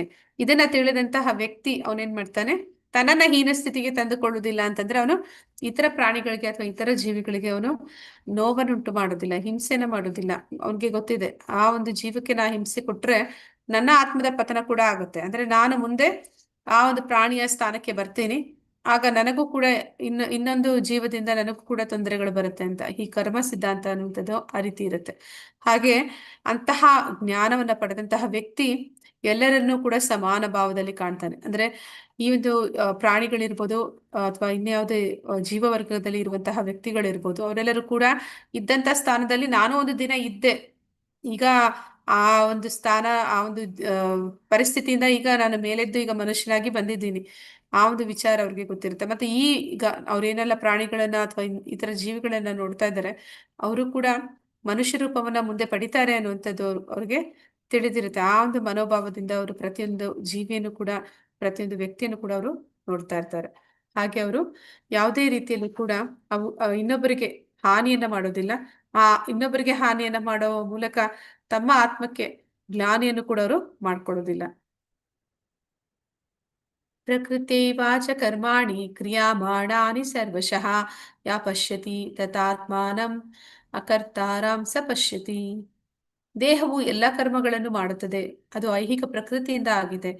ತಾನು ಏನನ್ನು ಮಾಡುವುದಿಲ್ಲ ಎಂದು ಯಾರು ನೋಡಬಲ್ಲವರು ಅವರು ನಿಜವಾಗಿ ನೋಡುತ್ತಾರೆ.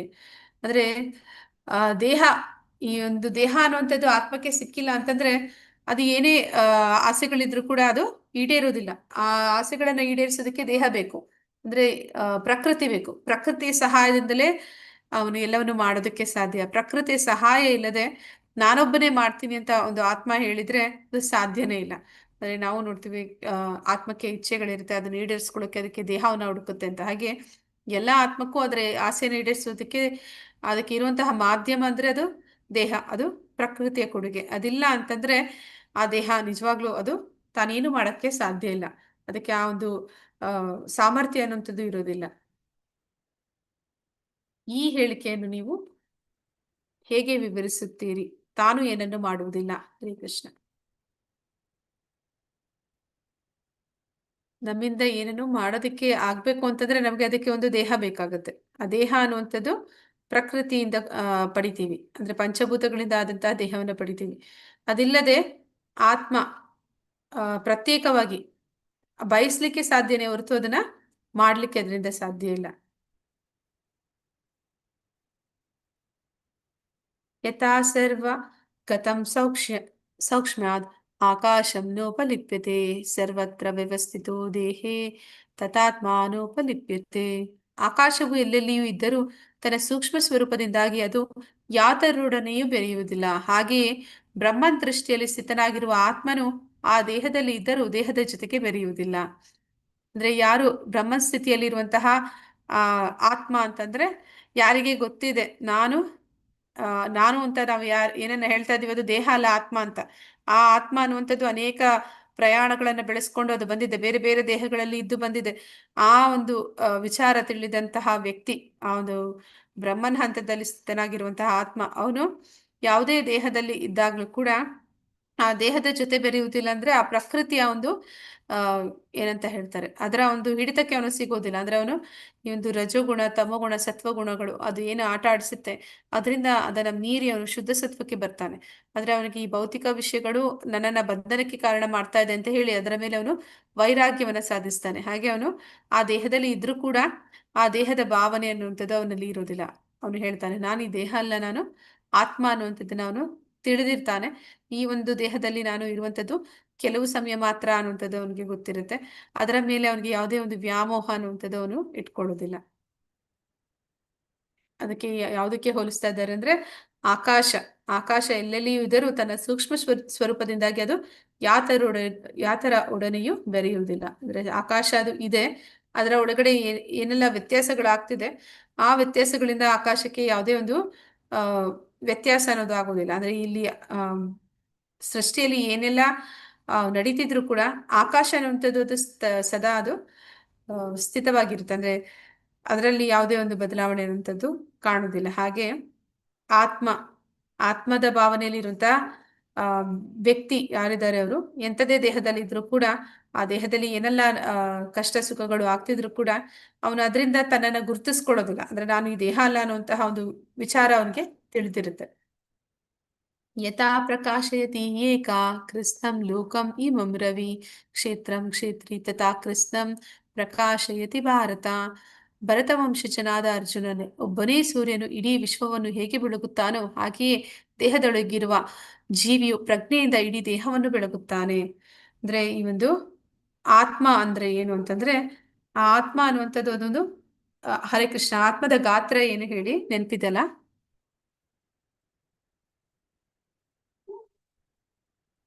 ಹರೇ ಕೃಷ್ಣ.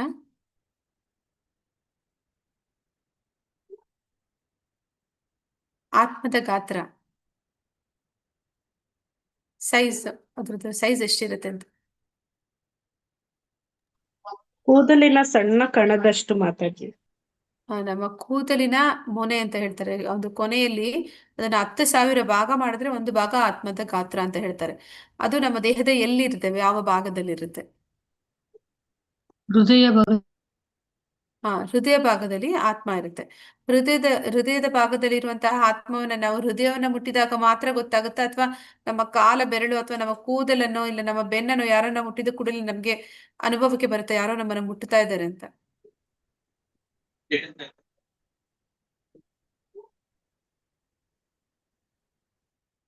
ನಮ್ಮ ದೇಹದ ಯಾವುದೇ ಅಂಗಾಂಗವನ್ನು ಯಾರೇ ಮುಟ್ಟಿದ್ರು ಕೂಡ ನಮ್ಗೆ ಆ ಸ್ಪರ್ಶದಿಂದ ಗೊತ್ತಾಗುತ್ತೆ.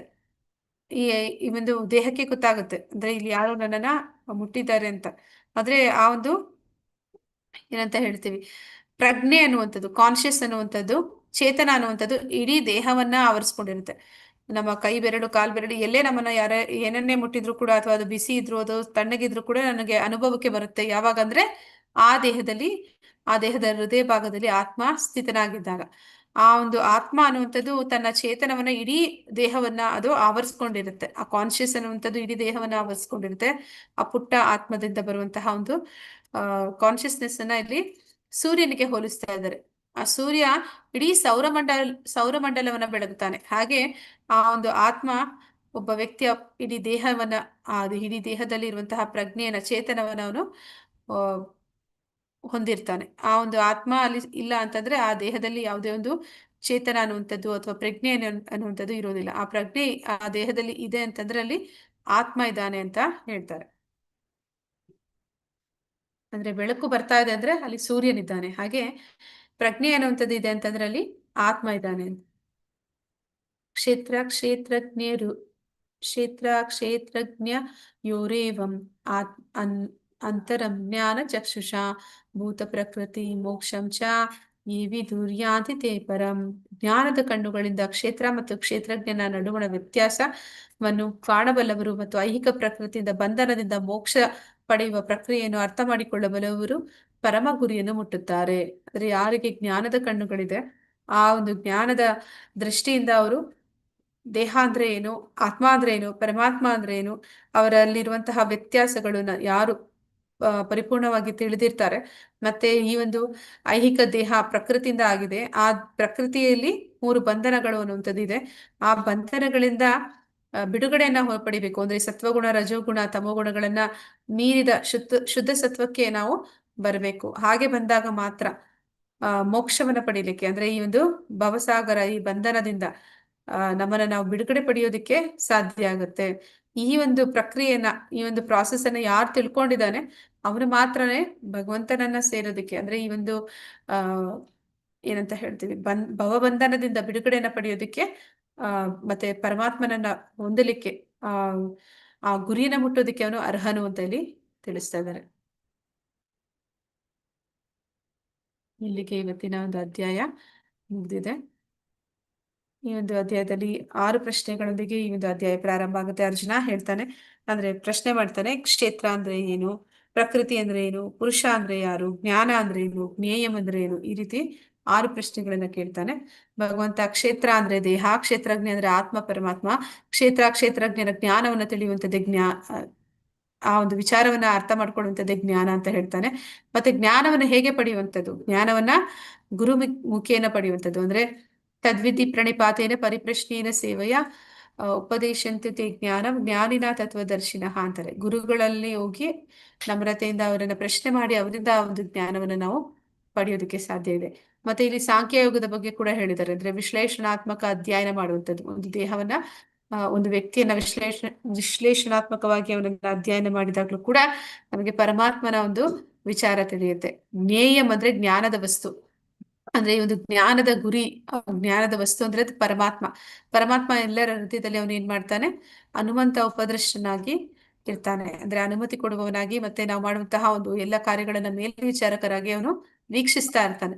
ಮತ್ತೆ ಪ್ರಕೃತಿ ಪುರುಷ ಮತ್ತು ಅವರ ಸಂಯೋಗ, ಅಂದ್ರೆ ಪ್ರಕೃತಿ ಎನ್ನುವಂಥದ್ದು ಮತ್ತೆ ಪುರುಷ ಅಂದ್ರೆ ಪರಮಾತ್ಮ, ಪ್ರಕೃತಿ ಅಂದ್ರೆ ಈ ಒಂದು ಭೌತಿಕ ಸೃಷ್ಟಿ. ಅವರಿಬ್ಬರ ಸಂಯೋಗ ಅಂತಂದ್ರೆ ನಾವು ಏನನ್ನೇ ನೋಡ್ಲಿ ಅವರಿಬ್ಬರ ಅದು ಸಂಯೋಗನೇ ಆಗಿರುತ್ತೆ. ಪ್ರತಿಯೊಂದು ವಸ್ತು ಕೂಡ ಆ ಪ್ರಕೃತಿಯಿಂದ ಆದದ್ದಾಗಿರುತ್ತೆ. ಮತ್ತೆ ಅದೆಲ್ಲದರಲ್ಲೂ ಕೂಡ ಭಗವಂತನ, ಅಂದ್ರೆ ಪುರುಷನ ಉಪಸ್ಥಿತಿಯಲ್ಲಿ ಇರುತ್ತೆ. ಮತ್ತೆ ಜ್ಞಾನದ ದೃಷ್ಟಿ ಅಂತಂದ್ರೆ ಯಾರು ಜ್ಞಾನಿಯಾಗಿದ್ದಾನೆ ಅವನು ಈ ಒಂದು ವಿಚಾರವನ್ನ ಪರಿಪೂರ್ಣವಾಗಿ ತಿಳಿದಿರ್ತಾನೆ. ಆದ ಕಾರಣ ತನ್ನ ಆತ್ಮಕ್ಕೆ ಗ್ಲಾನಿಯನ್ನು ಮಾಡ್ಕೊಳ್ಳೋದಿಲ್ಲ. ಮತ್ತೆ ಆ ಒಂದು ವಿಷಯವನ್ನ ಯಾವಾಗ ತಿಳಿತಾನೆ, ಪ್ರಕೃತಿಯ ಗುಣಗಳಲ್ಲಿ ಬಂಧನದಲ್ಲಿ ನಾನಿದ್ದೀನಿ ಅಂತ ತಿಳಿದಂತವನು ಆ ಒಂದು ಭಕ್ತಿಯ ಪ್ರಕ್ರಿಯೆಯ ಮೂಲಕ ಆ ಗುಣಗಳನ್ನ ಮೀರ್ತಾನೆ. ಗುಣಗಳನ್ನ ಮೀರಿ ಭಗವಂತನನ್ನ ತನ್ನ ಜೀವನದ ಪರಮ ಗುರಿಯನ್ನಾಗಿಸಿಕೊಂಡು ಅದರಲ್ಲಿ ಪರಿಪೂರ್ಣತೆಯನ್ನ ಪಡಿತಾನೆ. ಇಲ್ಲಿಗೆ ಇವತ್ತಿನ ಅಧ್ಯಾಯ ಮುಗ್ದಿದೆ. ಯಾರಿಗಾದ್ರೂ ಪ್ರಶ್ನೆಗಳಿದ್ರೆ ಕೇಳ್ಬೋದು. ವಾಂಛಾಕಲ್ಪತರುಭ್ಯಶ್ಚ ಕೃಪಾ ಸಿಂಧುಭ್ಯ ಏವ ಚ ಪತಿತನಾಂ ಪಾವನೇಭ್ಯೋ ವೈಷ್ಣವೇಭ್ಯೋ ನಮೋ ನಮಃ. ಅನಂತ ಕೋಟಿ ವೈಷ್ಣವ ವೃಂದ ಕಿ ಜೈ. ನಾಮಾಚಾರ್ಯ ಹರಿದಾಸ್ ಠಾಕೂರ್ ಕಿ ಜೈ. ಇಲ್ಲಿ ಬಂದಿರುವಂತ ಎಲ್ಲ ಭಕ್ತರಿಗೂ ಜೈ. ಹರೇ ಕೃಷ್ಣ. ಮಾತಾಜಿ, ಹಾ ನಮ್ಗೆ ಮಾತಾಜಿ. ಈ ಭವಬಂಧನದಲ್ಲಿ ನಾವು ಬಂದೇ ಆಗಿರ್ತೀವಿ ಅಂತ ನಮ್ಗೆ ಗೊತ್ತಿರುತ್ತೆ. ಸೊ ಒಂದು ಕುಟುಂಬ ಅಂತ ಬಂದಾಗ ಮಕ್ಕಳು, ಗಂಡ ಅಥವಾ ಹೆಂಡತಿ ಅಂತೆಲ್ಲ ಇರುತ್ತೆ. ಅವ್ರೇನು ತಪ್ಪು ಮಾಡಿದಾಗ ನಾವು ತಿದ್ದಿ ಹೇಳಿ, ನೀವ್ ಹೇಳಿದ್ರಿ ಅವಾಗ ಅವ್ರು ಮೋಸ ಅಥವಾ ಸುಳ್ಳು ಹೇಳ್ತಿದ್ರೆ ನೀವು ತಿದ್ದಿಲ್ಲ ಅಂದ್ರೆ ಅವರ ಕರ್ಮಫಲವನ್ನು ನೀವು ತೆಗೆದುಕೊಳ್ತೀರಿ ಅಂತ. ಹಾಗೆ ತಿಳಿಸಿದಾಗ ಅವ್ರು ತಿಳ್ಕೊಂಡಿಲ್ಲ ಅಂದಾಗಲೂ ನಾವು ಅದು ಕರ್ಮಫಲದಲ್ಲಿ ಭಾಗಿಯಾಗಿರ್ತೀವಿ, ಅವ್ರದ್ದು ಜೊತೆಲಿ ಸಂಬಂಧದಲ್ಲಿ ಇರ್ತೀವಿ ಅಂತ, ಅಥವಾ ಅದು ಅವರಷ್ಟೇ ಭಾಗಿಯಾಗ್ತಾರಾ ಮಾತಾಜಿ? ಅಂದ್ರೆ ಮಾತಾಜಿ, ನೀವು ಏನಂತ ಹೇಳ್ತೀವಿ, ಪ್ರಾಮಾಣಿಕವಾದ ಪ್ರಯತ್ನ ಮಾಡಿದ್ದೀರಿ, ನಿಮ್ಮ ಪ್ರಯತ್ನಕ್ಕೆ ತಕ್ಕ ಹಾಗೆ ನಿಮ್ಗೆ ಫಲ ಸಿಗುತ್ತೆ. ಮತ್ತೆ ಅವರು ಅದನ್ನ ಕೇಳುವಂಥದ್ದು ಅಥವಾ ಈಗ ಪರಮಾತ್ಮನೂ ಹಾಗೆ ಮಾಡ್ತಾನೆ. ನೀವು ತಪ್ಪು ಮಾಡ್ತೀರಿ ಅಂದಾಗ ನಿಮ್ಗೆ ಹೇಳ್ತಾನೆ, ನೀವ್ ಮಾಡ್ತಿರುವಂಥದ್ದು ಸರಿ ಇಲ್ಲ ಅಂತ. ಅದನ್ನ ನೀವು ಸ್ವೀಕಾರ ಮಾಡ್ತಿರುವ ಅಂದ್ರೆ ಅದನ್ನ ನೀವು ಒಪ್ಕೊಂತೀರಾ, ಅದನ್ನ ನೀವು ಒಪ್ಕೊಳ್ಳೋದಿಲ್ಲ ಅನ್ನುವಂಥದ್ದು ಅದು ಅವರವರ ಆಮೇಲೆ ರಿಸಲ್ಟ್ ಅನ್ನುವಂಥದ್ದು ಅವ್ರಿಗೆ ಬರುತ್ತೆ. ಪರಮಾತ್ಮ ಅದರಲ್ಲಿ ಯಾವುದೇ ರೀತಿ ಇನ್ವಾಲ್ವ್ ಆಗೋದಿಲ್ಲ. ಪರಮಾತ್ಮನಿಗೆ ಯಾವುದೇ ರಿಸಲ್ಟ್ ಅನ್ನೋದಿರೋದಿಲ್ಲ. ಅಂದ್ರೆ ಅವನು ಪ್ರಯತ್ನ ಪಡ್ತಾನೆ, ಸರಿಪಡಿಸೋ ಪ್ರಯತ್ನ ಪಡ್ತಾನೆ. ಕೇಳೋದು ಬಿಡೋದು ಅದು ಅವ್ರವರಿಗೆ ಬಿಟ್ಟದ್ದು. ಅದರಿಂದ ಒಂದು ಬರುವಂತಹ ಫಲ ಕೂಡ ಅವರಿಗೆ ಸೇರುತ್ತೆ, ನಮಗೆ ಅಂದ್ರೆ ಯಾರು ಹೇಳ್ತಾ ಇದ್ದಾರೆ ಅವ್ರಿಗೆ ಸೇರುವುದಿಲ್ಲ. ಧನ್ಯವಾದ ಮಾತಾಜಿ. ಹರೇ ಕೃಷ್ಣ ಮಾತಾಜಿ. ಹರೇ ಕೃಷ್ಣ ಮಾತಾಜಿ. ಹರೇ ಕೃಷ್ಣ ಪ್ರಭುಜಿ. ಮಾತಾಜಿ, ಈಗ ನೀವು ಹೇಳಿದ್ರಿ ಈ ಕರ್ಮ ಒಳ್ಳೇದ್ ಮಾಡ್ತಾನೋ ಕೆಟ್ಟ ಕರ್ಮ ಮಾಡ್ತಾನೋ ಗೊತ್ತಿಲ್ಲ, ಆ ಕರ್ಮದ ಅನುಸಾರವಾಗಿ ಮುಂದಿನ ಜನ್ಮ ಈಗ್ಲೇ ದೇಹ ತಯಾರಾಗ್ತಾ ಇರುತ್ತೆ ಅಂತ ಒಂದು ಹೇಳಿದ್ರಿ. ಮನುಷ್ಯ ಮಾಡಿದಂತ ಕರ್ಮಕ್ಕೆ ಒಳ್ಳೇದ್ ಮಾಡಿದ್ರೆ ಒಳ್ಳೆ ಕರ್ಮ ಫಲ ಸಿಗುತ್ತೆ, ಕೆಟ್ಟದ್ ಮಾಡಿದ್ರೆ ಕೆಟ್ಟ ಫಲ ಸಿಗುತ್ತೆ. ಹಾಗೆ ಜನ್ಮ ಜನ್ಮಾಂತರಗಳು ಜನ್ಮವನ್ನ ಎತ್ತಬೇಕಾದ್ರೆ ಆತ ಈಗ ಮಾಡಿದಂತ ಕೆಟ್ಟ ಕರ್ಮಗಳಿಗೆ ಬೇರೆ ಒಂದು ಪ್ರಾಣಿಯ ಜನ್ಮನೋ ಅಥವಾ ಕ್ರಿಮಿ ಕೀಟ ಜಲಚರನ ಯಾವ್ದೋ ಈಗಲೇ ದೇಹ ತಯಾರಾಗ್ತಾ ಇರುತ್ತೆ ಅಂತ ಹೇಳಿದ್ವಿ ಮಾತಾಜಿ. ಆದ್ರೆ ಈ ಆತ್ಮ ಅಂತ ಹೇಳಿದ್ರಲ್ಲ, ಈ ಆತ್ಮ ಜೀವ ಬಿಟ್ಟ ತಕ್ಷಣ ಆತ್ಮ ಮೊದಲು ಎಲ್ಲಿಗೆ ಹೋಗುತ್ತೆ ಮಾತಾಜಿ? ಪ್ರಭುಜಿ, ದೇವರ ಸನ್ನಿಧಿಗೆ ಹೋಗುತ್ತಾ? ಈಗ ದೇಹ ಅನ್ನುವಂಥದ್ದು ಹೇಗೆ ಆಗುತ್ತೆ ಅಂತಂದ್ರೆ, ಅದು ದೇಹದಿಂದ ಆತ್ಮ ಹೋದಾಗ ಅದು ಈ ಸ್ಥೂಲ ಶರೀರವನ್ನ ಬಿಟ್ಬಿಡುತ್ತೆ. ಅಂದ್ರೆ ಪಂಚಭೂತಗಳಿಂದ ಆದಂತಹ ಶರೀರವನ್ನ ಅದು ಬಿಟ್ಬಿಡುತ್ತೆ. ಆದ್ರೆ ಸೂಕ್ಷ್ಮ ಶರೀರ ಅಂತ ಹೇಳ್ತೀವಲ್ಲ, ಮನಸ್ಸು, ಹಾ. ಬುದ್ಧಿ, ಅಹಂಕಾರ, ಅದು ಆತ್ಮದ ಜೊತೆಯಲ್ಲೇ ಹೋಗುತ್ತೆ. ಅದು ಮುಂದೆ ಹೇಳ್ತಾರೆ ಹೇಗೆ ಹೋಗುತ್ತೆ ಅಂತಂದ್ರೆ, ಆ ಒಂದು ಸಂಸ್ಕಾರಗಳು, ನಮ್ಮದು ಎಲ್ಲ ಸಂಸ್ಕಾರಗಳು ಮನಸ್ಸಿನಲ್ಲಿ ಅದು ಇರುತ್ತೆ. ಆ ಮನಸ್ಸು ಏನ್ ಮಾಡುತ್ತೆ, ಆ ಆತ್ಮವನ್ನ ತಗೊಂಡೋಗಿ ಆ ಮನಸ್ಸಿನಲ್ಲಿರುವಂತಹ ಆಸೆ, ಆ ಒಂದು ಏನು ವಿಷಯಗಳಿದೆ, ಅಂದ್ರೆ ಅದಕ್ಕೆ ಏನು ಬಯಕೆಗಳಿದೆ, ಅದಕ್ಕೆ ತಕ್ಕಂತ ಇನ್ನೊಂದು ದೇಹವನ್ನ ಅದು ಹೋಗಿ ಸೇರ್ಕೊಳ್ಳುತ್ತೆ. ಅಲ್ಲ ಮಾತಾಜಿ, ಅಲ್ಲಿ ಜಡ್ಜ್ಮೆಂಟ್ ನಡೆಯಲ್ವಾ ಮಾತಾಜಿ? ಅಲ್ಲಿ ಈಗ ಈತ ನಡೆಯುತ್ತೆ ಎಷ್ಟು ಪ್ರಭುಜಿ, ಕರ್ಮ ಎಷ್ಟು ಪಾಪ ನಡೆಯುತ್ತೆ. ಮಾಡಿದ್ರೆ ಆ ಪಾಪದ ಅನುಸಾರವಾಗಿ ಕರ್ಮದ ಅನುಸಾರವಾಗಿ ತಾನೇ ಜನ್ಮ ಮುಂದಿನ ಜನ್ಮ ಡಿಸೈಡ್ ಆಗೋದು. ಹೌದು ಪ್ರಭುಜಿ, ಅಲ್ಲಿ ಜಡ್ಜ್ಮೆಂಟ್ ಇರುತ್ತೆ. ನೀವು ಎಲ್ಲರೂ ಕೂಡ ಅಷ್ಟು ಈಸಿಯಾಗಿ ಭಗವಂತನ ಹತ್ರಕ್ಕೆ ಹೋಗೋದಿಲ್ಲ. ಎಲ್ಲರೂ ಕೂಡ ಹೋಗ್ಬೇಕು ಅಂದ್ರೆ ಸಾಧಾರಣವಾಗಿ ಹೇಗಾಗುತ್ತೆ ಅಂತಂದ್ರೆ, ಯಮದೂತರು ಬರ್ತಾರೆ, ಅಲ್ಲಿ ಜಡ್ಜ್ಮೆಂಟ್ ಅನ್ನುವಂಥದ್ದು ಇರುತ್ತೆ. ಆ ಜಡ್ಜ್ಮೆಂಟ್ ಅಲ್ಲಿ ಅವ್ರಿಗೆ ಆ ಒಂದು ಹೋಗೋ ದಾರಿ ಕೂಡ ಅಷ್ಟು ಕಷ್ಟಕರವಾಗಿರುತ್ತೆ. ಗರುಡ ಪುರಾಣದಲ್ಲೆಲ್ಲ ಹೇಳ್ತಾರೆ, ಅದಕ್ಕೆ ಸಮಯ ಕೂಡ ತುಂಬಾ ಟೈಮ್ ಹಿಡಿಯುತ್ತೆ ಅಂತ. ಅಂದ್ರೆ ಹೋಗೋ ದಾರಿಯಲ್ಲಿ ಅವ್ರಿಗೆ ಶಿಕ್ಷೆಗಳು ಸ್ಟಾರ್ಟ್ ಆಗ್ಬಿಡುತ್ತೆ ಅಂತ. ಮತ್ತೆ ಅದಕ್ಕಾಗಿ ನಾವು ಪಿಂಡೋದಕವನ್ನ ಕೊಡ್ತಾರೆ ಅಂತ ಹೇಳ್ತಾರೆ. ಅಂದ್ರೆ ಅವ್ರಿಗೆ ನಾವು ಹೋಗುವಂತ ಸಂದರ್ಭದಲ್ಲಿ ಅವ್ರಿಗೆ ಕಷ್ಟಗಳಿರುತ್ತೆ, ಮತ್ತೆ ಅದನ್ನ ಅಂದ್ರೆ ಸಹಿಸ್ಕೊಳ್ಳುವಂತ ಶಕ್ತಿ ಬೇಕು ಅಂತ ಹೇಳಿ ಅವ್ರಿಗೆ ಪಿಂಡ ಏನ್ ಕೊಡ್ತಾರೆ ಅವರು, ಅವ್ರಿಗೆ ಅದು ಆಹಾರ ಅಂತ ಹೇಳ್ತಾರೆ. ಆ ಶಕ್ತಿನ ಅವ್ರು ಪಡ್ಕೊಳ್ತಾರೆ ಅಂತ. ಮತ್ತೆ ನೀವು ಕೊಡುವಂತ ಒಂದು ಆ ಏನ್ ಹೇಳ್ತಾರೆ, ತಿಥಿ ಕರ್ಮಗಳನ್ನ ಮಾಡ್ತಾರೆ. ಆಗ ನೀವು ಕೊಡುವಂತದ್ದು ಅಂದ್ರೆ ಯಾರಿಗೆ ಕೊಡ್ತೀರಿ ಅವ್ರಿಗೂ ಕೂಡ ನೀವು ಆ ಭಗವಂತನ ಪ್ರಸಾದವನ್ನ ಕೊಟ್ರಿ ಅಂತಂದ್ರೆ ಅದು ಅವ್ರಿಗೆ ಪುಣ್ಯ ಆಗತ್ತೆ. ಅಂದ್ರೆ ಅವ್ರ ಅಲ್ಲಿಂದ ಕಷ್ಟಗಳಿಂದ ಕಡಿಮೆ ಆಗತ್ತೆ ಅವ್ರಿಗೆ. ಹಾಗೆ ಕೊಡ್ದಿರ ನೀವು ಅವ್ರು ಬಯಸಿದಂತೆ, ಅಂದ್ರೆ ಈಗ ನಾನ್ ವೆಜಿಟೇರಿಯನ್ಸ್ ಯಾರು ಇರ್ತಾರೆ, ಅವ್ರು ನಾನ್ ವೆಜಿಟೇರಿಯನ್ನೇ ಕೊಡ್ತಾರೆ. ಅಂದ್ರೆ ಅವರು ಮತ್ತೆ ಅದನ್ನೇ ತಗೊಂಡು ಅಲ್ಲಿಗೆ ಅವ್ರ ಕರ್ಮ ಅನ್ನುವಂಥದ್ದು ಕಡಿಮೆ ಆಗೋದಿಲ್ಲ. ಇನ್ನ ಅಲ್ಲಿ ಕಷ್ಟಗಳು ಅವ್ರಿಗೆ ದಾರಿ ಉದ್ದಕ್ಕೂ ಇರುತ್ತೆ. ಅಲ್ಲಿ ಹೋದ್ಮೇಲೆ ಅಲ್ಲಿ ಜಜ್ಮೆಂಟ್ ಅನ್ನೋದು ಇರುತ್ತೆ. ಅಲ್ಲಿ ಯಮ ನಿರ್ಧಾರ ಮಾಡ್ತಾನೆ ಅವ್ರಿಗೆ. ಅವ್ರು ಮಾಡಿದ್ದೆಲ್ಲ ಲಿಸ್ಟ್ ಅಲ್ಲಿ ಬರುತ್ತೆ. ಅವರು ಯಾರನ್ನೂ ಕೇಳೋದಿಲ್ಲ, ಸಾಕ್ಷಿ ಕೇಳೋದಿಲ್ಲ, ಅಲ್ಲಿ ಭಗವಂತನೇ ಕೊಡ್ತಾನೆ ಲಿಸ್ಟ್ ಅವ್ರಿಗೆ.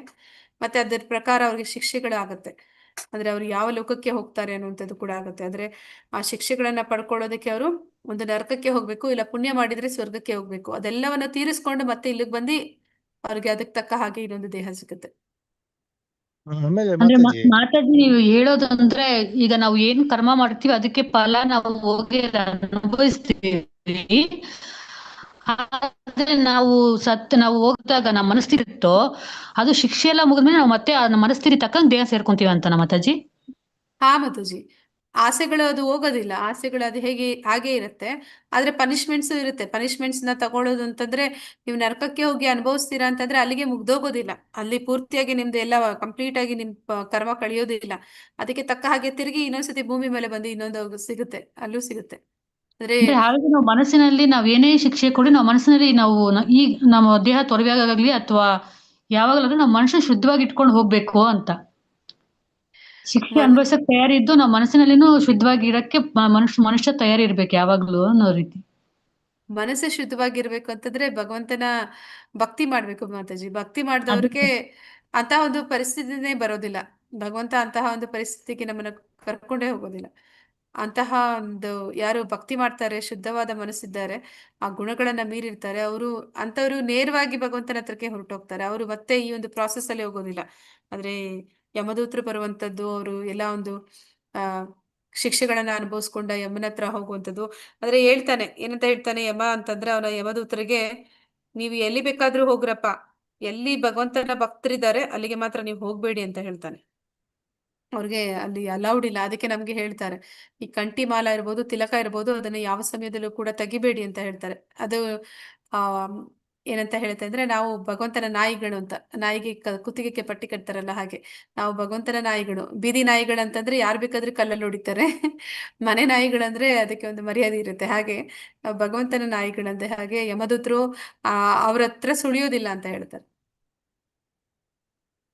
ಆಮೇಲೆ ಮಾತಾಜಿ, ಆ ಪೂರ್ವ ಜನ್ಮದಲ್ಲಿ ಮಾಡಿರೋ ಪಾಪಕ್ಕೆ ಕರ್ಮಕ್ಕೆ ಈ ಜನ್ಮದಲ್ಲಿ ಅವ್ನ್ ಶಿಕ್ಷೆ ಅನುಭವಿಸ್ತಾನೆ ಅಂತ ಹೇಳಿದ್ರಿ.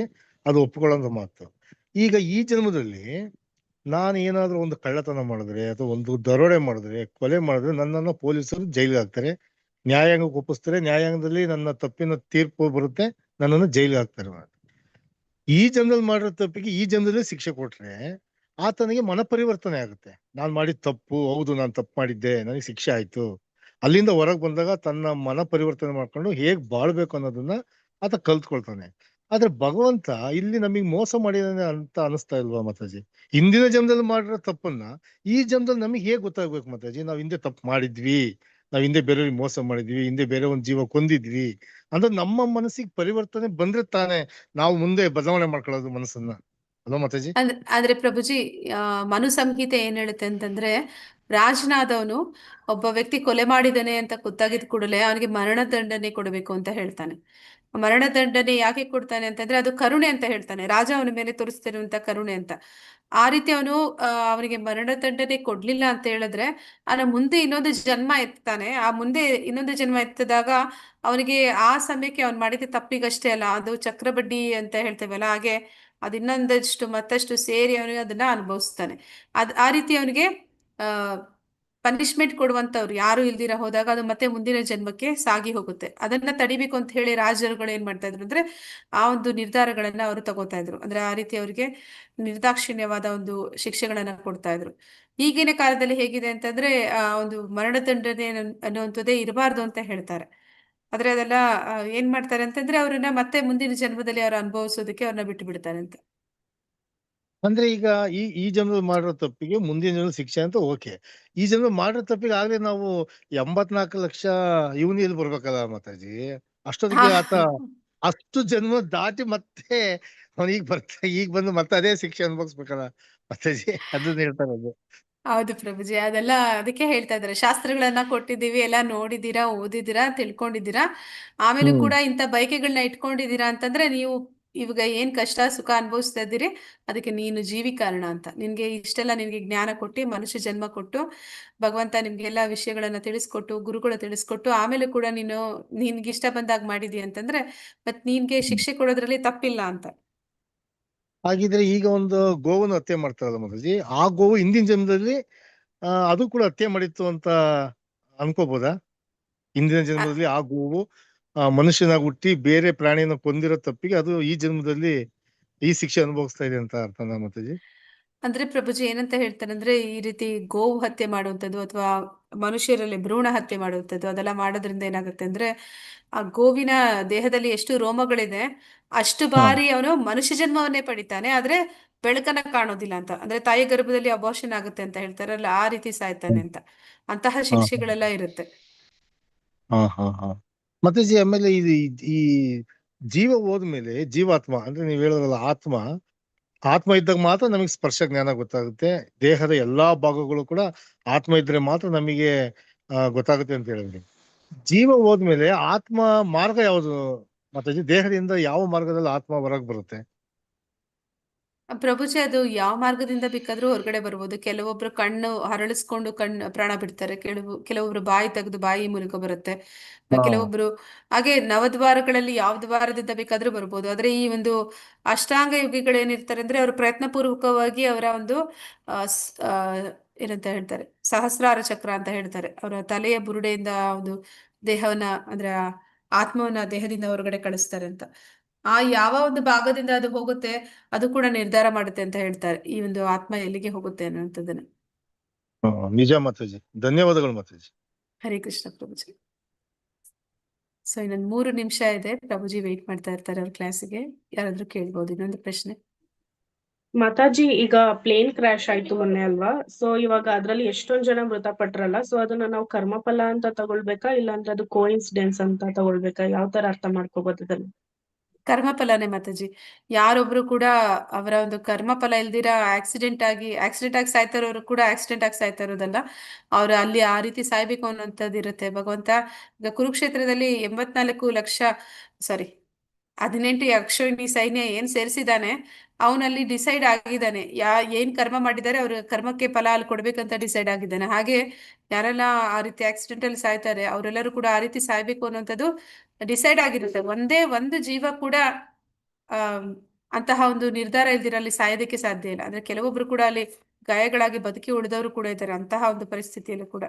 ಆದ್ರೆ ಅವರವರ ಕರ್ಮಕ್ಕೆ ಕರೆಕ್ಟ್ ಆಗಿ ಅಲ್ಲಿ ಕೊಡ್ತಾರೆ ಮಾತಾಜಿ, ಒಂದು ಮಿಸ್ಟೇಕ್ ಆಗೋದಿಲ್ಲ. ಅಂದ್ರೆ ಏನಂತ ಹೇಳ್ತಾರೆ ಅಂದ್ರೆ, ನಾವು ಅಯ್ಯೋ ಬೈ ಮಿಸ್ಟೇಕ್ ಈ ಜೀವ ತರಕ್ಕೆ ಇನ್ನೊಂದು ಜೀವ ತಂದ್ಬಿಟ್ವಿ ಅಂತ ನಾವ್ ಅಂತೀವಿ. ಆ ರೀತಿಯಲ್ಲಿ ಭಗವಂತನ ಒಂದು ಏನು ಸಿಸ್ಟಮ್ ಇದೆ ಅಲ್ಲಿ ಒಂದು ಚಿಕ್ಕ ಒಂದು ಲೋಪದೋಷ ಅನ್ನುವಂಥದ್ದು ಆಗೋದಿಲ್ಲ.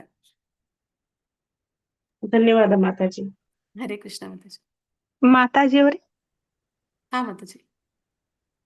ಭಗವದ್ಗೀತಾ ಪುಸ್ತಕವನ್ನ ಇಡಾಕ್ರಿ ಸೂಕ್ತ ಸ್ಥಳ ಯಾವ್ದ್ರಿ?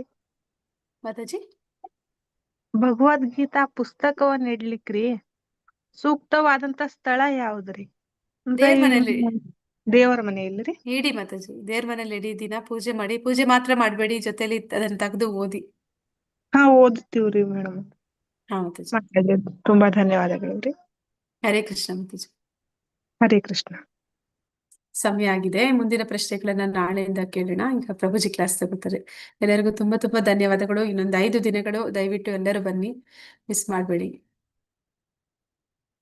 ಕೋಟಿ ಧನ್ಯವಾದಗಳು Mataji. Hare Krishna Mataji. Thanks very much Mataji. Jyotishree Mataji, Mataji ಧನ್ಯವಾದಗಳು. ಹರೇ ಕೃಷ್ಣ ಧನ್ಯವಾದಗಳು ಮಾತಾಜಿ, ಮಾತಾಜಿ. ಧನ್ಯವಾದಗಳು. ಧನ್ಯವಾದಗಳು ಮಾತಾಜಿ. ಹರೇ ಕೃಷ್ಣ.